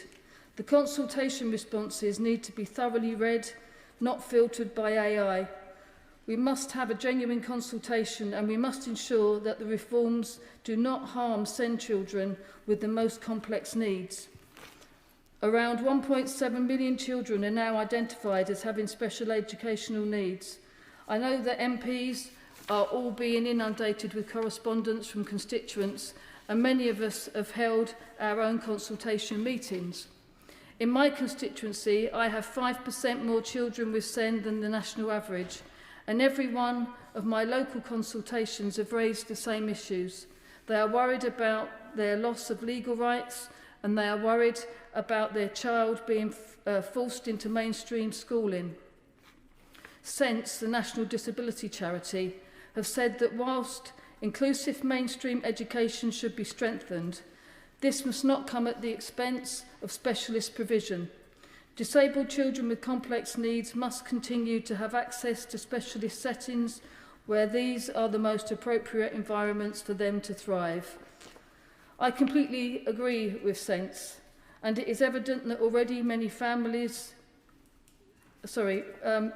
struggle to find adequate provision. I have held drop-ins in Parliament with people from across the political spectrum, and I want to thank Rory Bremner and Nick Ferrari for coming into Parliament to meet with young people and their families and listen to their stories. The last government described the SEND system as broken, and of course they did a lot of the breaking with their destruction of local government budgets, but it has been neglected for decades. It is in desperate need of reform and investment. We can and must get this right to ensure that the most vulnerable are protected.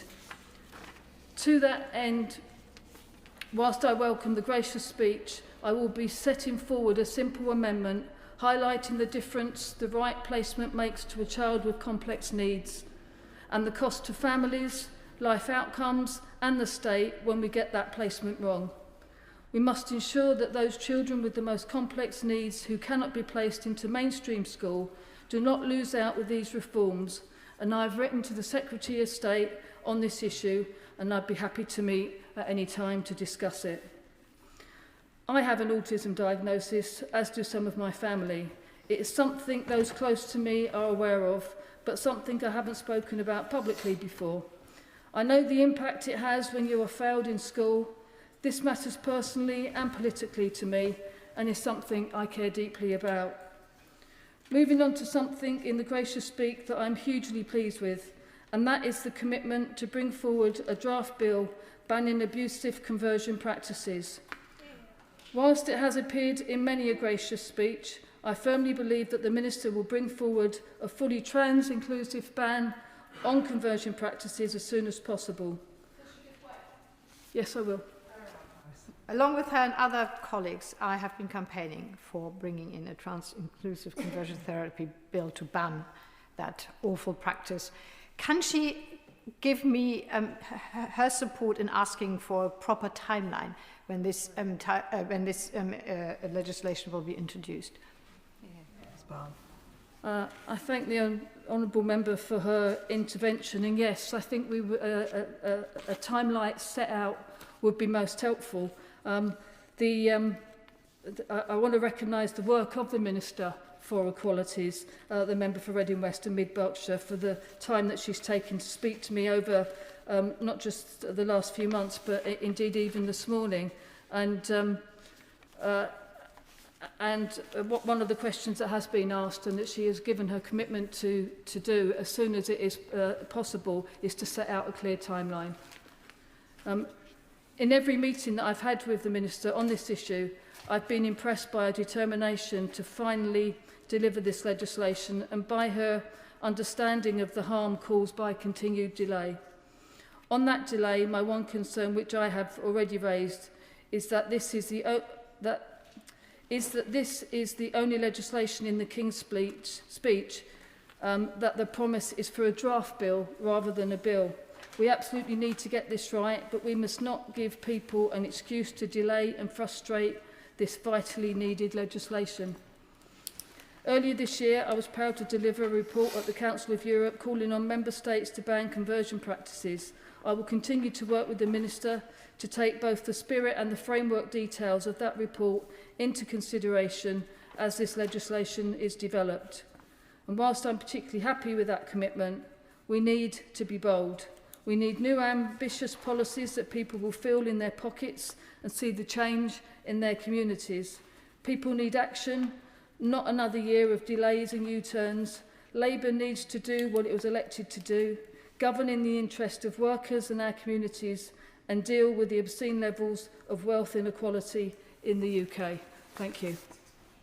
Seamus Logan. Thank you, Madam Deputy Speaker.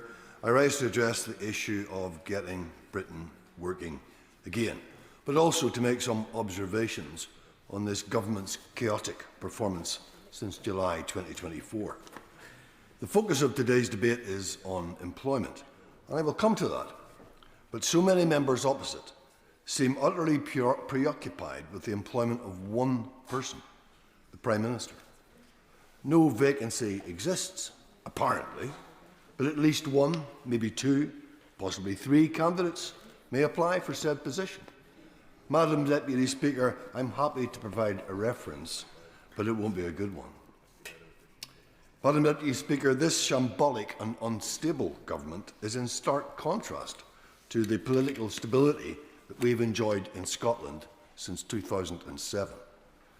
We will continue to enjoy that stability for another 5 years, following our landslide victory in the Scottish parliamentary election on June the 8th, a landslide victory bigger than Labour's in July 2024, where 58 of our successful applicants are being sworn in today in Edinburgh.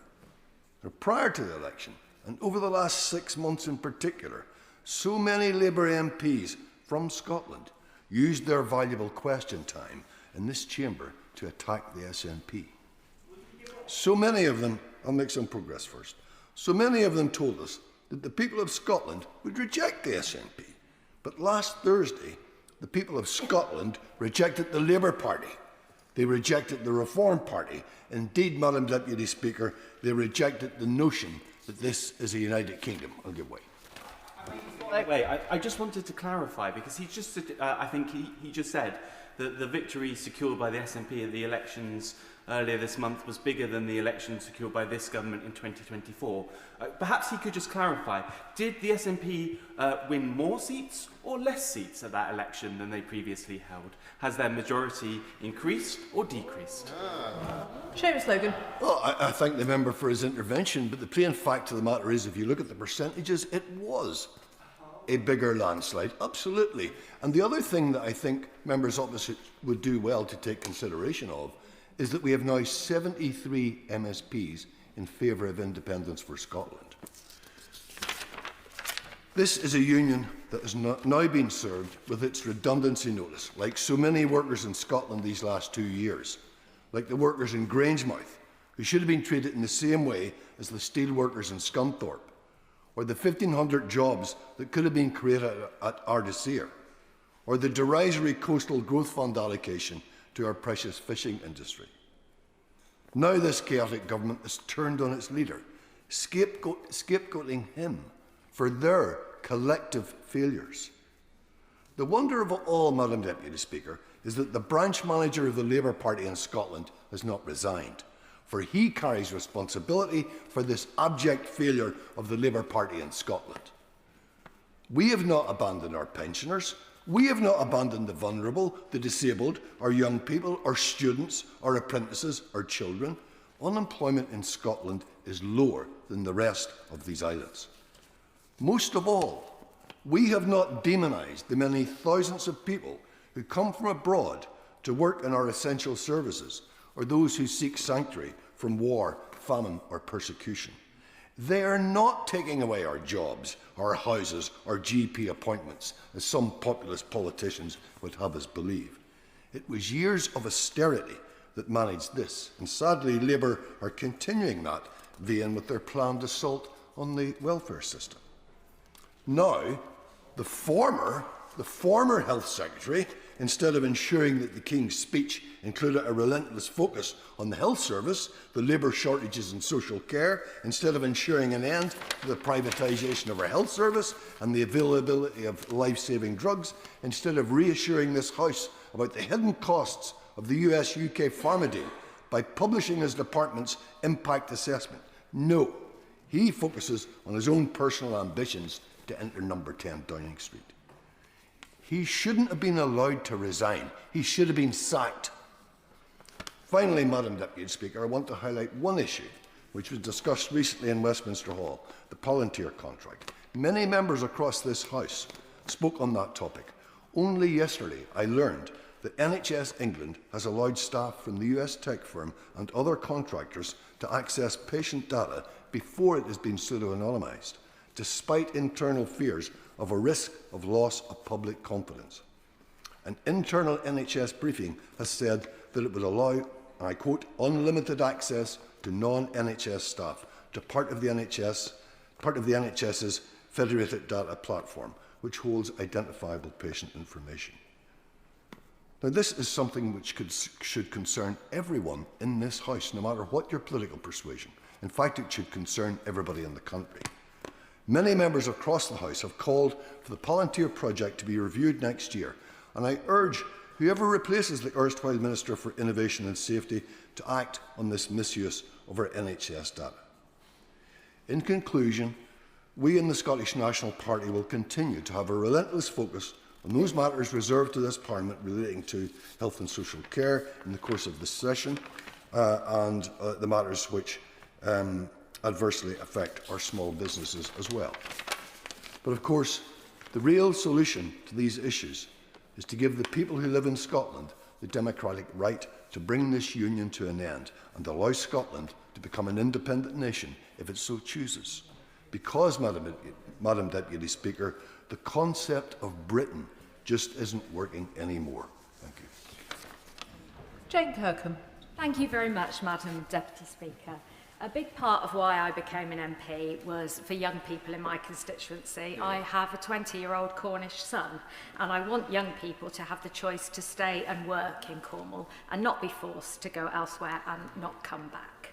There are some genuinely exciting opportunities for good, well-paid green jobs in the renewable energy sector in Cornwall, in, for example, floating offshore wind. We also have a new government critical mineral strategy and an awful lot of lithium and other critical minerals under our feet in Cornwall. In fact, apparently enough for 20% of the needs of the whole of Europe. We have digital, we have creative arts, we have our amazing hospitality sector. I was a teaching assistant in a secondary school for 7 years, and I've seen the impact that successive COVID lockdowns had on a generation of young people who missed out on that in-person social interaction and developmental milestones. And I know how much they suffered from a broken SEND system for a decade, and I realise how difficult it is to re-enter education after time away or enter the workforce for the first time under those circumstances. We inherited nearly 1 million young people not in work or education across the country, and Cornwall is particularly highly represented in that. It's so important we give those young people the skills and the confidence they need to move forward with their lives, which is why the government commissioned the Milburn Review to identify those root causes of youth unemployment and to make some recommendations for how we can improve those opportunities for our young people. And it's why we've introduced some of those policies to support young people into work, backed up by the funding. The jobs guarantee, for example, will lead to the creation of 90,000 extra subsidised jobs in the next 3 years for those aged 18 to 24. New foundation apprenticeships, including newly in hospitality and retail, which will help my area, will provide employers with up to 2,000 to support 16 to 21-year-olds into work. And the apprenticeship initiative will give SMEs £2,000 for each new employee aged 16 to 24 they take on, as well as the youth jobs grant, £3,000 for a business that hires someone on universal credit for 6 months. I'm really hopeful that these policies will complement and add to some of the brilliant work that Cornish employers are doing, particularly regarding apprenticeships. Cornwall Marine Network in my constituency plays a vital role in supporting SMEs in the marine sector to take on apprentices and delivers high quality training as well, as does Truro College in my constituency. Firms like A&P, Pendennis and Cockwells all provide fantastic apprenticeship schemes in the marine industries, and the Cornish Fish Producers Organisation has developed an 18-month Level 2 Fisher Apprentice to equip young people with the skills and knowledge they need for a career in fishing. I also welcome the Fishing and Coastal Growth Fund, which will invest in skills and workforce development in the sector. Furthermore, leaders of the world-class hospitality industry in Cornwall are keen to train more young people.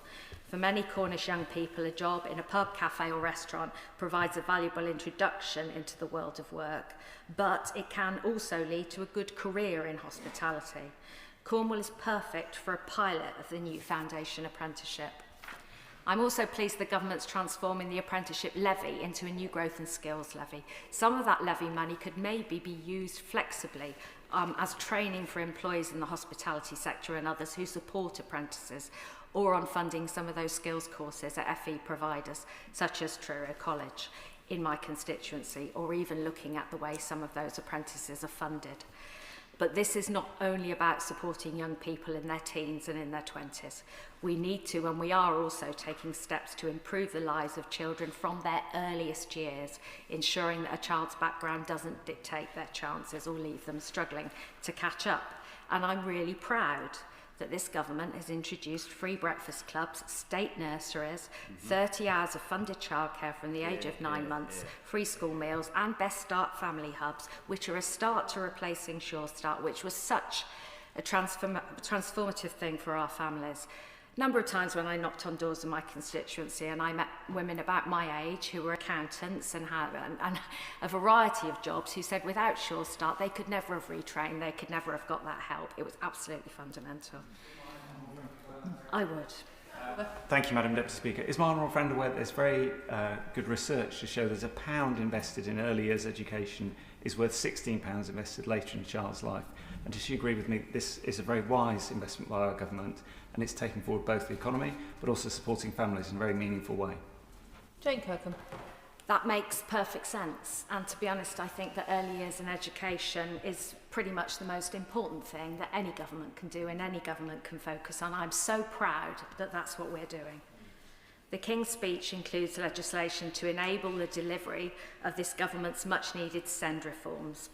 Parents of children with SEND in my constituency have made it very clear the current system isn't fit for purpose, and I have shared their experiences and concerns as part of the consultation, and I'll continue to do so.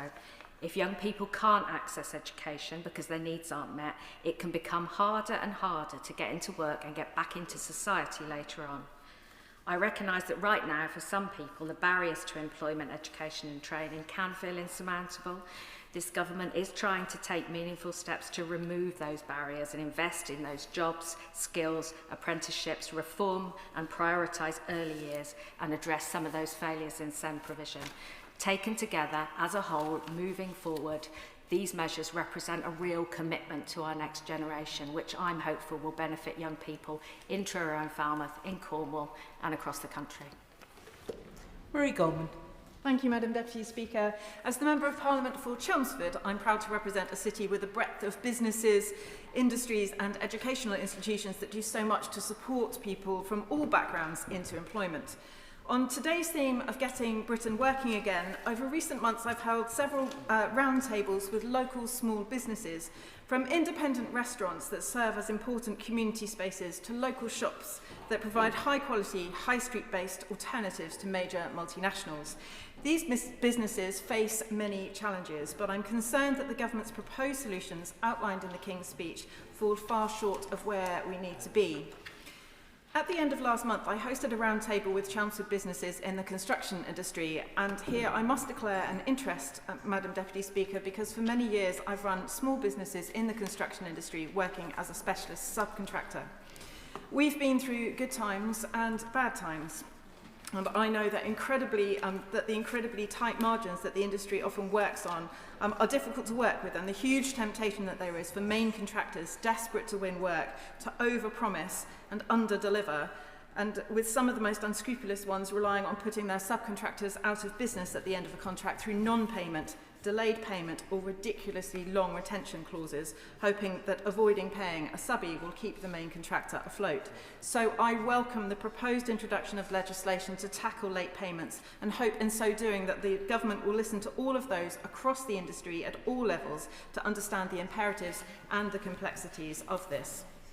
The construction industry is essential to our economy and to our lives. The sector creates, sustains and draws upon an enormous range of trades and skills. Far from being just about getting muddy and cold on a building site, the industry requires highly skilled engineers, surveyors, planners and logistics experts. It needs administrators and accountants alongside plumbers, brickies and sparkies. And the industry is critical to the functioning of our country, from ensuring we build enough homes to maintaining and expanding critical transport infrastructure. But owners and representatives from the companies I met highlighted the significant decrease in young people entering the construction workforce, as well as the overall proportion of women in the sector being extremely low at around 16%. Of course, the industry is already working hard to tackle this, but businesses can't do it alone. Let me highlight one specific example that was raised with me that goes to the very heart of the theme, getting Britain working again. Getting young people to site. If we want young people to take up careers in construction, and we surely do, we need them not just to learn the skills and gain essential knowledge through further education courses, we also need them to get hands-on practical experience on building sites. But I know that this is made more of a challenge because the industry wants this and needs it too, but time and time again I've heard businesses tell me that there is simply no substitute for a young person learning alongside a master craftsman or woman and learning the tricks of the trade that allow them to adapt to the unpredictability of the myriad issues that come up on real site rather than the theoretical world of a classroom. But the problem is that these young people can't get there. Building sites tend not to be conveniently located along a bus route or next to a train station. Indeed, by definition, a new site is often in an entirely new, undeveloped area, and the work is creating the infrastructure that will be used in the future. But in the meantime, how do you get the young people to the sites? If they don't drive, and many are too young to even hold a driving license, they are reliant upon getting a lift. But it's very difficult for businesses to provide this lift due to safeguarding rules for under 18s. This inevitably generates inequality as only those who can afford to take taxis or have a parent available to take them can do so, with others left behind.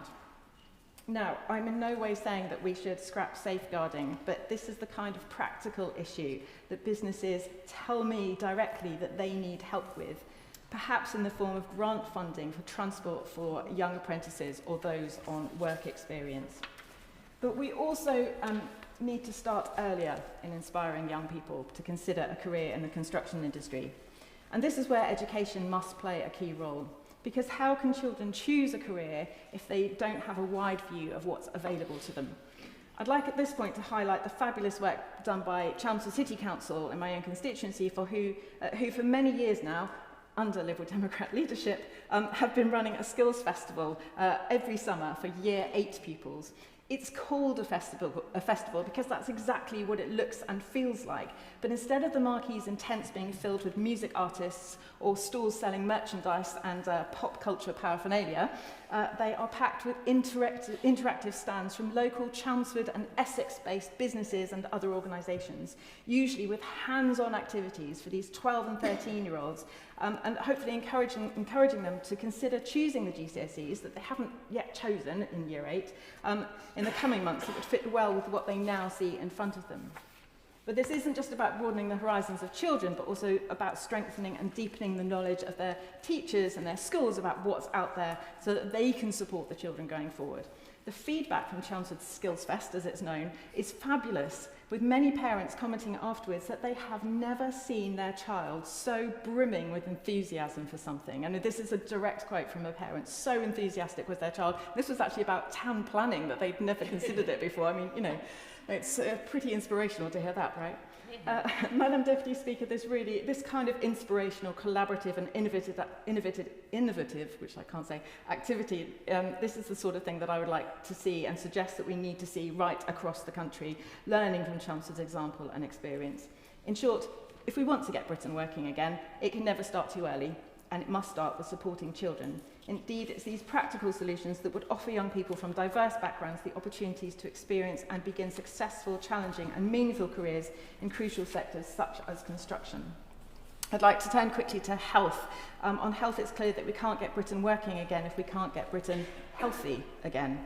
And on that subject, I continue, I'm afraid, to be dismayed by the state of Broomfield Hospital just outside my constituency, but serving as Chelmsford's main healthcare facility. I have held numerous roundtables and surgeries with staff and patients alike to hear from them directly about the challenges facing the Mid and South Essex NHS Foundation Trust, of which the hospital forms a part. Indeed, it is easily one of the most concerning issues to local residents, myself included. Like everyone else, I want to ensure that my friends and family know that they can trust the trust if the worst happens. That's why I was genuinely pleased in March when the Health Secretary announced that our trust was being placed into an intensive recovery programme to ensure swift action is taken to address its many challenges. However, almost 2 months on, I received word yesterday that the Trust still has yet to receive any details as to what the recovery programme even entails. It is almost unbelievable that a programme labelled intensive and announced in March to begin last month has given precisely zero details about what it means, even to the management of one of the 5 trusts singled out as desperately in need of support. Now, unfortunately, I feel that this is entirely symptomatic of a government that has led to the Prime Minister being in the rather precarious position that he finds himself in today, and possibly even more so. Promises of swift delivery, of meaningful change, of competent leadership, and then a failure to do any of those things. Healthcare is essential to every one of us. Staff in the NHS do exhausting, incredible work and are definitely to be commended. But they cannot be expected to turn failing trusts around if the government can't begin to describe to them how they want to help them, or what they want them to do, or how they will be supported to do so. Our NHS and my constituents deserve, indeed need, far better. So I would ask the Health Secretary, whoever that turns out to be in the weeks and months ahead, to urgently communicate the programme's details with the relevant trusts such as Mid and South Essex so that this work can begin right now. Turning briefly to other matters, the last King's speech promised a draft bill to ban conversion therapy, but that didn't happen. So here we are again with a promise in yesterday's King's speech, as has been mentioned by other honourable members across the House, for a draft bill to ban abusive conversion practices. As a slight aside, Madam Deputy Speaker, I know I spent quite a bit of time just now talking about the construction industry, and now I'm talking about conversion practices, but I want to be very clear, these are very, very different issues. So I have to say it was a bit strange in the King's speech to see cladding remediation and conversion practices lumped into the same sentence in the King's speech. I wonder if perhaps there was a bit of confusion in government about how wildly different these two issues are. We weren't talking about converting buildings. Then again, perhaps that highlights the scale of the challenge and why the government hasn't prioritised this. Perhaps it doesn't truly understand the issue. So I must remind the government that we have heard time and again of the impact that abusive conversion practices have on the LGBT plus community. Indeed, it was Theresa May's government in 2018 who first proposed such a bill, and yet here we are, almost a decade later, without even a draft in front of us. So we'd ask the government, as other honourable members have done, what assurances they can give that such a bill will finally come forward, given that it was promised before and didn't happen. The LGBT plus community must not again be told to wait until the end of this parliamentary session, only to potentially see another promise broken. And the government must publish a trans-inclusive bill to ban conversion practices as a matter of urgency. In conclusion, Madam Deputy Speaker, the government recognises a lot of the challenges that face our country, and I don't doubt their desire to improve people's lives. But they either refuse to carry out the appropriate solutions or are too timid to make an argument for the bold change that our country has been crying out for, even if it's sometimes controversial. We are fortunate to live in an amazing country.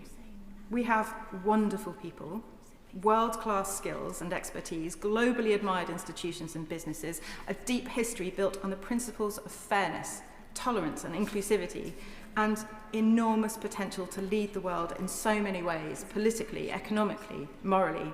But we need to do more than just recognise that it isn't currently working for everyone. We need real, workable, practical and pragmatic ideas that can and must be implemented at pace.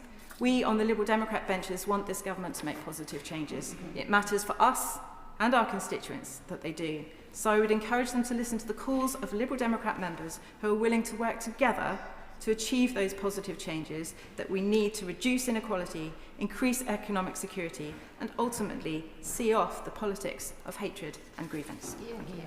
Peter Swallow.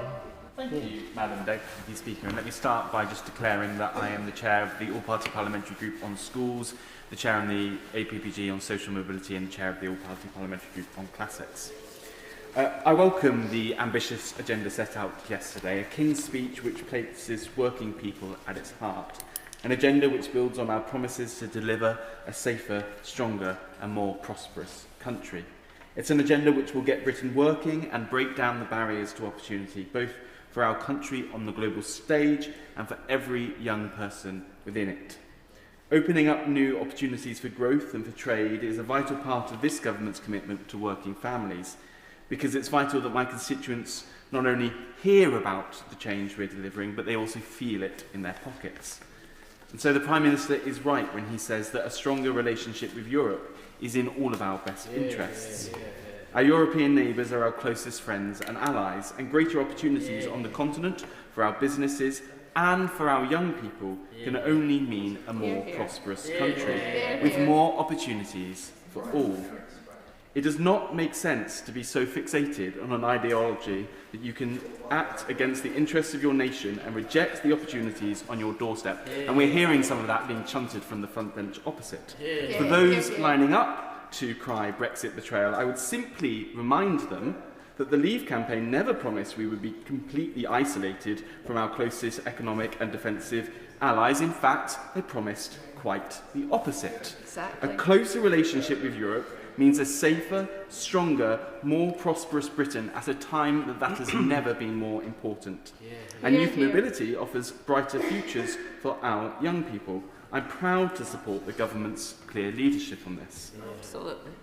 I also welcome the government's commitment to supporting British businesses and jobs through tackling unnecessary regulation and supporting businesses to introduce 50,000 more apprenticeships. I was delighted to see this in action in my own constituency with the recent opening of a new youth employment hub in Bracknell, which will support hundreds of young people to enter the workplace and develop their skills and futures. And I want to extend a huge thank you to the local businesses across Bracknell Forest who are supporting this initiative, because what I and this government recognise is that it's not just a problem which lies with individuals. It will take a whole of society approach to reach that 1 in every 8 young people not in education, work or training, and give them hope again. But Madam Deputy Speaker, what we also know is that for many young people, the barriers to opportunity begin far before they even think of entering the workplace. Of all of the issues constituents have raised with me since I've become Bracknell's MP, none have been as complex, pervasive, emotional or deeply personal as those I have heard from parents and children experiencing our broken SEN system. So I could not welcome more strongly the commitment this government has made to face the problem head on and to reform our broken system. This government's determination to deliver for SEND young people is already making a big difference in my constituency, where funding has been confirmed for a new SEND school at Butlers Park in Crowthorne.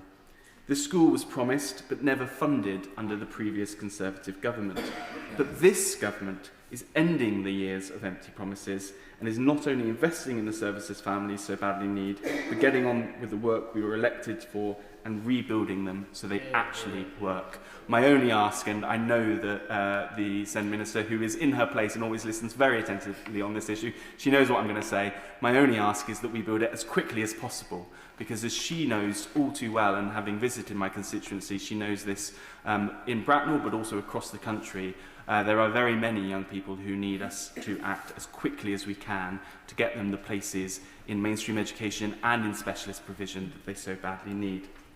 And on that note, it is also hugely welcome to see the government delivering an initial £1 million in funding to Bracknell Forest Council to establish our new Experts at Hand service, which will improve the availability of occupational therapists, speech and language therapists, and educational psychologists to our local schools.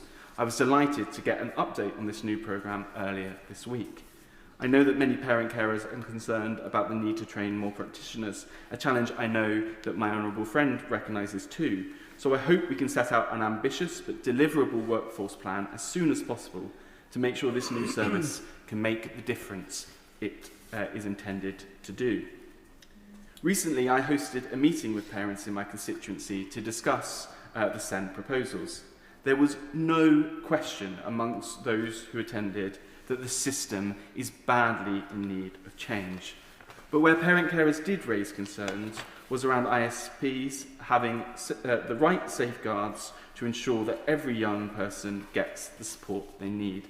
I know that ministers take this task extremely seriously, and I welcome their resolve to listen to families and educators and to make sustained, meaningful change. Accountability is important, so I would simply ask that they focus on this as they respond to the consultation. And I look forward to the government setting out all of its proposals in the Education for All bill to rebuild a system that will give every child the education and the opportunity they deserve. Reform to our education system is about high standards for all, but it's also about preparing our young people to be active, informed and ambitious for their futures.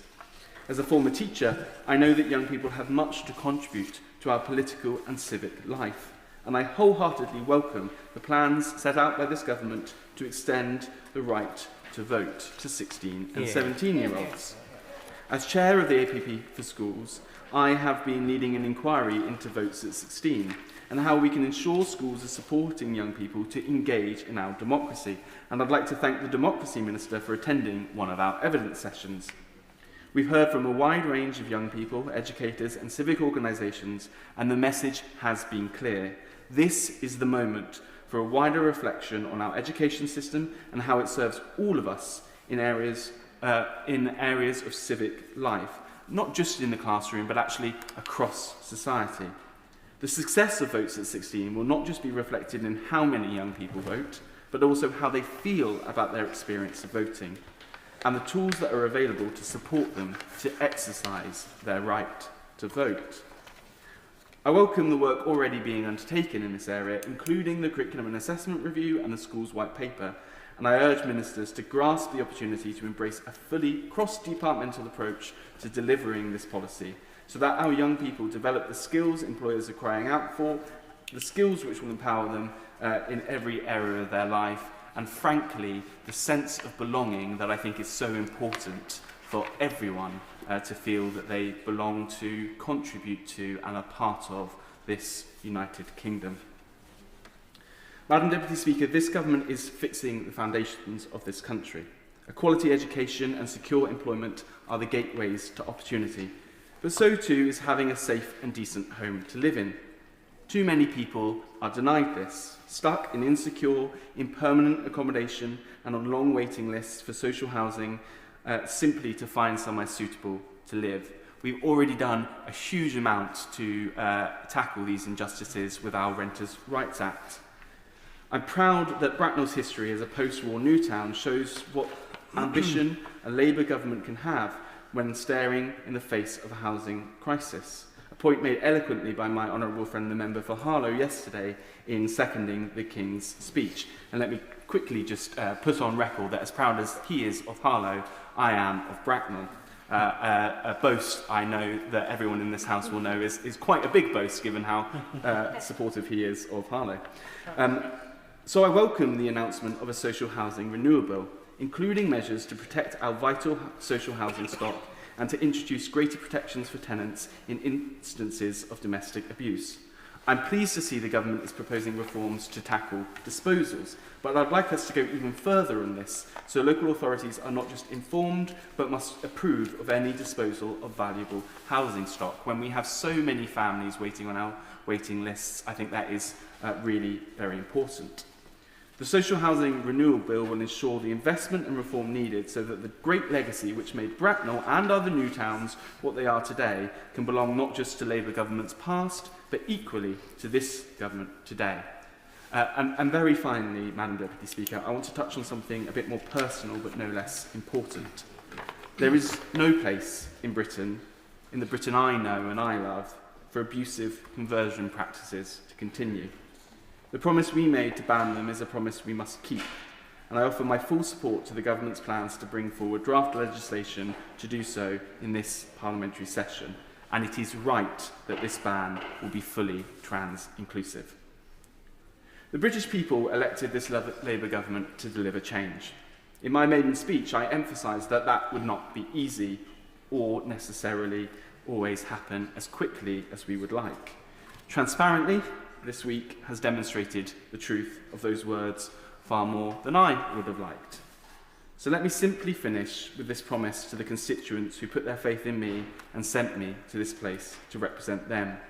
Whatever the slings and arrows of outrageous fortune care to throw at me, I will remain focused on the one thing and the only one thing that I was sent here to do, delivering change for them.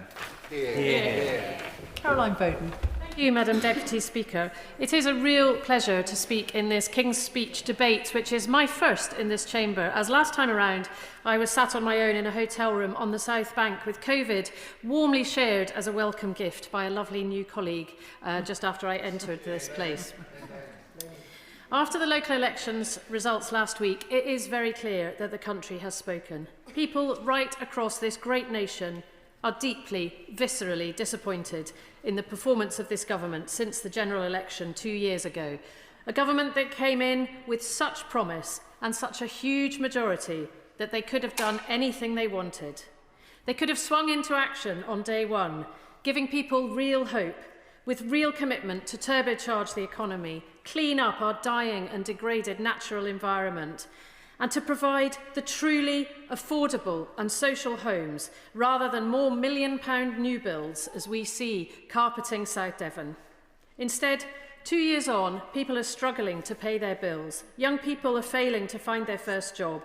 Parents are still fighting with local authorities to secure a decent education for their child. And thousands upon thousands of people simply cannot afford a secure roof over their head. I will give way.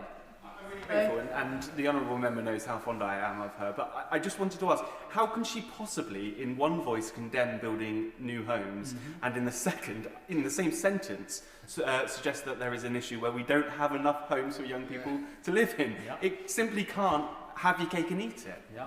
I thank the gentleman for his intervention. What I said is absolutely correct. For my constituency of South Devon, where new build homes, developer-led housing estates are selling at £950,000. We are not providing the homes we need, the social homes and the truly affordable homes that young people need, young couples, young families and people who want to move out from their parents. We are providing the wrong sort of homes, and having a system that is led by housing developers who are driven by profit is never going to provide the homes that we need. So is it any wonder that voters across the country have turned to the extreme ends of our political spectrum to stick two fingers up at what they see as an ineffective political class that has completely ignored them? Blame the immigrants or blame the billionaires seem to be the two easy answers thrown out by these parties to the really difficult, thorny, complicated questions this country faces. But the sad truth is that neither of those two propositions will be enough to make the changes we need to see, to reform the very structures of our economy and public services, to improve the lives who need it most. 10 years ago, we saw a referendum that cut our country in two like a chainsaw through the trunk of a mighty oak tree, and that division has not healed. The arguments still rage, the communities still feel left behind, and the false promise that was offered in that awful referendum has turned out to be nothing but smoke and mirrors, and people are still angry on both sides of that debate. And as a Liberal Democrat, you won't be surprised to hear that I welcome the government's promise of strengthening ties with our nearest neighbours in Europe, but you probably also won't be surprised to hear me say that it doesn't go far enough, especially if we are to get Britain working again. The upcoming EU reset bill is just the latest example of the government's lack of ambition when it comes to rebuilding our trading links with Europe. And when we talk of Brexit red tape, nowhere is that more limiting than in the red lines the government has tied around itself in its 2024 manifesto. Yeah. It said on coming into office that the previous Conservative government had left a £22 billion black hole in the UK's public finances. Yet their botched Brexit deal has left a £90 billion hole, similar in scale to the damage wreaked by the 2008 financial crash. Businesses in South Devon regularly talk to me about the nightmare of trying to do business with Europe. Many have just given up on it altogether. Others are hanging on, desperately hoping that trading restrictions will be eased and customers will come back. I welcome the promise of a sanitary and phytosanitary deal, and this cannot come fast enough for my food and farming businesses. But we want to see the government talk about a customs union with the EU to slash that red tape that is holding us back, because economic growth has stagnated in this country for far too long. And we also want to see the UK at the heart of European defence cooperation, not only for the benefits it would bring to national security, but for the investment opportunities it would provide for the supply chain. And we must be front and centre of those negotiations. Europe would welcome our involvement, and we must be confident about shaping and leading that discussion. There's so much to cover in the King's gracious speech, so I would just like to touch on a couple of other areas. I've talked about people feeling ignored and forgotten. Nowhere is the visible representation of that more stark than in our high streets. Boarded up shops, endless vape shops, cafes and pubs struggling to survive, and exorbitant rents making it impossible to get a new business off the ground. The government has pledged to nationalise British Steel to protect fewer than 3,000 jobs, and I have no doubt the wider economy in and around Scunthorpe will truly benefit from this decision. But why is there nothing in this speech to protect our once vibrant and precious hospitality industry, which has lost nearly 100,000 jobs in the last year? They're less visible than the closure of a steelworks or a car plant, because it's 10 jobs here and 20 jobs there. But the effect of the national insurance rise has been devastating up and down the country, with businesses calling last orders once and for all, or simply shrinking their offer. In my constituency, Rockfish, the California Inn, the Malts des Arms, the Berry Head Hotel, I could go on and on and on, because hospitality is the backbone of the economy in my constituency.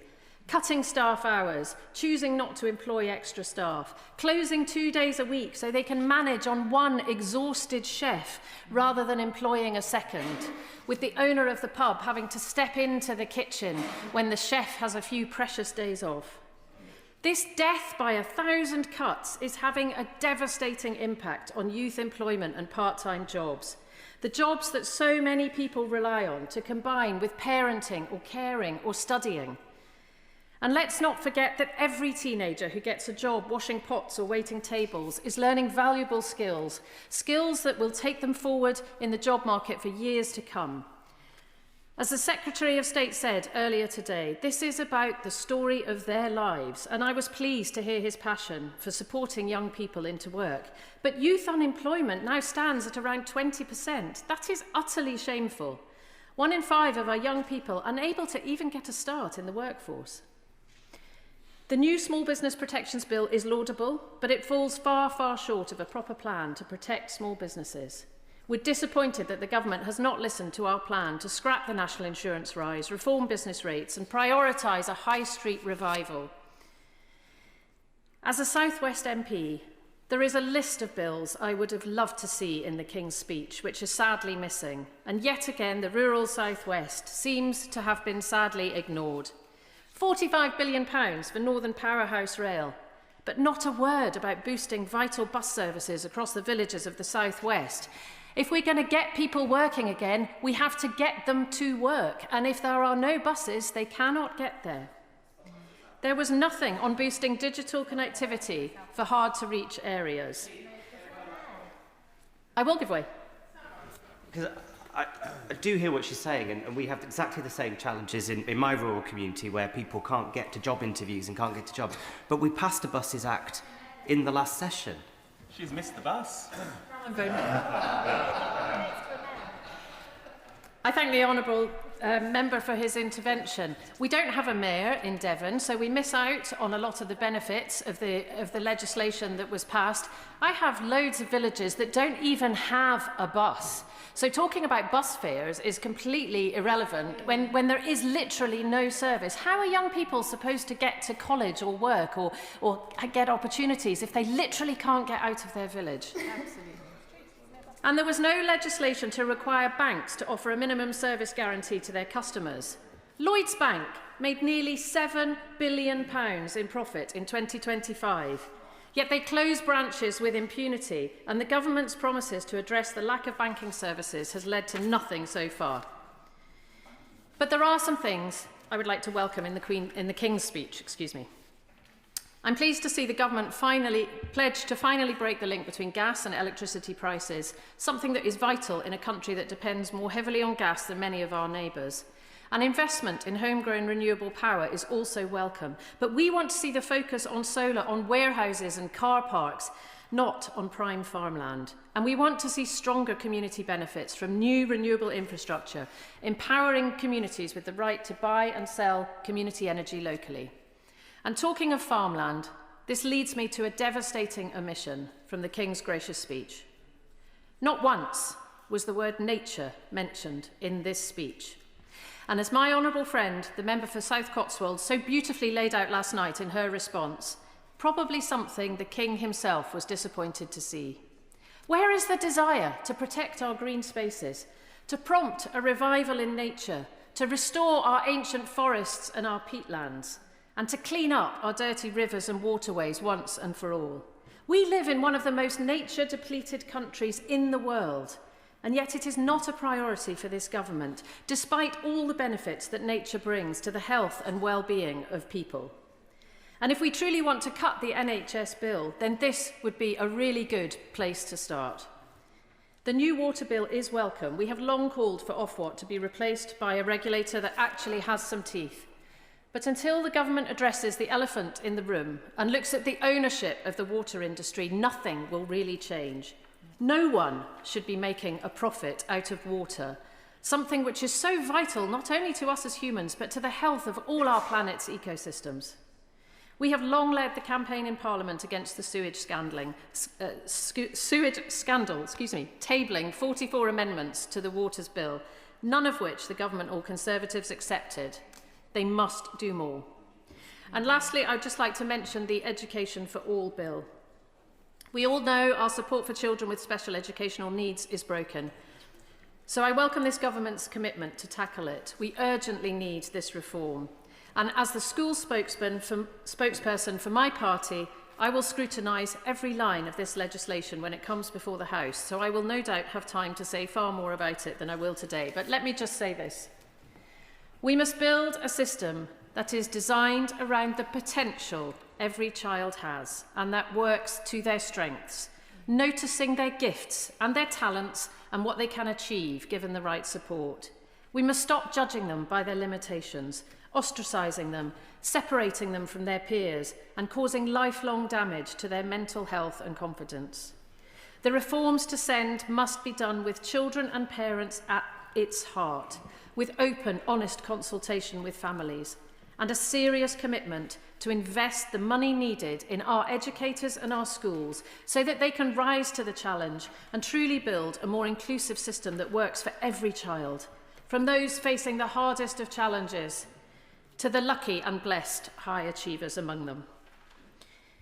Madam Deputy Speaker, it's a very strange thing to deliver this speech opposite government benches that are so clearly riven by intrigue, not knowing who will be leading some of this legislation through Parliament. So it is my hope that whatever path our government colleagues decide to go down today or over the next few days or weeks, that they will commit themselves to going further in the areas I have set out today, to remember the challenges and the higher costs faced by rural areas in service delivery and communications, and to prioritise nature in every single major decision they make about infrastructure and new building programmes.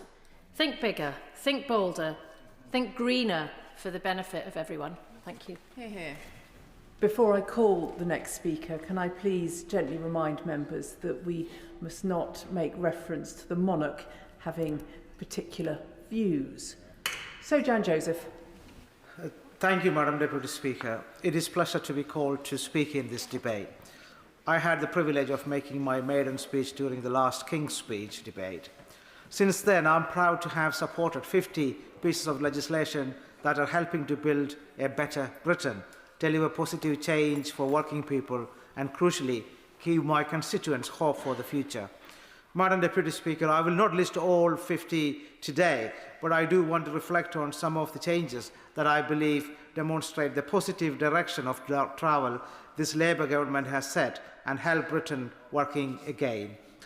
In the last 22 months, we have delivered the biggest upgrade in workers' rights in generation, giving people greater security, fairness, and dignity at work. We have taken decisive steps to strengthen protections for private renters so that families can feel more secure in their homes. And over 2,500 children in my constituency and almost 500,000 more across the country will be lifted out of poverty through the removal of two-child benefit cap. As a former NHS mental health worker for 22 years, I'm particularly proud that this Labour government chose to prioritise the long overdue Modernisation of Mental Health Act. This reform will strengthen patient choice, autonomy and legal protections and help ensure that people experiencing mental ill health are treated with dignity, respect and compassion they deserve. I also welcome the progress that has been made in my local NHS. I have previously raised the case of a coffee shop at the William Harvey Hospital in Ashford being converted into an emergency ward to treat A&E patients. Steps have been taken to address corridor care at the hospitals, including a share of the £29 million investment East Kent Hospital Trust received to expand the same-day emergency care unit at the hospital. I equally welcome the recent announcement by the Department of Health and Social Care that into the new intensive recovery programme. An intensive strategy to provide help for hospitals in East Kent has been something my fellow Labour colleagues and I have been pushing for since we were elected. This is an opportunity for East Kent hospitals to receive the long-awaited help they have been asking for and make improvements across the board. I would also like to thank the local hard-working frontline NHS staff. As we look to build on the many achievements of the last session, it is important that the government is also bolder and faster in delivering the change that the people of Ashford, Hawkinge and villages voted for at the last general election. Against that backdrop, I was pleased that in this King's Speech, the government set out welcome measures to unblock the barriers to growth, protect households from the pressures of the cost of living, and rebuild our public services. Through the King's Speech, the government continued to recognise the financial pressures families are facing. They also reflect a determination to ensure that economic growth is felt in people's day-to-day lives, not just in headline statistics. I am very pleased as well to see the determination that every child deserves the chance to succeed to the best of their ability and should not be held back by poverty or special education needs. I also welcome that what the King's Speech said about further rebuilding our relationship with the European Union. In an increasingly unstable world, our long-term national interest is best served by closer cooperation with our European partners on defence, on trade and on strengthening our economy. For my constituency in particular, our trading relationship with Europe is critical to local prosperity. We must do everything we can to help businesses across Kent sell their goods and service to our largest and closest trading partners. That brings me to the vital issue of international rail connectivity and the future of Ashford International. Following the decision by the Office of Rail and Road late last year to grant Virgin Rail access to the international depot in East London, I welcome Virgin's public commitment that its cross-channel service will stop at Ashford International, provided the station is reopened. Two other operators, FS Trenitalia and Gemini Trains, are also developing proposals to introduce international services between the UK and mainland Europe to provide greater competition on this line and both have previously expressed a willingness to include Ashford International as a stop. The return of international services to Ashford would be transformative. It would deliver a major boost to economic growth locally and across the wider South East. It would make it quicker and more efficient for local businesses to trade with mainland Europe, and it would encourage inward investment by improving connectivity. It would also open up Kent, Sussex and the South East to even more tourists. The Good Growth Foundation estimated last year that the return of international services could inject £2.7 billion into the UK economy over 5 years, a price well worth pursuing. I therefore urge the government to work actively with private operators, regulators and other stakeholders to ensure that Ashford International can be reopened in time for new cross-channel services to stop there. As a Kent MP, I warmly welcome the announcement in the King's speech that the Lower Thames crossing will be built at pace. I know work has already started on this highly significant road building scheme, which will provide a boost to the economy locally and across the rest of the country. It will strengthen connectivity to major ports, including Dover, and will improve resilience and reliability for road users. As we strive to enhance the reliability and resilience of this part road network, I also hope that a long-term alternative solution will be found to the repeated use of Operation Brock on the M20. Every time it is put in place, it causes disruption and delays for residents, local businesses and haulage firms. Decisions on its deployment rest with the Kent and Medway Resilience Forum, and I once again urge them to ensure that it is used only as an emergency measure. I would also ask the government to continue pressing for improved resilience and smarter traffic management on the M20 to avoid Operation Brock being regularly deployed during school holidays and other busy periods.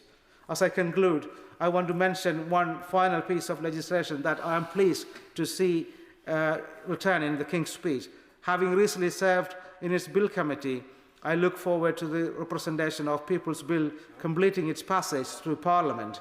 This bill will extend the franchise to 16 and 17-year-olds, strengthen the rules around political donations, and implement the Rycroft Review's recommendation to better protect our democracy from foreign interference. Its passage will fulfil a clear Labour Party manifesto commitment, but more importantly, it will help to safeguard our democratic system, making it more robust, transparent and accountable at a time of growing global instability. That is an objective which I hope members across this House can support. Thank you. Phil Brickell. Thank you, Madam Deputy Speaker.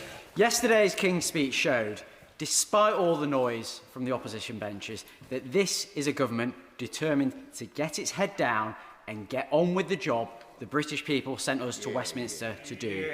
After years of drift, decline and short-termism under the party opposite, this Labour government is choosing a different path, one that restores hope to towns like Westhoughton, Horwich, Blackrod and Bolton in my constituency, because, as the electorate told us last week, and as the Prime Minister has acknowledged, the challenges we face need to be met with substantial, systematic reforms.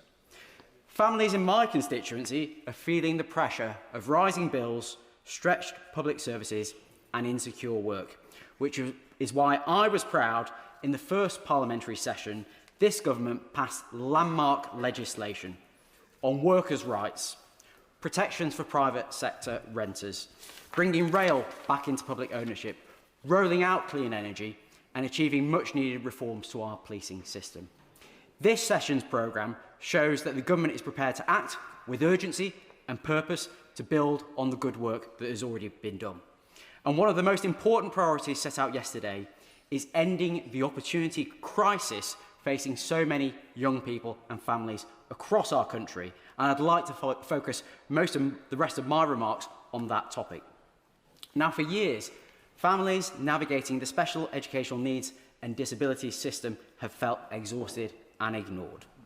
At a roundtable I held recently with concerned parents, I was told about the endless battles to secure assessments, support and specialist provision for children. Teachers and schools, frankly, have been asked to do more with less. And children with enormous talent and potential have too often been denied the support they deserve. That is not acceptable, and it is not sustainable for this country. The Education for All Bill represents an important step towards meaningful SEND reform.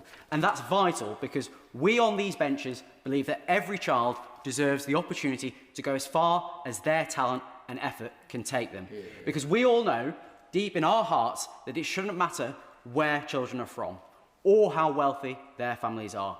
Yet all too often, the current system bakes in inequalities at a young age, which stay with children for the rest of their lives. Now, alongside that reform, there is another vital commitment which featured yesterday. Our offer to young people, including this government's youth guarantee. For too long, too many young people have been locked out of work, training or opportunity. That's why the government's industrial strategy and apprenticeships plan matter so much. Because it's this Labour government which is removing the barriers to economic growth which stifle innovation and creativity. And it is this Labour government which is creating the much-needed pathways into secure, high-paid jobs for the next generation of Boltonians. I will give way. Impassioned speech. One of my big concerns, something I think that we need to be talking far more about, is the 18 to 24 category that is being replaced by automation and artificial intelligence at the moment. And especially the age category coming out from university, whereby they're shackled with tens of thousands of pounds worth of debt and the graduate jobs that they hope to get are now being automated. So what does he think the government can do to make sure that that cohort coming out from university and coming into the workplace have good career pathways in front of them? The Honourable Member makes a valid point about artificial intelligence and the world of work, which is increasingly changing and facing threats but also facing opportunities. And I would like to see the government continue to work strongly with our further and higher education sector to think proactively about what are the opportunities that are coming down the line for work in the sector he's talking about in the 5 or 10 years in the future. Because we've got to be creative in thinking about what those opportunities look like. This isn't just about threats, I would say. My honourable friend give way. I will give way to my honourable friend. I thank my honourable friend for giving way. On that topic of giving younger people access to AI and digital skills, Charminster Library in my constituency of Bournemouth East has been closed indefinitely by the Liberal Democrat-led council. They don't have a plan to repair or to rescue the library. That's a library that could provide a space for younger people to acquire those critical AI and digital skills. Does he agree with me that our community is only as strong as the space that we have and that we need libraries like Charminster to be reopened so that younger people can have access to that kind of skill? Well, my honourable friend makes an extremely valid point about Charminster Library, and I know he is a terrific campaigner for his local community assets, and I wish him all the best with success in that campaign. Madam Deputy Speaker, as a former Erasmus student myself, can I put on record my heartfelt support for our re-entry into that programme? For me, my time on Erasmus in Hanover opened up a world of possibilities unimaginable to a young lad growing up in Bolton, expanding my horizons, teaching me new skills, preparing me for the world of work, and giving me the confidence to go out and get full-time employment after I graduated. So it's only right that the kids of today have the same access to the opportunities I had growing up. Now, this King's Speech recognises a simple, inescapable reality. Britain is stronger when we work closely with our European partners. Businesses across Bolton and the North West know the importance of strong European ties. Manufacturers, exporters and local employers all benefit when Britain has stable, constructive relationships with our nearest neighbours. The Conservative Party wrecked our ties with Europe, damaged trade flows, hindered growth and frustrated cooperation. Businesses faced unnecessary barriers, opportunities were lost, and relationships that took decades to build were neglected. Take trailer supplier Indispension in my patch. A pioneering company snared up Brexit-related red tape. And I've been working with the Minister for Trade to cut through some of that duplicative bureaucracy, but the European Partnership Bill should be the vehicle to clear away the very burdens imposed by the Conservatives, aided and abetted by their colleagues over on the other benches in reform. Because what we saw under previous successive Conservative governments, whether that was supported by UKIP or the Brexit Party at the time, was common sense sacrificed on the altar of ideological purity by a government then more focused on pithy three-word slogans rather than doing the hard yards to negotiate the best deal for Britain. My constituents know it, members of my party know it, and my colleagues on these benches know it too. That's why this government's EU reset is about acting pragmatically in Britain's national interest to secure the very best for our country.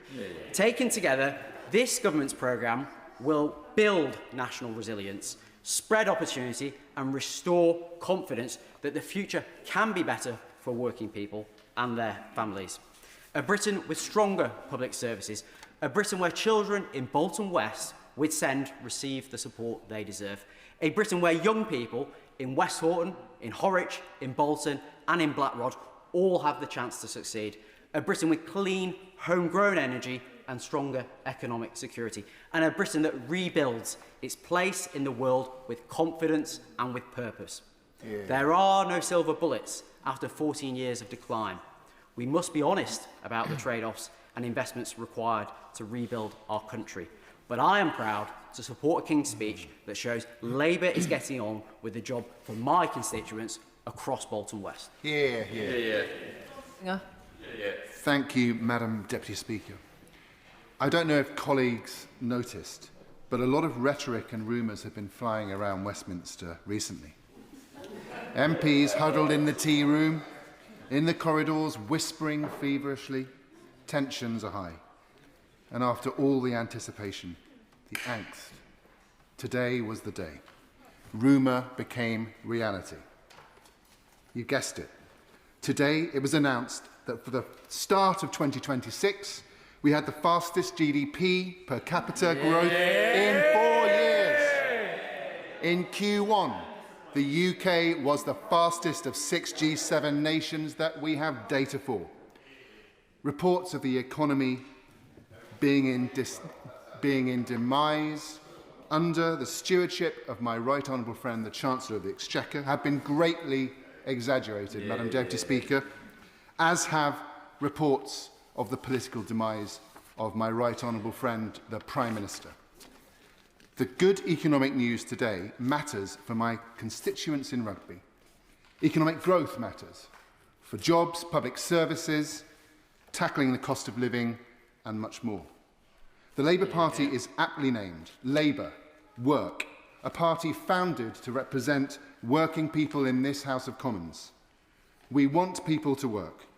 We're doing much to help people find work, to help people who face challenges of all kinds get into work, to ensure that all have dignity when they are in work, and also to help them navigate a rapidly changing world of work, and of course to ensure compassion and support for those who can't work but can still contribute and lead fulfilling lives. Because we're Labour, we believe in an active state, not the laissez-faire approach of the Conservatives or the money from who knows where approach from Reform UK. We believe in work. It's easy for people in here, Madam Deputy Speaker, and for people outside, to assume things about someone's professional background and work background. Even I have made this mistake. After reading the Reform UK leaflets that came through my door about the local elections, emblazoned with the face of the honourable member for Clacton, I made the schoolboy error, Madam Deputy Speaker, that given his mythical status as a man of the people, that his work background was varied, perhaps even working class. But it turns out that this tribune of the people was a commodities trader in the City of London. Nothing wrong with that, Madam Deputy Speaker. I wouldn't want honourable members to assume anything about my professional background. To misquote President Reagan in 1984, I'm not going to exploit for political purposes my opponent's inexperience in blue-collar jobs. My career has been varied. I did a paper round, I've been a gardener, farm work, worked in a cinema. I shared with the Leader of the Opposition that I worked in a McDonald's restaurant for several years, although not the same one as her. I've been a waiter, a bartender. I was a hospital porter for 2 years. I even worked here 20 years ago for Labour MPs. But I've spent most of my career, Madam Deputy Speaker, in the private sector, in strategic communications consultancy. I say that because all jobs are important. All add value. Public or private, blue or white collar, full-time or part-time. From our teenage years, they teach us that our labour is valuable, that we can not only benefit ourselves, but the wider community. Madam Deputy Speaker, members across this House will know that I have spoken many times about engaging young people and ensuring they have the best start in life. This has been a core tenet of my philosophy as an MP, and I'm pleased to see it reflected in the King's Speech. Policies that give young people more freedom, more opportunity and more hope. Because building the foundations of a young life through work helps us strengthen the foundations of our country. Madam Deputy Speaker, in the Prime Minister's much analysed speech on Monday, he described a vision to relentlessly pursue opportunities for our young people, promising a closer relationship with Europe, where young people can benefit from the Erasmus Plus scheme and a new youth experience programme, which I strongly commend. He placed an even greater emphasis on young people. We will invest in apprenticeships, technical excellence colleges, and a guaranteed offer of a job, training or work placement for every young person. These measures will be brought forward in bills announced in the King's Speech. I welcome this government's laser focus on getting Britain working, because sadly, the latest official statistics make for depressing reading. They show that nearly 1 million 16 to 24-year-olds are not in education, employment or training. And I want, as I'm sure all honourable members do, to see these figures come down. Not only does this situation rob young people of opportunity, but it also risks condemning them to a life of inactivity, reliant on the state for their needs. This is unfair both to them and to the rest of the tax-paying population. And the costs are borne by the individual too. Analysis suggests that someone on long-term unemployed loses around £1 million in lifetime earnings, which is absolutely shocking. Make no mistake, Madam Deputy Speaker, the scale of the problem is a direct consequence of 14 years of Tory rule. Under their watch, the number of 16 to 24-year-olds who are not in education, employment or training rose from 673,000 to 921,000. Shamefully, young people were written off while the enormous benefits bill continued to grow. The Green Party attract those who are disillusioned with the status quo, but they offer no concrete pathways into work or training. I cannot see reform offering anything substantial either, apart from Orwellian, un-British slogans about remoralising our youth. Young people do not need their morals recalibrated by that or any other party, Madam Deputy Speaker. Young people already have the initiative and the talent. They just need to be encouraged and helped. The bills and measures announced in the King's Speech will do just that and go beyond what we have already achieved in this government to tackle what is frankly a national scandal of young people being written off. The Youth Guarantee, backed by £820 million of new funding, hundreds of thousands of new training and work experience placements, a new jobs guarantee that fully subsidises 6 months of paid employment for 18 to 21-year-olds who are long-term unemployed or on universal credit. Alan Milburn's review seeks to dig deeper into this issue, and I've been in touch with him to contribute to his much-needed work that he's conducting with the Secretary of State. I've previously spoken in Parliament about driving job creation for young people. I've visited Rugby College in my constituency, met with Intech business colleges, and I'm campaigning for a youth hub that will offer employment advice and well-being support. I recently supported Job Centre Plus and the DWP in organising a well-attended jobs fair in Rugby. I want to do all I can to help everyone right across my constituency into work. However, young people need more attention, resources and empowerment. They and their needs must be elevated higher in the decision-making process and in the law-making process as we govern more widely and among other stakeholders in society. To coordinate this, I hope that the government will consider going further and consider perhaps appointing a youth commissioner, or even better, a dedicated cabinet minister for young people and the future generations. Such a role would scrutinise the work of government so that the benefits and trade-offs are assessed against the needs of young people and the future generations, ensuring that every decision takes their future into account. In a demographic that is too often overlooked, the legislation set out in the King's Speech offers the government an opportunity to give young people a genuine voice.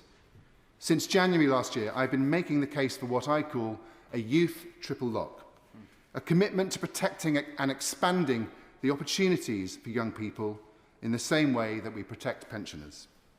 This idea has also been supported by my honourable friend, the member for York Outer. It could include free bus travel, increasing maintenance loans above inflation, or a voucher scheme for constructive activities, but put answers on a postcard. Before I draw my remarks to a conclusion, Madam Deputy Speaker, I want to pay tribute to my honourable friend, the honourable member for Jarrow and Gateshead East, for her moving words about her autism diagnosis. I'm sure it is a difficult thing to speak publicly about. The government should take this moment and be bold in its approach. The Prime Minister set out on Monday that we can no longer continue with the status quo or go back to the status quo ante, and that we must bring urgency to everything we do. I'm glad that we have a Chancellor, a Prime Minister, a government and a Parliamentary Labour Party that is committed to ensuring that young people are empowered to become the architects and owners of the future, not merely tenants of one built by others. Madam Deputy Speaker, this is work in progress. This King's Speech shows that Labour is the party of work and we are making progress. Sam Rushworth. Thank you, Madam Deputy Speaker. And before I begin, I draw attention to my register of interest that I am the chair of the All-Party Parliamentary Group for T-Levels. And can I also thank Harrison Wilmot, who is a sixth form student, a work experience student, who helped to research some of the figures for my speech today, and he's sat in the gallery. And I also want to just welcome today's positive growth figures, the highest quarterly growth in the G7, and the highest real terms growth in over 4 years, as well as falling unemployment. But, Madam Deputy Speaker, there are moments in a nation where a challenge becomes so large, so deeply rooted, that it ceases to be merely a policy problem, and it becomes a test of national purpose. I believe that's where Britain now stands on work, skills and opportunity. Because across our country, but particularly in communities like mine in Bishop Auckland, there's a generation of young people growing up under pressures that no previous generation quite faced in the same combination. Young people who lived through COVID, living through a youth mental health crisis, facing rising housing insecurity, economic anxiety, and a labour market that's changing faster than institutions have adapted. 1 in 7 16 to 24-year-olds in Bishop Auckland are not in education, employment or training. Recently, I visited Dean Valley and Shildon, a deprived part of my constituency, with the highest child poverty rate in County Durham. I met with locals to listen to their views about regeneration, and senior citizens with long memories told me stories about a time when these villages were buzzing, when they had their own swimming baths and the best sprung dance floor in the area. A time when people could leave school straight into apprenticeships in the mines, in the railways, or at the brickworks. It was hard graft, but there was secure work and there was dignity. The closure of the pits and the wagon works and other industries left deep scars on our community, and in some cases, intergenerational poverty. And I know the effect that it can have on a community to see thousands of jobs disappear, which is why I welcome this government's commitment to British steel in the King's Speech. And I also thank the government for the work that was done to save 700 jobs at Hitachi in nearby Newton Aycliffe, and the work of my neighbouring MP, the member for Spennymoor Newton Aycliffe, who led that campaign. But Britain's NEET rate is significantly higher than in many comparable economies, and the consequences aren't temporary. Research has shown that prolonged youth unemployment scars earnings, confidence and opportunities for decades. A young person disconnected from work at 19 can still feel the effects in middle age. This is not simply an economic failure, it's a moral failure. And if we don't act now, we risk writing off the potential of an entire generation precisely at the moment that Britain needs their talents the most. When they were in government, the Conservatives hollowed out the very systems that help young people find their place. They talked endlessly about opportunity while cutting away at the ladders that create it. Ensuring good jobs for our people is a fundamental duty of everyone in this place. So I welcome the ambitions set out in the King's speech that will help to sustain and create new industries in the North East, strengthening Britain's energy security, expanding infrastructure, supporting the defence industries, accelerating the building of social and affordable homes and creating opportunity through growth. When I look across the area that I'm so privileged to represent, I see real opportunities. Opportunity for new industry around lithium in Weardale, for geothermal energy and other types of renewable power, getting us off of the fossil fuels roller coaster, creating energy that we build, that we keep, creating the jobs locally. The potential for house building and regeneration in the Dean Valley area, defence jobs. We've already got fantastic employers like Cook Defence Systems in Stanhope, PGP and Teescraft that could become an eco-centre for the defence industry. New jobs in healthcare and jobs in a generation of trained counsellors, educational psychologists and speech and language therapists who will be in our schools thanks to this government's commitment to special educational needs. His Majesty's address also contain plans to strengthen our relationship with Europe, and that matters because it's not all good news. We've lost jobs in my community, in Barnard Castle. Pharmaceutical jobs moved to Austria, the other side of a boundary. But we do need to be honest. Too many businesses that I speak to tell me they struggle to find the skills that they need in the workforce. We can't deliver the defence manufacturing jobs without technicians, fabricators, engineers, advanced manufacturing apprenticeships. We can't deliver the clean power, energy resilience without electricians, retrofit specialists, geothermal engineers, heat network installers and construction workers. And we can't build the homes this country needs without skilled tradespeople.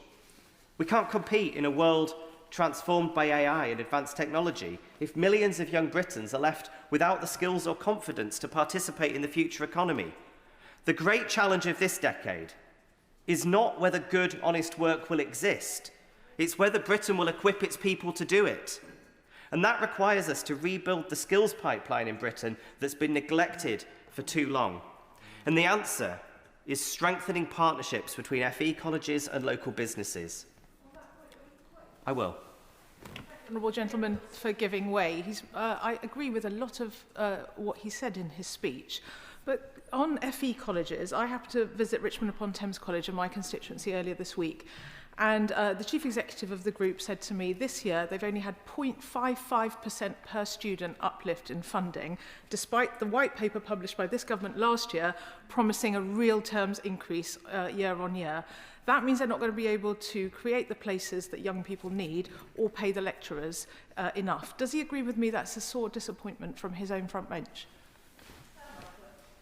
Thank you. I'm going on, in fact, to talk about the importance of FE funding, whilst, of course, understanding the challenges that government faces, because there's enormous amounts of demand to spend money everywhere. But I want to make the case for why FE is a place that we really do need to resource.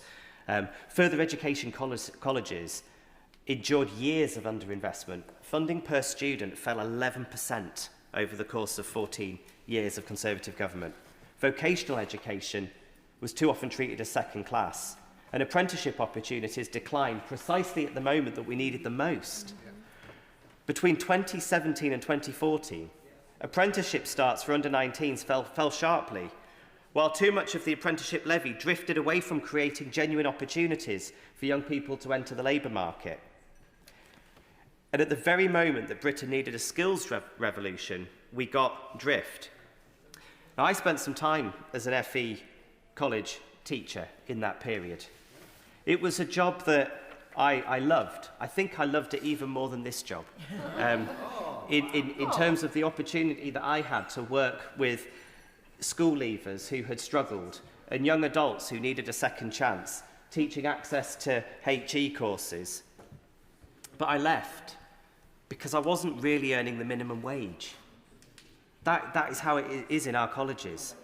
And I just want to take a moment actually to pay tribute to the fantastic staff at Bishop Auckland College and the vital work that they do, not only as teachers, but also as mentors and carers to people in their late teens and young adult years. And the work that they also do to tackle poverty. I meet regularly with the principal, Sean Hope, from that college, because I regard the college as an absolute key partner in everything that I would like to see achieved in the place I represent. And he told me recently that they have a closet of clothes that they will give away, that he has to add extra budget to make sure that everyone can get a breakfast and lunch because of the poverty of the students that are coming to that college. And I have to say that the decision to cut the educational maintenance allowance and not replace it, I think was one of the worst pieces of vandalism of the previous government. It's actually why I so much welcome the lowering of the voting age in the Representation of the People Bill, giving young people a stake and the power to use their vote to demand better. I also welcome the protection from foreign interference, because somehow I just doubt that a Thailand-based crypto billionaire really had the interests of young people in Bishop Auckland at heart when he chose to give £5 million and more to the Reform Party. So, Madam Deputy Speaker, I welcome the measures and ambitions outlined in the King's speech. I welcome the emphasis on growth and opportunity, the focus on rebuilding Britain's industrial capacity, and the government's commitment to reforming skills provision and strengthening pathways into work. Because for too long, Britain has operated with an outdated hierarchy of success, one that implied that only the prestigious route was the academic route, a thinking that held our country back. There should be no hierarchy of esteem between academic and vocational education.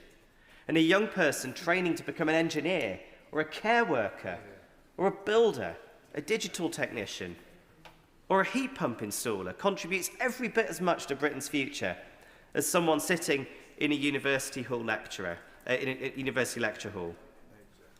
Apprenticeships done properly remain one of the greatest engines of social mobility the country has ever created. They provide not just qualifications, but wages, confidence, structure, dignity, and purpose. So I welcome the move towards a more flexible growth and skills levy, new foundation apprenticeships, and the government's efforts to make it easier for small businesses to take on young apprentices again.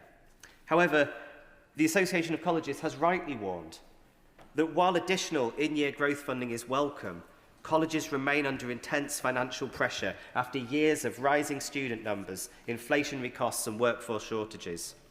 They're asking to deliver more students, more technical pathways, more specialist provision, more support for vulnerable learners, often without the long-term funding that they need to plan sustainably.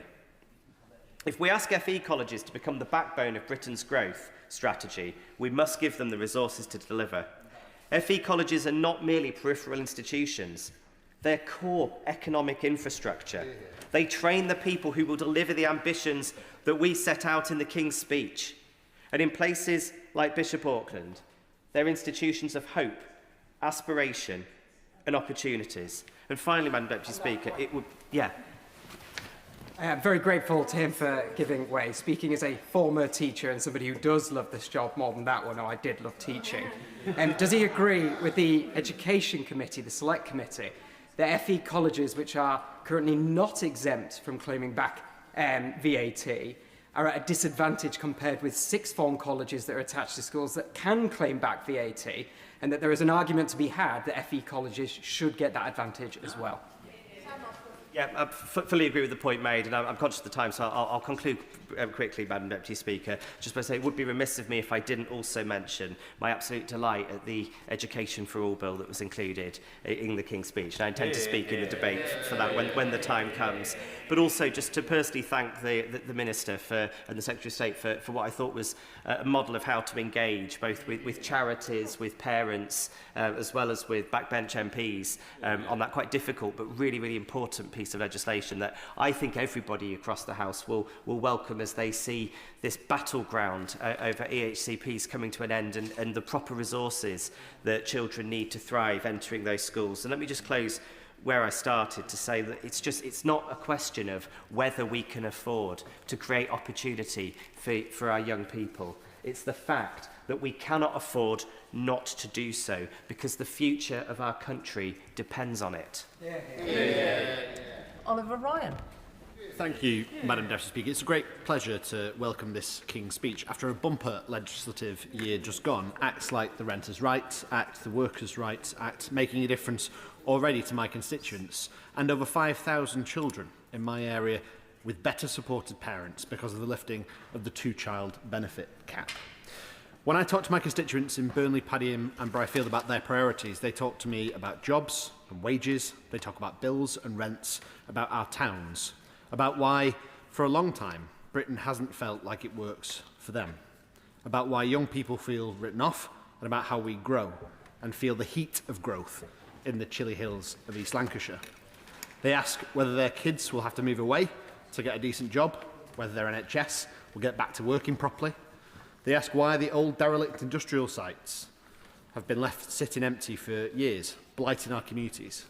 They ask me whether they should have hope for the future or only be able to look back with fondness instead of forward with confidence. And now they're being sold a story of grievance, anger and easy answers by the poisonous bubblegum politics of parties like Reform. And that's why today's debate matters. To get Britain working is to get Burnley, Padiham and Briarfield working too. It's to get our economy working for places like ours again.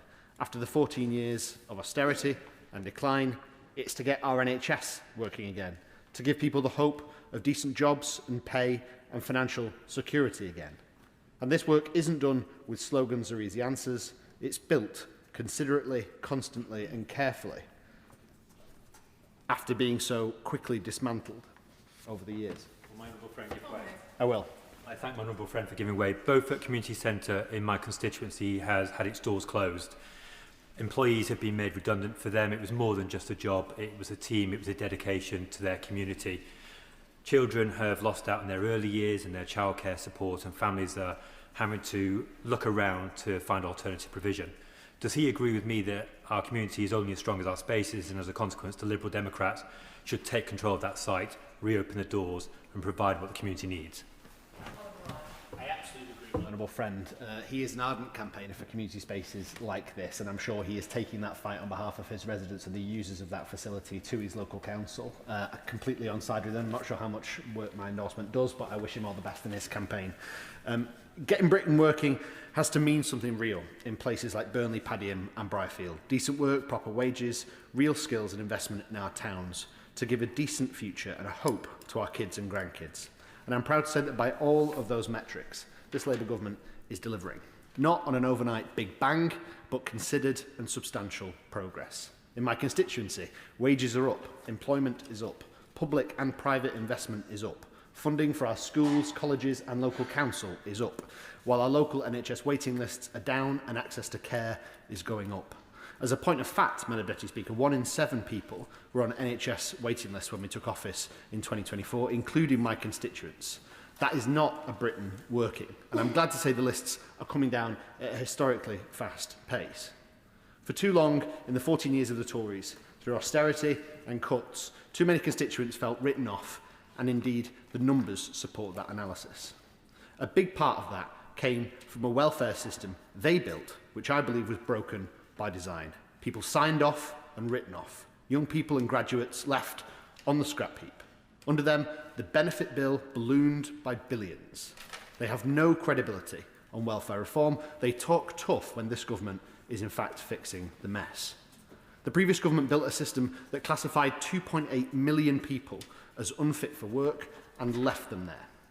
They built universal credit in a way that actively penalised people for trying, where taking on a few extra shifts could leave you worse off than before.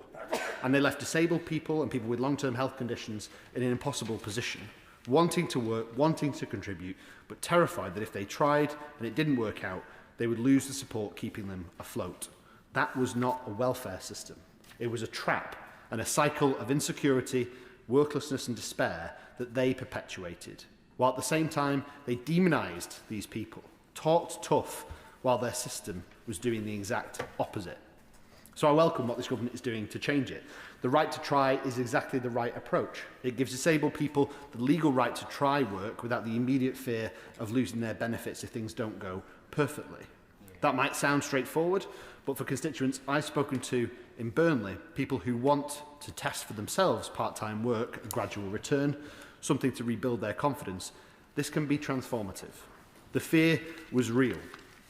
Disabled people are not a problem to be solved or written off. They are people with expertise in their own lives, needs and ambitions.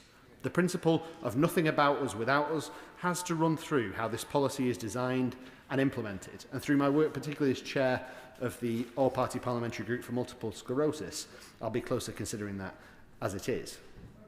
Genuine consultation and genuine involvement. And backing all of that up with an extra £3.5 billion to support disabled people and those with long-term health conditions into employment is serious money, making a serious commitment. Good welfare policy, Madam Deputy Speaker, has to do two things. It has to protect people who can't work and who need support, the safety net, and it has to genuinely support people who can work back into employment and independence. Not label them, not park them, not give up on them. To give them a hand up and get back on the horse. This is the balance that this government, I'm glad to see, is committed to getting right. Now let me turn to young people, because this is one of the sharpest challenges facing towns like mine. And actually we inherited nothing short of a national disgrace. We inherited in 2024 nearly 1 million young people under 25s not in employment, education or training, as well as the worst parliament on record for falling living standards. That number of NEET young people went up by 250,000 in the final years before the 2024 election. Youth unemployment was at a record high. And once that drift sets in, when you don't get your first leg up, it becomes harder and harder to reverse. And the human cost of it, the lost confidence, lost years, lost social impact is real and lasting, especially in towns like mine. I've talked before in this chamber about the great social ill of generational worklessness, about how communities like mine, scarred from the closures of the mills and the mines, have never been given a chance and the foundational support to really properly recover, where there isn't a parent who can tell you how to do a CV or how to interview, where you leave school and you feel abandoned in a scary and increasingly expensive world, where there aren't opportunities for you, and so you turn in the short term to the benefit system, because your mate has. Next thing you know, you're in debt, you're out on a family, you get responsibilities. Change looks scary, and you're still looking for work, but in your heart you know you haven't the confidence or the knowledge to get into the jobs market you feel you've missed your window for. That's how people get left. That's how their children get left. It damages the social fabric of our country, and it's a disgrace that those numbers shot up so high under the previous government, because it's young people in towns like mine who've suffered, and generationally, towns like mine who have always suffered. No hand up, no help, signed off, written off, politically demonised by the people who built the system that's trapping them there. I don't take a soft approach to welfare, Madam Deputy Speaker. Of course, if you can work, you absolutely should, but it's not right what happened. Our youth guarantee is part of the answer to that. And I hope the Secretary of State is looking to go further and faster on young people. He's welcome to come to Burnley anytime he likes, and I can show him what we can do for young people in our towns with just a little support. And I'll give a shout out here to Burnley Job Centre and all of the staff with whom I was proud to host a jobs fair in Padiham earlier this year, and hope to do so again in Burnley later this year. The youth guarantee is set out is excellent. A work placement for young people aged 18 to 24 who've been seeking work for 18 months, with employment costs covered by government. Not a pilot scheme, an actual placement, with a real employment behind it. And for businesses taking on a young person who've been on universal credit for more than 6 months, a £3,000 youth jobs grant. For the small and medium-sized manufacturers, engineering firms, construction companies and family businesses that make up most of Burnley's economy, that kind of support genuinely makes a difference between making a hire and not being able to afford to do so. On apprenticeships, and this is something I care deeply about, we're backing 50,000 new starts after they collapsed under the last government, as the Secretary of State said earlier, with a £2,000 grant for small businesses that take on an apprentice, which rises to £5,000 if the apprentice has been out of work for 6 months. For a small business on a tight margin in Burnley town centre, that is not a minor detail. That is the difference between offering a young person a future and turning them away. Because not every young person wants to go to university, and not every young person should feel like they have somehow failed if they choose a different path. There should be real dignity and real ambition attached to practical skills, construction and practical trades of technical work. Burnley has a proud industrial history.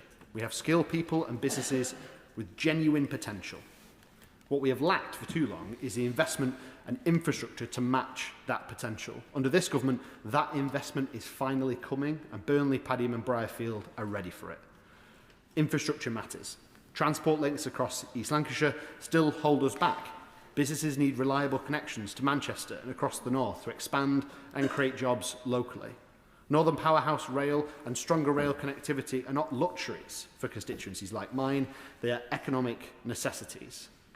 I will always be here asking for more, particularly on buses and rail connections to Manchester, Leeds and Preston. While I'm on the topic of small businesses, as I've mentioned before, Madam Deputy Speaker, let me just say about minimum wage increases, which I know seem to spur a little bit of political conversation. In towns like Burnley, we either accept that we're in the race to the bottom and that only low wages will allow businesses to grow, which is a very Victorian take, or we follow the facts and the figures and we accept that in towns like mine, in which earnings are spent locally, in fact a rising tide does lift all boats, and that while paying bar staff or shop staff might be more expensive this year for that particular business, the cumulative effect of an increased minimum wage across the constituency in fact strengthens both consumer and retail spending, building a stronger economy in the medium term. It, of course, I will, of course. I thank the honourable gentleman for giving way on that point. Look, nobody, certainly in my party, would be arguing that we shouldn't be paying the lowest paid more, absolutely. But what businesses in my Chelmsford constituency tell me, and I'm pretty sure this happens across the country, is that it's the differential, it's the knock-on effect that it has. When you pay the lowest paid more, you have to pay some of the other people higher up the ladder a bit more as well to keep that differential. And that's the thing, the cumulative effect of that, plus the other things like national insurance contributions increases and et cetera, that's the thing that's really made it difficult. And I'm not having a go, it's just about we need to try to find solutions that support businesses to be able to pay their staff more while also increasing their businesses. Does he agree with me? I thank the Honourable Lady for that intervention. I'm coming on, in fact, to a small paragraph which says, of course, this has its limits and shouldn't be a shock to business. And I've heard, if not similar stories, certainly experiences in the same vein.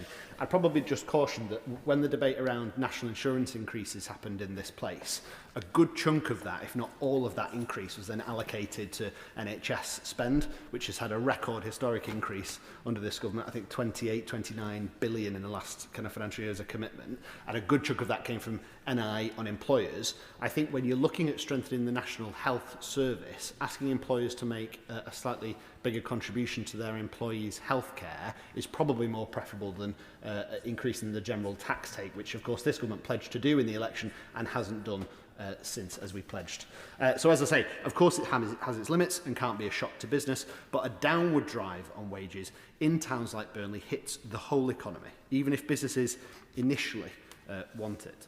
And that's why real wages have grown more in the last 18 months of this government than in the last 10 years of the Tory government. Our economy is stronger because of the decisions we've made and defended.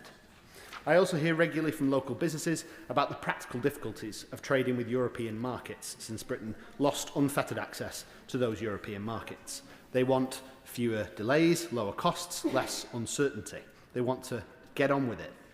The European Partnership Bill needs to deliver practical answers for businesses like theirs. I am yet to meet a large exporting business in Burnley, Padiham or Briarfield who are better off since Brexit. In fact, they report to me they are losing business to European competitors every week.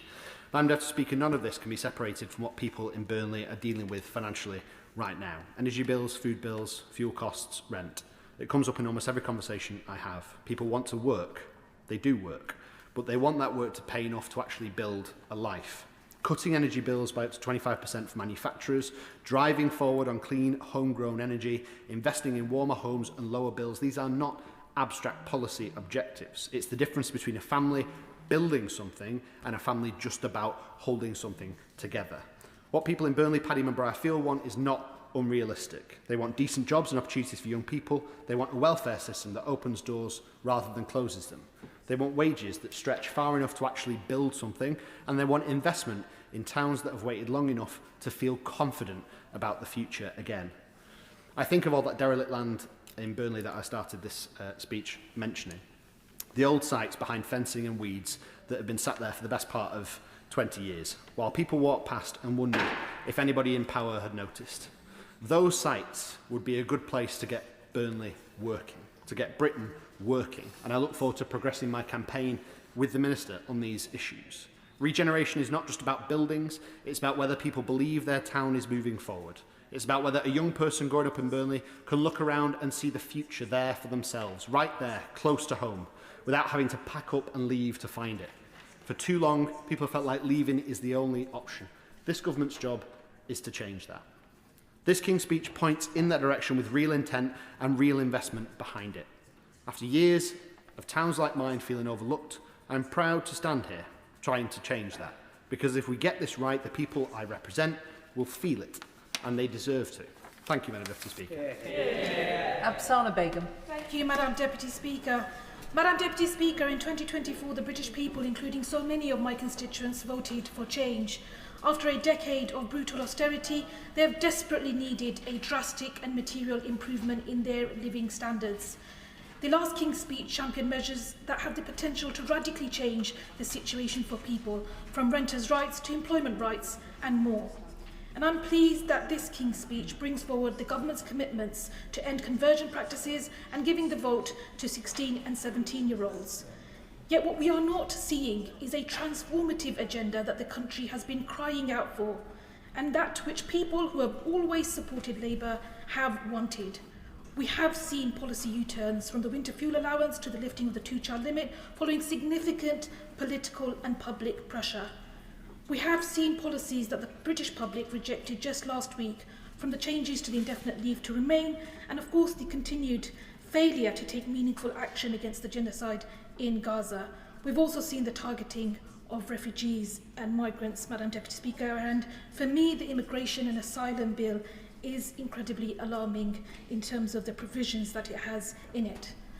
The direction of travel in policy means that the government is now left facing existential questions about what the Labour Party stands for, who it stands for, and why. What the government has said in response to its losses last week is that there needs to be a faster and quicker shift, but in the same direction. I want to be clear, Madam Deputy Speaker, this is not what my constituents want. My constituents and I refuse to accept that poverty and inequality have to be a normal part of our society, and that there's nothing that can be done about it. It's not why I came into politics. It is true that the stark disregard for human suffering displayed by the Conservative government will never ever be forgotten. They drove people into poverty, then they punished them for being poor. They pursued the vulnerable and they persecuted the disabled. That's why people have been desperate for real change.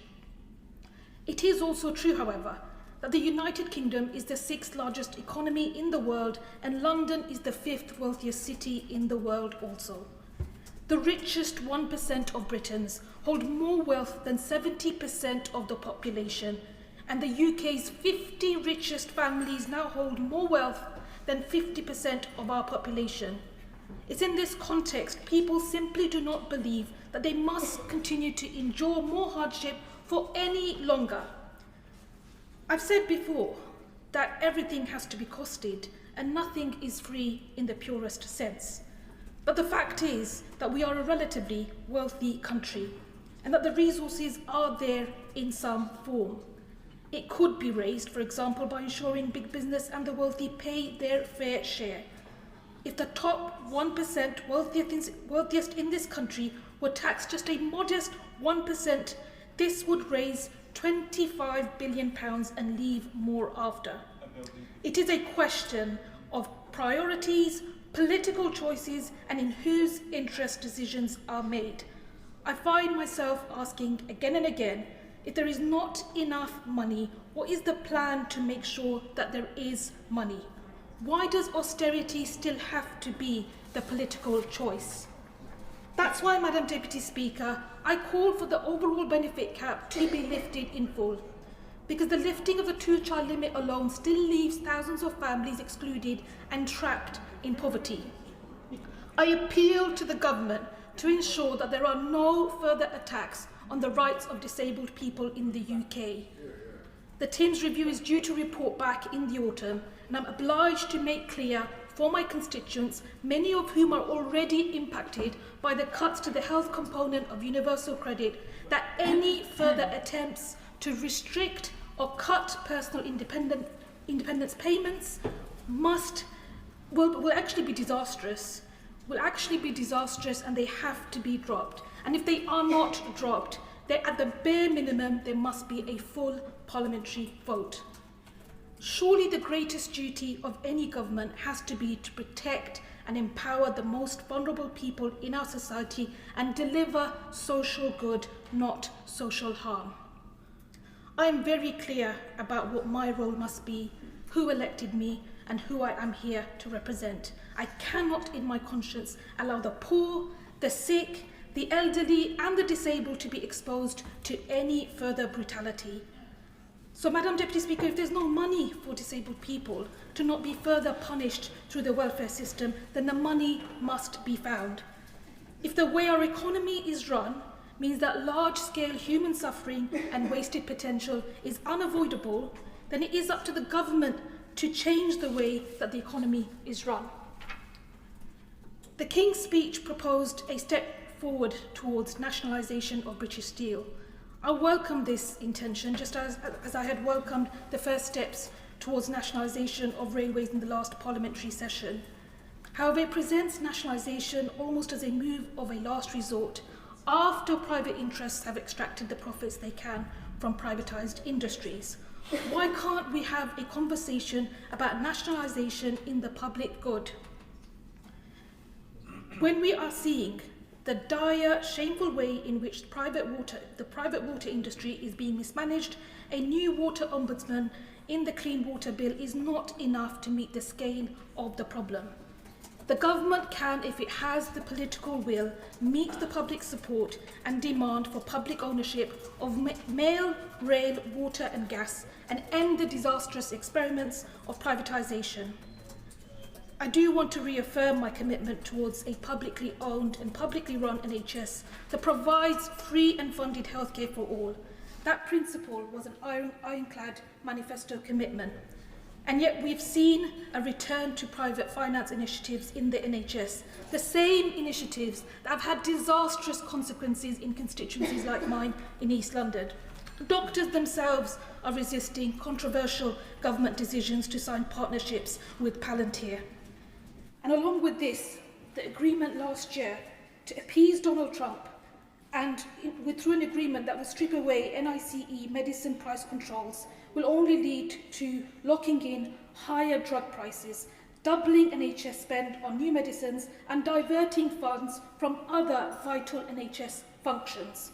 This will only serve to benefit American big pharma. Private interests should never ever be lining their pockets at the expense of our society's health, not least under a Labour government. Madam Deputy Speaker, the economy must also work to resolve the housing crisis. I've been looking closely at the Social Housing Renewal Bill, and I do welcome provisions and measures in it to protect tenants who are victims and survivors of domestic abuse.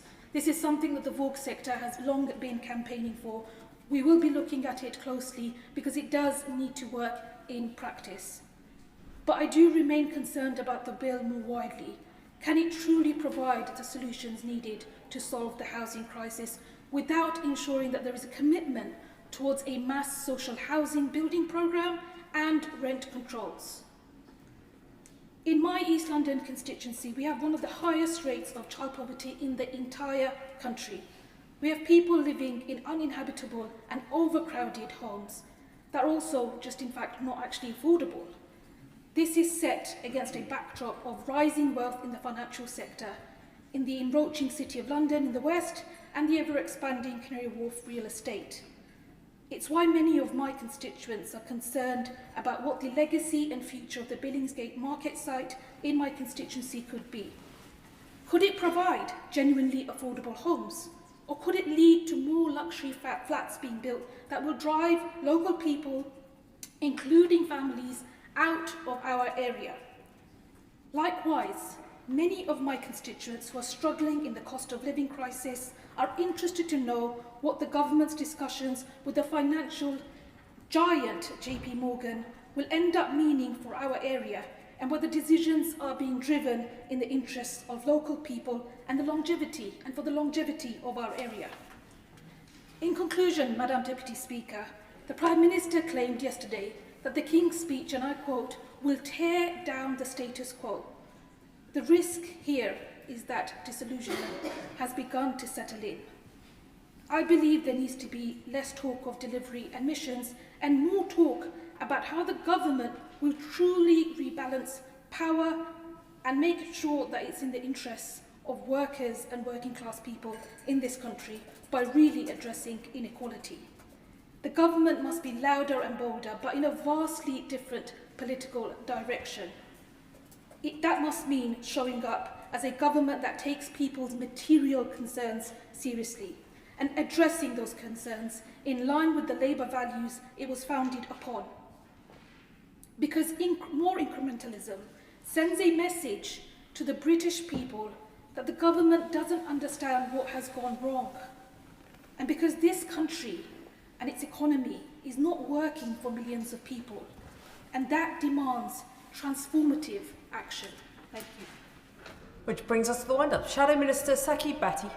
Thank you, Madam Deputy Speaker. It is a privilege to close this debate on behalf of His Majesty's official opposition, and I praise all members for their contributions. And while I didn't agree with all of them, I certainly recognise the passion with which they delivered for the topics that they cared about. In particular, I'd like to recognise my right honourable, my honourable friends for Mid Leicestershire and Bognor Regis and Littlehampton. And it's with my honourable friend from Bognor Regis and Littlehampton I'd like to start, because she said something I do agree with, which is that Labour is taking this country in the wrong direction. And this is a sentiment that is agreed with by the newly made former Health Secretary, who said in his resignation letter, where we need vision, we have vacuum. Where we need direction, we have drift.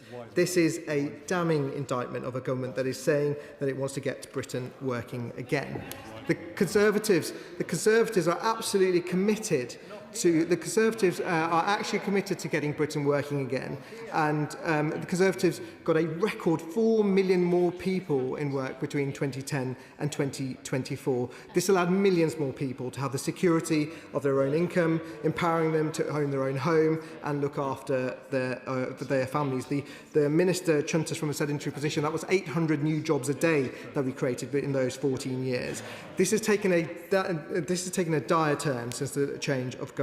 Since Labour took office, unemployment has risen to 5.2%, and payroll jobs have reduced by £110,000. The Office for Budget Responsibility haven't even raised the unemployment rate forecast for 2026, for 2027 and 2028. There is only one conclusion. Labour are letting people down, and they're consigning more people into welfare instead of good, honest work. Including the Prime Minister. I want to focus particularly on young people and on the prospects where, unfortunately, there is an even bleaker picture that is being painted. My honourable friend from Mid Leicestershire, I agree with him when he said that this government is failing young people. The youth unemployment rate, I heard a lot of members talk about getting young people back into work. The youth unemployment rate is 15.9%, up by 2.7% since this Labour Party took office. They've been in power for 2 years, and that has been the consequence. 1 in 6 young people are now unable to find a job. This government is pushing more young people onto benefits which has deeper long-term consequences. There are now nearly 1 million 18 to 24-year-olds not in education, employment or training, and amongst graduates, the Centre for Social Justice estimates that there are around 700,000 people out of work and claiming benefits. And the impacts of this cannot be understated, Madam Deputy Speaker. Every month spent out of work means you take more than you give to the state. And as I was campaigning in my local elections across Meriden and Solihull East, I can tell you that young people want to work because there is dignity in work, there is hope in work. And every month a young person spends out of a job, it makes it harder for them to get back into employment. And whilst their peers are developing critical skills in the workplace, those out of work fall behind. It also weakens your ability to save and put money away for the future, making it harder, for example, to save for your first home, for your family, or for your retirement. The numbers of young people out of work is a calamity, and the government must do much more to address this. And nothing that has been said or set out by the government has reassured me that they understand that. The Employment Rights Act of the previous parliamentary session has already started to have a catastrophic impact on the jobs market. This disastrous piece of legislation has increased costs for businesses and discouraged hiring, especially for young people. And I say this to the benches opposite, just listening to the last speech as well. Business owners aren't just there to be squeezed till their pip squeaks. They're the ones who take the risk. They're the ones who invest. They're the ones who create the jobs. And I will, of course, also challenge the government on the educational space because I believe they've been completely ineffective. Just this week, the Prime Minister now has made new pledges on apprenticeships and skills in an effort to turn his failing premiership around. Perhaps he also recognises what I do because the data on apprenticeships, the picture is mixed at best. The department responsible for work should be a shining example of the government's commitment to more apprenticeships. Regrettably, it's far from it. The number of apprenticeship starts at the DWP, for example, has actually fallen, and the government's broken promises on apprenticeships are best shown in relation to level 7 qualifications. These are high quality pathways. I'm talking about level 7, maybe the Secretary of State may want to pay attention. These high quality pathways allow people to get into professions like accountancy, engineering and architecture without accumulating the same debt as graduates do. However, the government continue to restrict level 7 funding for those over 22, meaning that they are now missing out on those opportunities, as do, and also, by the way, putting level 6 apprenticeships at risk. In opposition, I can see the Secretary of State's very audible. In opposition, the Shadow Education Secretary promised graduates that they will pay less under Labour. This has turned out to be nothing other than another broken promise, because now not only is it harder for graduates to get into work, but tuition fees have also gone up twice. So those that are paying those fees are now doing so with no promise of valued work at the end of it all. I also want to address the SEND bill, the Education for All bill proposed in the King's Speech. And while in the time today I don't have the luxury of asking all the questions that parents have wanted me to pose to the government, there are a couple of things there are a couple of things that I do. I'm happy to take an intervention from the Secretary of State. The questions that they have done, the government has claimed that the bill will make generational reforms to the SEND system, and the outlines of those proposals have been put in the white paper, but I have to say parents are none the wiser. I've been meeting with a lot of parents, and despite the rhetoric from the government, I see parents with more anxiety and not less. Just this Monday, I met with a number of SEND parents from my constituency, and all they want for their children is to have a chance at life. And so I asked the Minister, and perhaps she'll address this in her points, and this is a question put to me by parents, that the consultation doesn't address sufficiently what will happen to 16 to 19-year-olds and what to help them get into work. And so those that can work can get into work. And I have to ask the Minister, with all that's going on outside the chamber, with what's going on in number 10, if the government is consumed by leadership contests and machinations, when will the legislation come to the House? Because this chaos will only further exacerbate the anxiety and anguish for parents and their children. And I was told yesterday that the government has actually been distributing briefing documents to its MPs to get supportive responses to its consultation. If the reform proposals are so good, why is the government trying to stack its own consultation? Thank you. I thank the Shadow Minister for giving way. He does seem a little bit confused in his remarks. In the same breath, he's urging the government to bring the bill to tackle the broken sense system to the House as soon as possible. In the other breath, he's saying that the consultation hasn't run its full course and hasn't brought enough people in. Which is it? Because it can't be two at the same time. I think the honourable member wasn't paying attention. Actually, what I said was, I worry that the consultation is being stacked, but actually parents want to see the legislation because there is not enough clarity in the consultation. They do not have the answers to the questions they are asking. And I certainly hope the parents that he meets make that clear to him. Mr. Speaker, Madam Deputy Speaker, with little indication that the government are going to set out comprehensive plans to support young people, the opposition have been busy drawing up their own proposals for an alternative King's Speech. We have laid out comprehensive plans to help recruit thousands of new apprentices. Our apprenticeship guarantee will remove the funding cap for apprenticeships for 18 to 21-year-olds. This will ensure that employers have fully funded access to training, helping 100,000 extra young people into work every year. In addition, we will seek to encourage more employers to take on 18 to 21-year-olds by introducing a business rebate for investment in training and skill scheme, the BRIT scheme, providing a new incentive of up to £5,000 for businesses to take on 18 to 21-year-old apprentices. In the higher education space, the Conservatives have clear plans to rebalance the system. We have a proud record of expanding higher education, but we also recognise that more needs to be done to address the growth of low-value courses.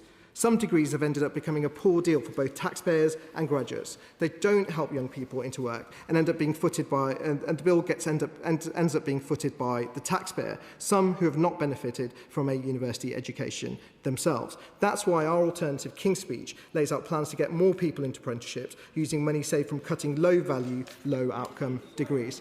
I'll give way. Thank my honourable friend giving way. I actually want to make a point to help him.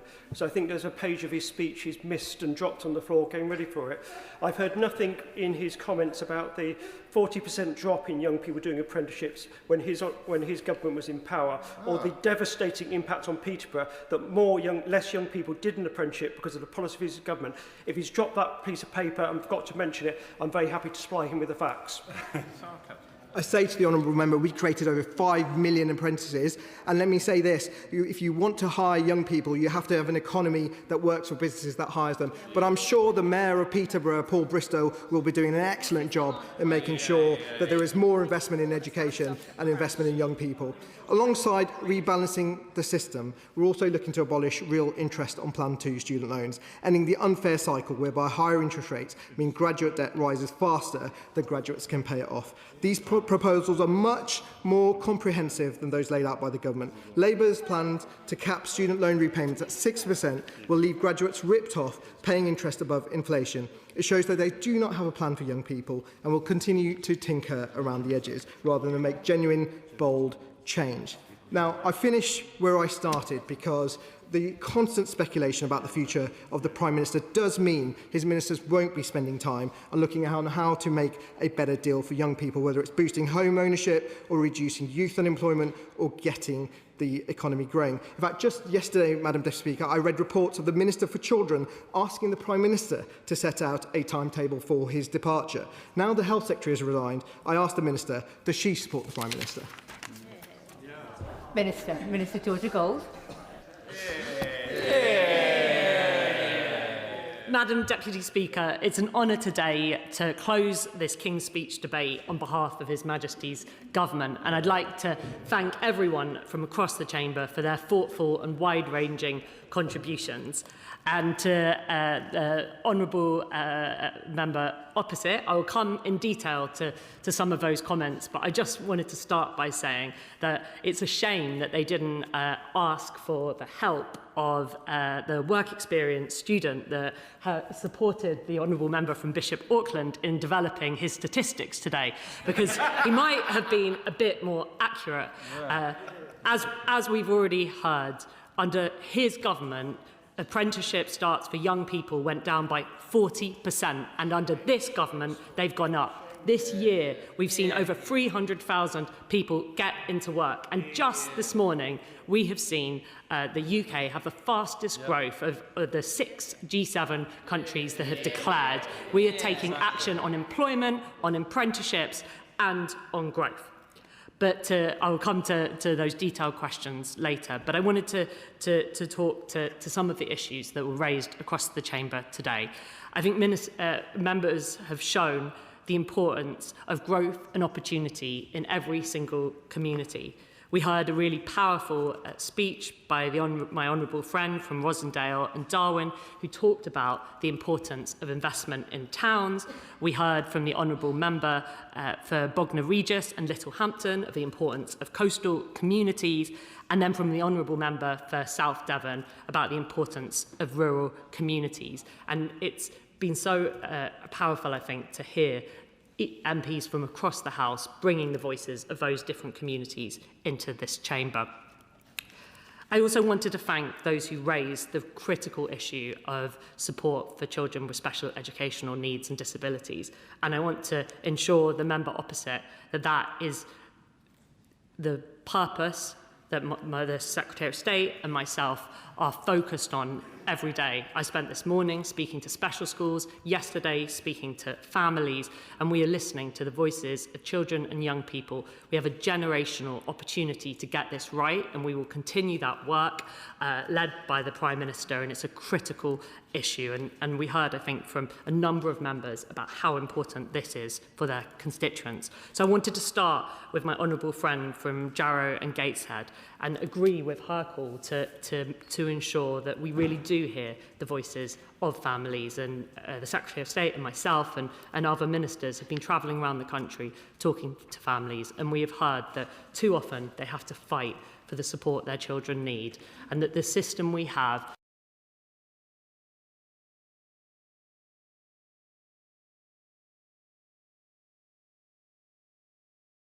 too many families, and it needs to change. Support needs to go in earlier, and we need to make sure that we are supporting every child to develop their opportunities to the best of their ability.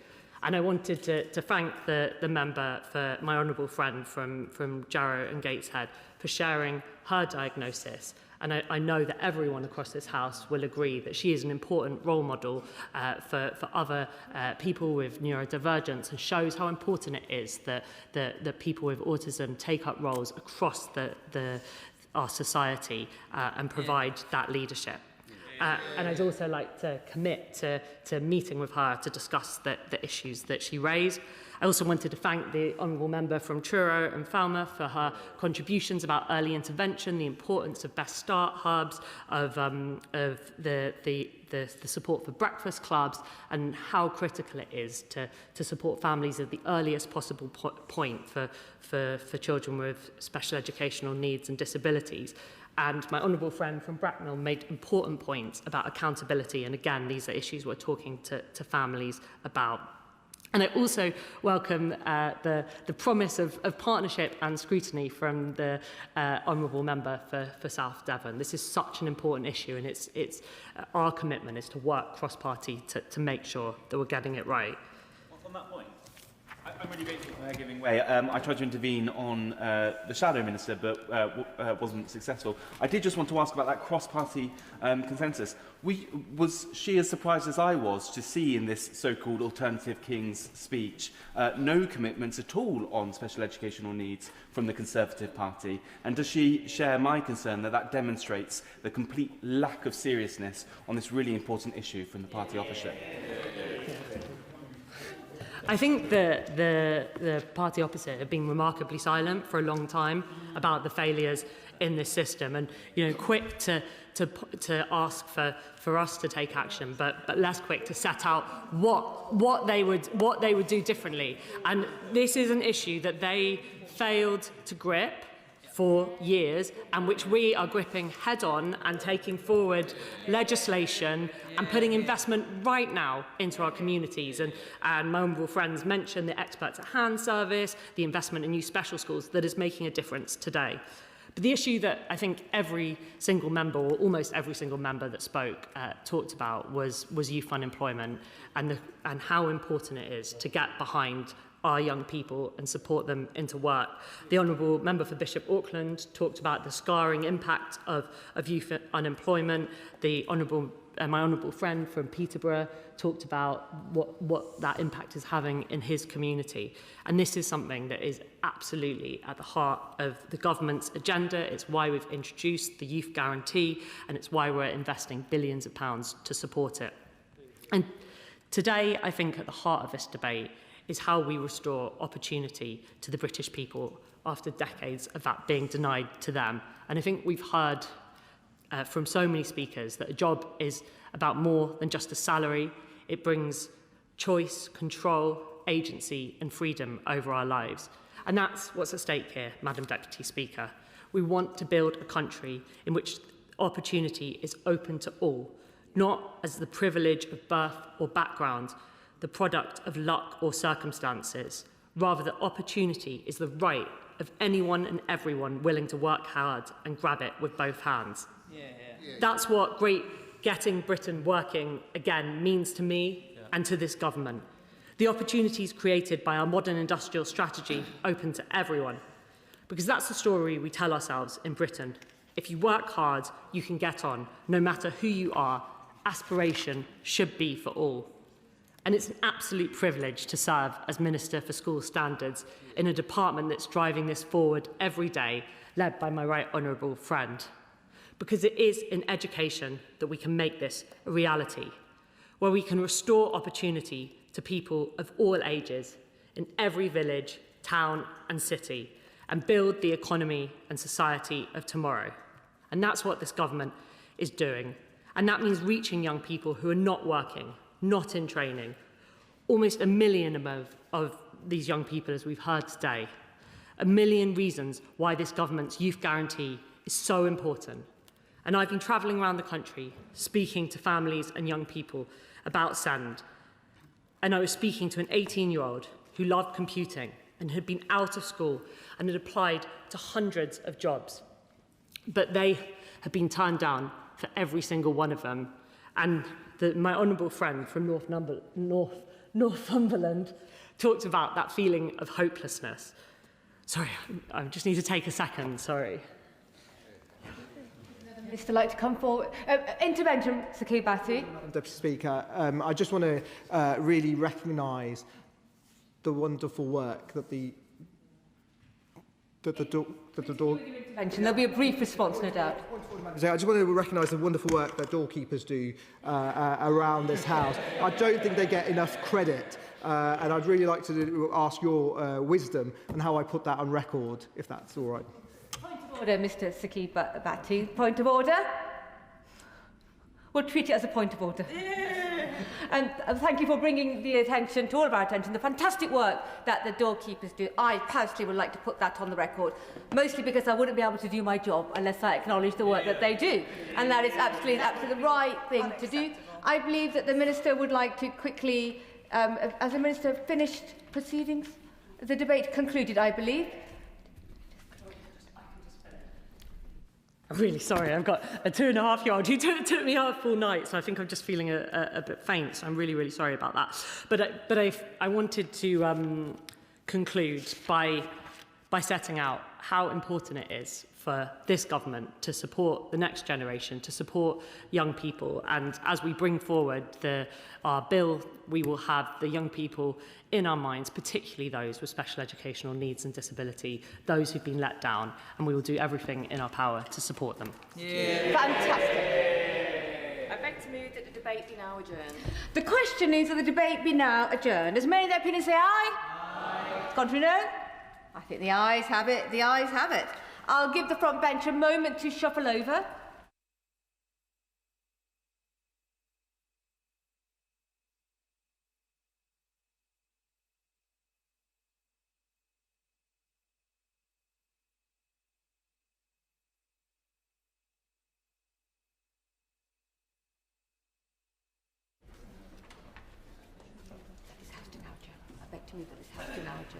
I beg to move that this House do now adjourn. The question is that this House do now adjourn, and I come to Sarah Olney. Impact of a third runway at Heathrow Airport. Sarah Olney. Thank you, Madam Deputy Speaker. The debate surrounding a third runway at Heathrow has stretched over the past 3 decades. The Liberal Democrats have long stood by communities who are in opposition to a third runway, citing the economic benefits which are overstated, while the environmental consequences are unavoidable. While I've always opposed the third runway at Heathrow, the timing of this current proposal could not have come at a worse time. The cost of expansion has doubled over the past 10 years, while the addition of nearly 300,000 more flights that expansion implies will make our net zero targets almost unachievable. It's widely rumoured that Heathrow Airport Limited do not even believe the timing of expansion to be practical. But despite this, on the 29th of January 2025, the Chancellor of the Exchequer announced her support for a third runway to be built at Heathrow Airport. Now, this endorsement was the landmark announcement during a speech on growth, and as such, has a significant amount of political weight behind it. My plea to the Minister is to ask that any decision to be taken on a third runway at Heathrow is based upon merit and unbiased data, not upon politics. The decision has an enormous impact upon millions of lives, and it must be more than just a signal to investors to compensate for the government's economic mismanagement. Now, while the Chancellor believes that expansion at Heathrow will produce economic growth, nearly 18 months later, the government is yet to produce their economic analysis to support this assertion, while the figures raised in the Chancellor's speech on growth were drawn directly from an internal business case prepared for Heathrow Airport and have not been independently verified. The Department for Transport's own updated appraisal report from 2017 shows that the net present value of a third runway ranges from just £3.3 billion to minus £2.2 billion.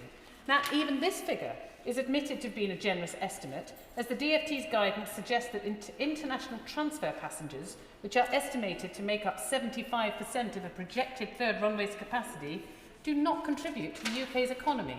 So when discounting these passengers, it is estimated that the net present value could be reduced by as much as a further £5.5 billion. In addition, the New Economics Foundation asserts that twice as many people fly out of the UK than fly in, thus exporting more money out of our economy. An assessment of the impacts of inbound and outbound tourism flows are currently missing from the economic analysis of aviation's contribution to the economy, and I would like to ask the Minister for his reassurance that this research will be conducted and published with the airport's national policy statement.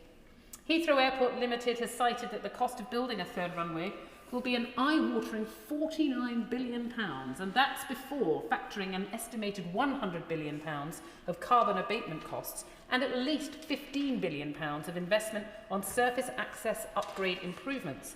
And of course, without that upgrade, there'll be no way to deliver sufficient passengers to Heathrow to utilise the additional capacity and deliver the supposed economic benefits. Now, the government has said that funding for a third runway at Heathrow will be privately financed. With Heathrow already drowning in over £15 billion worth of debt, I am not convinced. I would therefore like to ask again for reassurances that none of the costs associated with building a third runway at Heathrow will be pushed onto the taxpayer. Happy to give way. I thank my honourable friend and member for giving way and bringing this important debate and discussion. It's an issue which matters to my constituents in Hillingdon, I know hers, and many constituents across the West London area. As she rightly points out, there's been discussions about this being privately financed, but as she's touching upon, there are public sector burdens and costs. The extra pressure on the Elizabeth line and capacity needed there, the local road network. Does she agree with me that it's vital that when we look at the economic case, that these possible public sector pressures are fully accounted for in the decision-making process? And does she agree with me that the government's 4 tests are absolutely vital and we need transparency about how those tests are going to be measured and assessed? I'm grateful to the Honourable Member for his intervention, and he is absolutely right. We need to see the economic case, and we need to look at it in the round. It is not just about the specific costs associated with building the runway. It is about all the additional costs associated with building the third runway, with being able to operate it at its capacity, and all of the impacts that will have on not just on Heathrow, but the whole of London and the South East. But the economic argument simply does not stand up to scrutiny, while the social and environmental consequences of a third runway are unavoidable. Communities will be severely impacted by the additional flights that a third runway would bring, as it is expected that nearly 325,000 more people will fall within the Department for Transport's significantly affected decibel level measurement. And that doesn't even reference the increased bombardment of noise that houses already impacted by Heathrow's flights are likely to experience. Not only would this noise disturbance be impactful on people's everyday lives, whether it be their sleeping pattern or their ability to work from home, it would also have serious physical and mental health repercussions for local residents. People living in communities surrounding Heathrow have a 24% higher chance of a stroke, a 21% higher chance of heart disease, and a 14% higher chance of cardiovascular disease, compared to people exposed to low levels of aircraft noise. So will the Minister confirm how many people will be exposed to noise at 45 decibels, the level that the World Health Organization estimates that health impacts begin? And will the government commit to setting a minimum acceptable level of noise by which any expansion proposal can be judged? Will the government also commit to ensuring that there is no increase in night flights? People deserve a full night of undisrupted sleep, and I'd be grateful if the Minister could confirm that the government does not plan to approve anything which would fly more planes over households during nighttime hours.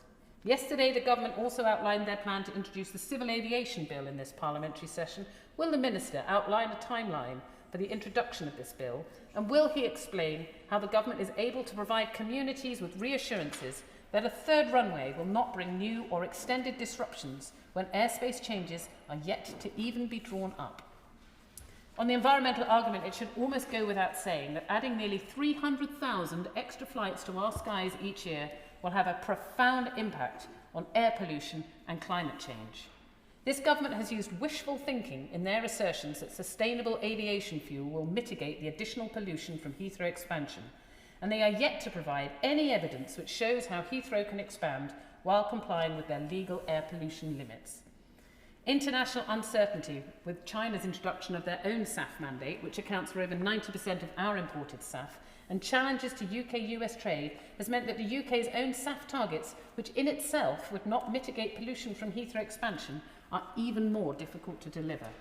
The challenges to the UK's ability to produce and import SAF was underscored by the Climate Change Committee's report last year, which estimated that only 17% of the UK's aviation industry will be using SAF by 2040, and this is 5% lower than the government's own mandated targets and 8% below the EU's target. This estimate does not even take into account the additional flights which would come in and out of the UK as a result of the proposed airport expansion. Heathrow is already the single biggest source of carbon emissions in the UK, and expansion will add an extra 8 to 9 megatons of CO2 every year. The Climate Change Committee's Balanced Pathway to Net Zero estimates that aviation will contribute 23 megatons of CO2 by 2050, and a third runway at Heathrow would increase emissions at the airport alone to 20 megatons. So I would like to ask the Minister, does he still believe that the UK can be compliant with our net zero targets with the expansion of Heathrow Airport? This government has repeated that they will be honouring and respecting the Labour Party's 4 tests, as highlighted by the Honourable Member a minute ago: growth across the country, noise issues to be addressed, air quality to be protected, and our climate change objectives to be met. They must be passed before expansion can be approved. As I have just laid out, I do not believe that any of these tests can be passed, let alone all 4. But what I would like to ask the Minister is that the government honours the principle of the tests and does not attempt to circumvent them by using biased data. I hope that I've underlined the importance of this decision on our economy, on our environment, and on our local communities, and moreover, I hope that it has impressed upon the government that this decision cannot move ahead solely on the basis of political expediency. Thank you, Madam Deputy Speaker. Munira Wilson, you sought all the appropriate permissions. Munira Wilson. Thank you very much, Madam Deputy Speaker, and I thank and congratulate my honourable friend and constituency neighbour for securing this important debate, for her excellent speech and for giving me permission to make a speech, and I thank the Minister as well for allowing me to speak today as well. And my honourable friend has clearly laid out the key questions that I think ministers need to address in approving a third runway at Heathrow, which we've heard publicly today, but I'm also grateful to the Minister for having previously met us when we set out a number of those questions previously privately to him. Now, Madam Deputy Speaker, as my honourable friend has already said, in the King's speech yesterday, the government set out that legislation will be introduced to unlock the benefits of airport expansion, as they said yesterday. I and many people, not least my constituents, are asking what benefits, because the truth is, as my honourable friend has eloquently set out, the government has still provided precious little evidence to support its far-reaching claims of the economic benefits of a third runway at Heathrow. Madam Deputy Speaker, many of us can only see costs, be they financial, environmental, or indeed health costs. Now, it's obvious that the government's expansion of Heathrow, and not just Heathrow, but London City, Stansted, Gatwick and Luton, will have a significant impact on this country's climate commitments. Now, when I and other honourable members have raised these concerns in the House, the Minister's answers are always revert back to sustainable aviation fuel, every time. But the reality is that SAF is not a silver bullet. And as my honourable friend has suggested, the government's expectation is for SAF to meet 22% of aviation fuel demand by 2040, while the Climate Change Committee's prediction is just 17%. That will not be enough to make up for the 8 to 9 megatons of carbon emissions as a result of expansion. By putting all our eggs in this basket, the Environmental Audit Committee has warned the government's delivery on carbon budgets and net zero is, in their words, in serious jeopardy. And Madam Deputy Speaker, we must not also lose sight of the human cost at the heart of this debate. 2.2 million people would suffer from an increase in noise pollution by 2050, and working people who will see air pollution increase from congestion on the roads as the M25 is diverted for years, not to mention the permanent increase in traffic to the airport and thousands more flights over a very densely populated area, all pumping noxious fumes into our environment. And my honourable friend has already set out clearly the resulting health impacts. Madam Deputy Speaker, over the past 15 months, I, like my honourable friend and a number of others, have asked this Minister, his predecessor, the Chancellor, the Chief Secretary to the Treasury and the Transport Secretary about the funding behind expansion. And they all insist that taxpayers' money will not be used to fund expansion at Heathrow. But frankly, it's hard to believe, given the unsustainable financial circumstances of Heathrow Airport itself and the eye-watering, ever-rising costs of a third runway. As we've already heard, Heathrow itself has suggested its expansion will cost £49 billion, but other estimates range much higher, and this country's track record of delivering on infrastructure on time and on budget is not exactly promising. At the same time, Heathrow is beginning to resemble another financial omnishambles, Thames Water. Both have significant debt, are spending massive amounts of money on infrastructure, jacking up prices for bill payers, or in this case, those taking flights, knowing that government is ultimately there to bail them out if it all goes wrong. So make no mistake, taxpayers will be expected to foot part of the bill, and hard-pressed families and businesses will be forced to pay more for holidays and business trips through higher fares to fund the higher landing charges, as even airlines have warned. Madam Deputy Speaker, as we've heard already, we deserve transparency and accountability from this government, but at the moment we are getting neither. This government is delaying publication of vital evidence such as the aviation night noise effects and aviation noise attitude studies, when we know they've been sitting on the Minister's desk for months. The Minister has been far from clear on whether this House will have the chance to properly scrutinise the ANPS, and that means a debate and a vote of this House, and I very much hope that the Minister will address these questions head-on today. Madam Deputy Speaker, back in January 2025, the Chancellor staked her growth credentials on this huge project.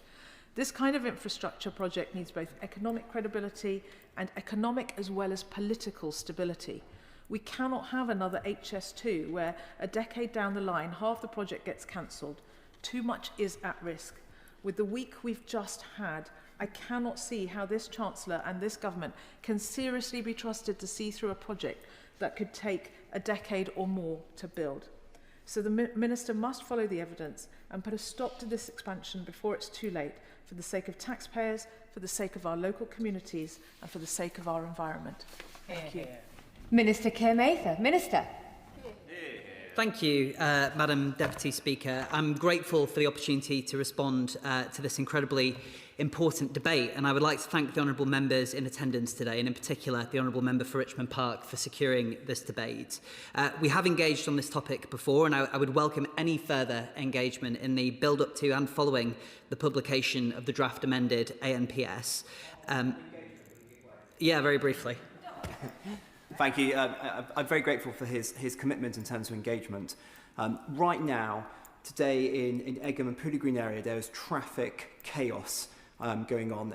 I am opposed to the third runway. This third runway is going to make the transport situation in north of my constituency worse. It's going to cause problems with increased noise and air pollution. Will he engage with our local community so we can hear from them how much we don't want it? Well, I thank him for his intervention. I'd be very pleased to engage both with himself and perhaps through him with the community groups that he points to. It's of course important to say that the ANPS review is going to consider the elements of the existing ANPS that are related to surface access proposals. That includes mode share targets and measures to minimise and mitigate the effect of expansion on existing surface access arrangements. And that's something I'd be very happy to speak about with both him and his constituents. On surface access? Yep, of course, I'll give way. I'm very grateful for him giving way, as he is making a really important point about the importance of surface access. He'll know, because I've pressed him on this before, how important I think it is that we get better rail access to Heathrow, actually regardless of whether there's a third runway or not.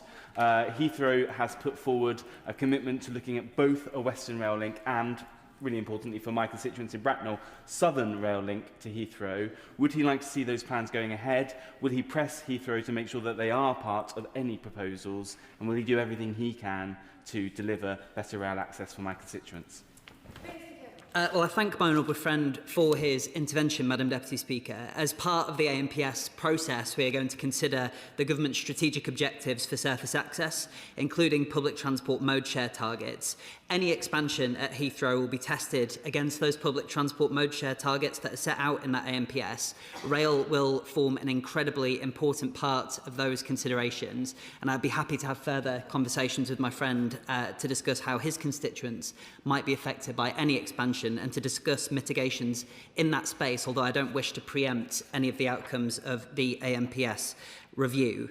Now, Madam Deputy Speaker, Heathrow expansion and in turn a third runway at Heathrow Airport would have a transformative impact, and it is essential, as honourable members have outlined, that the government gets this process right, taking full account of all views and ensuring adequate and fulsome scrutiny.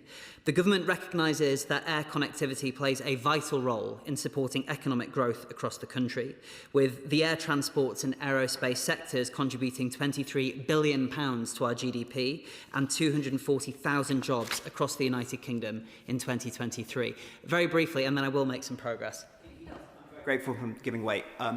Notwithstanding my points about the third runway, Heathrow is incredibly important to my local constituents and its success in terms of providing jobs and economic activity locally. Could he update on the situation with kerosene and the responses that his government's taking towards that, the concerns about kerosene supply, which impacts Heathrow and our economy? I hesitate to even raise this, but in case the Minister is anxious about time, we can fortunately or unfortunately run to 5:30. Minister Kermather. Fortunately, Madam Deputy Speaker, come on. I thank the honourable member for his intervention. He is right to say that the economic activity and jobs that are created by Heathrow Airport are dependent on international supply chains, and I know that constituents in his local area will be looking at what is happening in the Middle East with concern. The Department for Transport is engaging very closely both with our refineries, with the aviation sector, to ensure that we do have security of supply of aviation fuel. That work is ongoing, and we are confident that in working closely with those stakeholders, we can make sure that the impacts of the crisis in the Middle East are sufficiently mitigated, but I know how important that will be to constituents of his. I would like to turn, Madam Deputy Speaker, to the point around capacity constraints, which are hindering further growth in our aviation sector. Heathrow Airport, as the UK's busiest and only hub airport, plays a critical role in enabling international connectivity for both passengers and freight. 73% of UK long-haul flights go from Heathrow, and 72% of UK international air freight by value goes through the airport.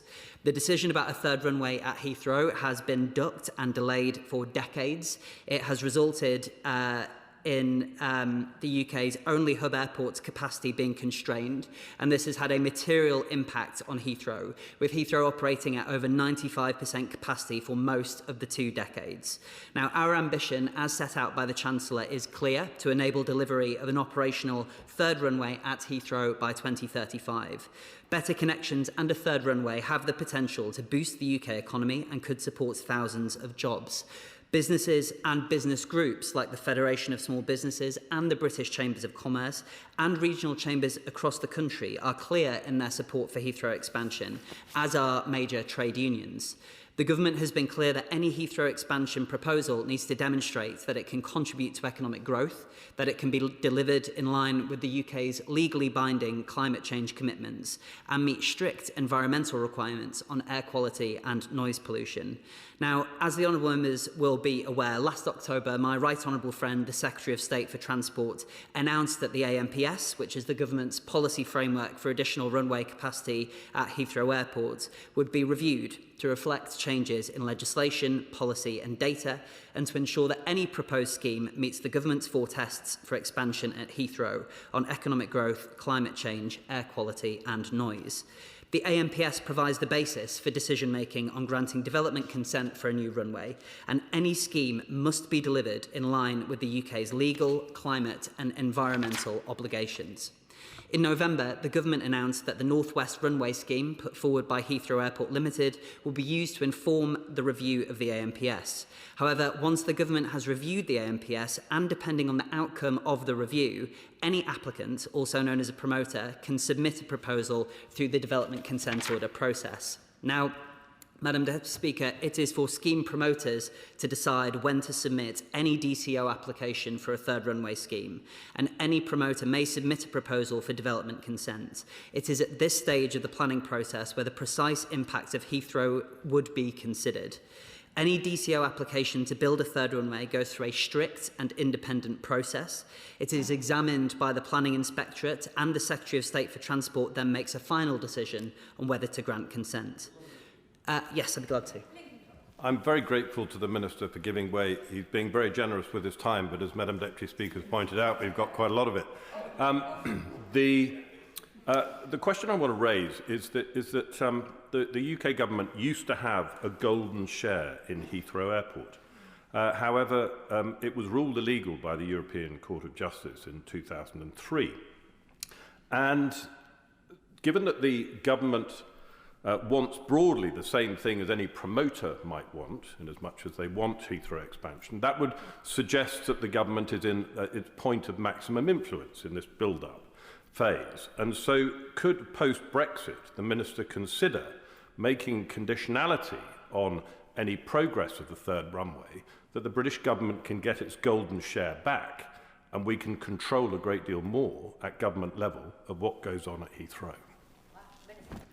Well, I thank the honourable member for his intervention. If he doesn't mind me saying, I think he may have a slightly overinflated expectation of my powers as a junior minister in the Department for Transport to compel a change in Heathrow Airport's ownership structure. I think what I'm pleased to say is actually there is broad support for the principle of expansion, irrespective of the fact that the government has set this as a key priority to generate growth and prosperity in the United Kingdom. So I will certainly take his suggestion on board, but I'm pleased to say that I think the onus is there to make sure that this project is realised, irrespective of the ownership model that may exist. Now, to turn briefly back, Madam Deputy Speaker, to the DCO process, the government is working at pace to ensure that the ANPS constitutes a robust framework under which any successful promoter must meet the 4 tests and the requirements under the Planning Act. This is a position that we have consistently maintained since the government's initial announcement in support of expansion last year. Now, I would like to touch on some of the general points raised during the debate on the potential impact of Heathrow expansion, but there are 2 small points of detail that were originally raised which I would like to address first. The first is on the Civil Aviation Bill and its introduction. That will be a Lord's Bill, and it was introduced today, I'm pleased to confirm. So that is that. And then on the principle of night flights, the Honourable Lady will know that current night flight restrictions at Heathrow are in place until 2028, but we do intend to consult next year on proposals for the period that follows after this. Now, although the ANPS review is ongoing and limits what can be said in detail at this stage, I want to reassure the House that both Parliament and constituents will have the formal opportunity to engage when the amended draft ANPS is published for consultation and undergoes parliamentary scrutiny. Now, Heathrow expansion is a private sector project, and the government has been clear that it must be privately financed. Taxpayers will not bear the cost of expansion. The government is working with the CAA to ensure that flying out of Heathrow will be affordable and any increases to fares during expansion are minimised. Protecting the interests of consumers is the CAA's priority, and keeping costs affordable will always be a part of the CAA's considerations. Yeah, I'll be glad to. I'm very grateful to the Minister for giving way. Just before he got on to the cost point, he did confirm that the ANPS would get parliamentary scrutiny. Could he just clarify for the House, does that mean a debate on and a vote on the floor of this House? I thank the Honourable Lady for her intervention. So once the ANPS is laid in Parliament, there is a 21 sitting day consideration period during which the House of Commons can resolve that a vote can be called on whether to approve the ANPS. There is also the important principle of select committee scrutiny as well. It's for the liaison committee, I believe, to determine which committee is most appropriate to take forward select committee level analysis of the implications of the ANPS and to hold oral evidence and other such measures. But that process is all to come and will be folded into a robust process of parliamentary scrutiny, which the government fully supports taking place through the select committee process. Now, it is our view, Madam Deputy Speaker, that expansion could inject billions into our economy and could support thousands of apprenticeships, strengthen Heathrow's status as a global passenger and air freight hub, and should deliver major benefits for passengers, including reduced delays and ultimately lower fares when compared to the world where Heathrow does not expand. The government has been clear that any Heathrow expansion needs to demonstrate that it can contribute to economic growth, and as part of the ANPS review, the department is developing analysis on the economic impacts of Heathrow expansion, the outputs of which will be published for consultation alongside the outcome of the ANPS review. Now, on the matter of climate commitments, the government is clear that Heathrow expansion must align with our climate obligations. This is something that this government remains absolutely committed to. An increase in carbon emissions associated with Heathrow does not in itself mean that airport expansion cannot take place. The important point here is that the government remains able to meet its carbon reduction targets in the round. Economy-wide net zero and carbon budgets mean that even if emissions rise in one area, such as aviation, they must be fully balanced by either further carbon savings or high quality and permanent greenhouse gas removals elsewhere. Now, the government published its plan for delivering carbon budgets 4 to 6 on the 29th of October last year, including on aviation, and will be legislating for the carbon budget 7 targets shortly. The current ANPS sets expectations on measures to mitigate the carbon impact of expansion at Heathrow, and these mitigations are being considered as part of the ANPS review. Now, the Honourable Lady mentioned commitments around noise, which is incredibly important, and turning to it, we recognise the concern among communities that a new runway has the potential to cause an increase. The current AMPS provides clear requirements on noise mitigation that any scheme could meet. This includes the scheduled night flight ban of 6.5 hours between the hours of 11 p.m. and 7 a.m, and a runway alternation scheme that provides communities affected with predictable periods of respite and a noise envelope with clear noise performance targets, which we will review as part of the AMPS. And just to point back to the two studies which the Honourable Lady for Twickenham referenced, I can confirm that both of those studies will be published shortly and will be published with the ability of Honourable Members to consider them fully alongside the AMPS process, so that there is full transparency about the government's work to understand the impacts of noise, both on her constituents and for people who live in proximity to airports across the country. So we will consider these and other mitigations as part of the AMPS review.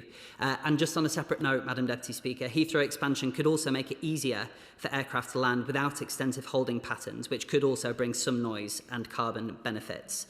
But the review of the AMPS will consider if any change is required to the noise impacts and mitigations which are set out in the original document. Now, on the principle of air quality, the government has consistently made clear that air quality obligations must be met. The current AMPS sets out clear air quality requirements, and as part of the ongoing review of the AMPS, we will consider whether any changes are required to the air quality impacts and mitigation measures contained within it. Now, turning to my honourable friend's important reference to surface access, how people get to and from Heathrow Airport is vitally important, and it will be a key consideration as part of any plans for expansion.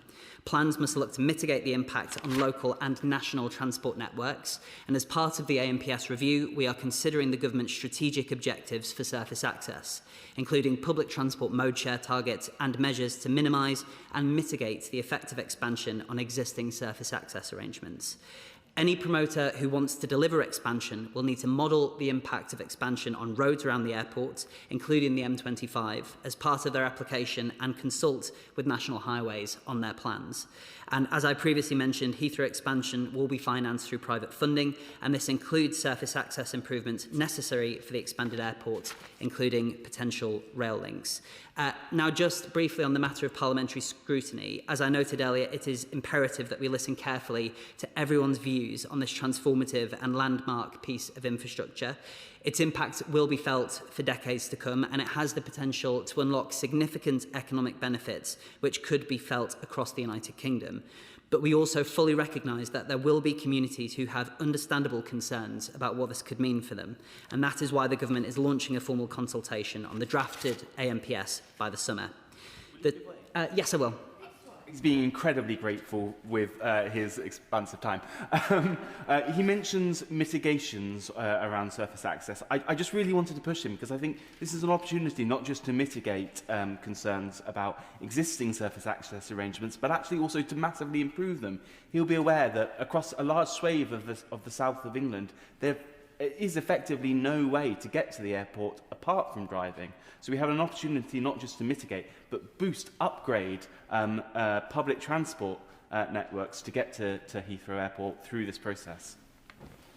Well, he makes a very fair challenge of me, Madam Deputy Speaker, and he is right to say that the AMPS review and the consultation on it is an opportunity for us to look at some of these questions again and to think, as Heathrow continues to offer the unique opportunity it does to the United Kingdom's economy as our only international hub airport, how we can facilitate the communities that surround it having better access to be able to take advantage of both the economic opportunities that can bring for employment, but also the rights of people across the United Kingdom to be able to fly and enjoy holidays with their family. He raises an incredibly important matter there. I will, yes, why not? I thank him for giving way. Could I, as part of his engagement in looking at surface access, invite him to Egham, where he can see the carnage that the level crossings are causing, the benefits of removing the level crossings and having a direct rail link from Egham to Heathrow. And while he's there, he can probably hear the planes overhead and the impact that noise is already having on that community. Just say yes. if he would like to write to me setting out the terms of his invitation, I would be very grateful and happy to consider them. But yeah, it would be great to visit the honourable member's constituency. Just to turn very briefly, Madam Deputy Speaker, as His Majesty noted yesterday, the government is bringing forward the Civil Aviation Bill, which is going to ensure that the UK's aviation sector remains competitive, resilient and fair, so that it can continue to drive economic growth while delivering better outcomes for passengers. The bill will also strengthen consumer rights and protections, promote economic growth and infrastructure provision, and enhance aviation safety, supporting our world-leading aviation sector to continue thriving for decades to come. I would like to thank all members of the House for attending this debate today, for their robust scrutiny of both me and the measures that underpin our review of the airport's national policy statement and the principle of Heathrow expansion overall. But on a serious note, Madam Deputy Speaker, I really would welcome and encourage members to engage with us further on these matters. I understand that you have got a lot of questions to answer. I understand that they have a lot of questions to answer in their constituencies and do have concerned constituents who want to have it explained to them how best they can participate in this process around the consultation and the future of their local community. So I would really encourage them to reach out to me to do so and be very happy to discuss this further, to arrange it accordingly. But I thank honourable members across the House for their contributions today. The question is, this House to now adjourn. As many of that opinion say aye? Aye. The ayes have it. The ayes have it. Order, order.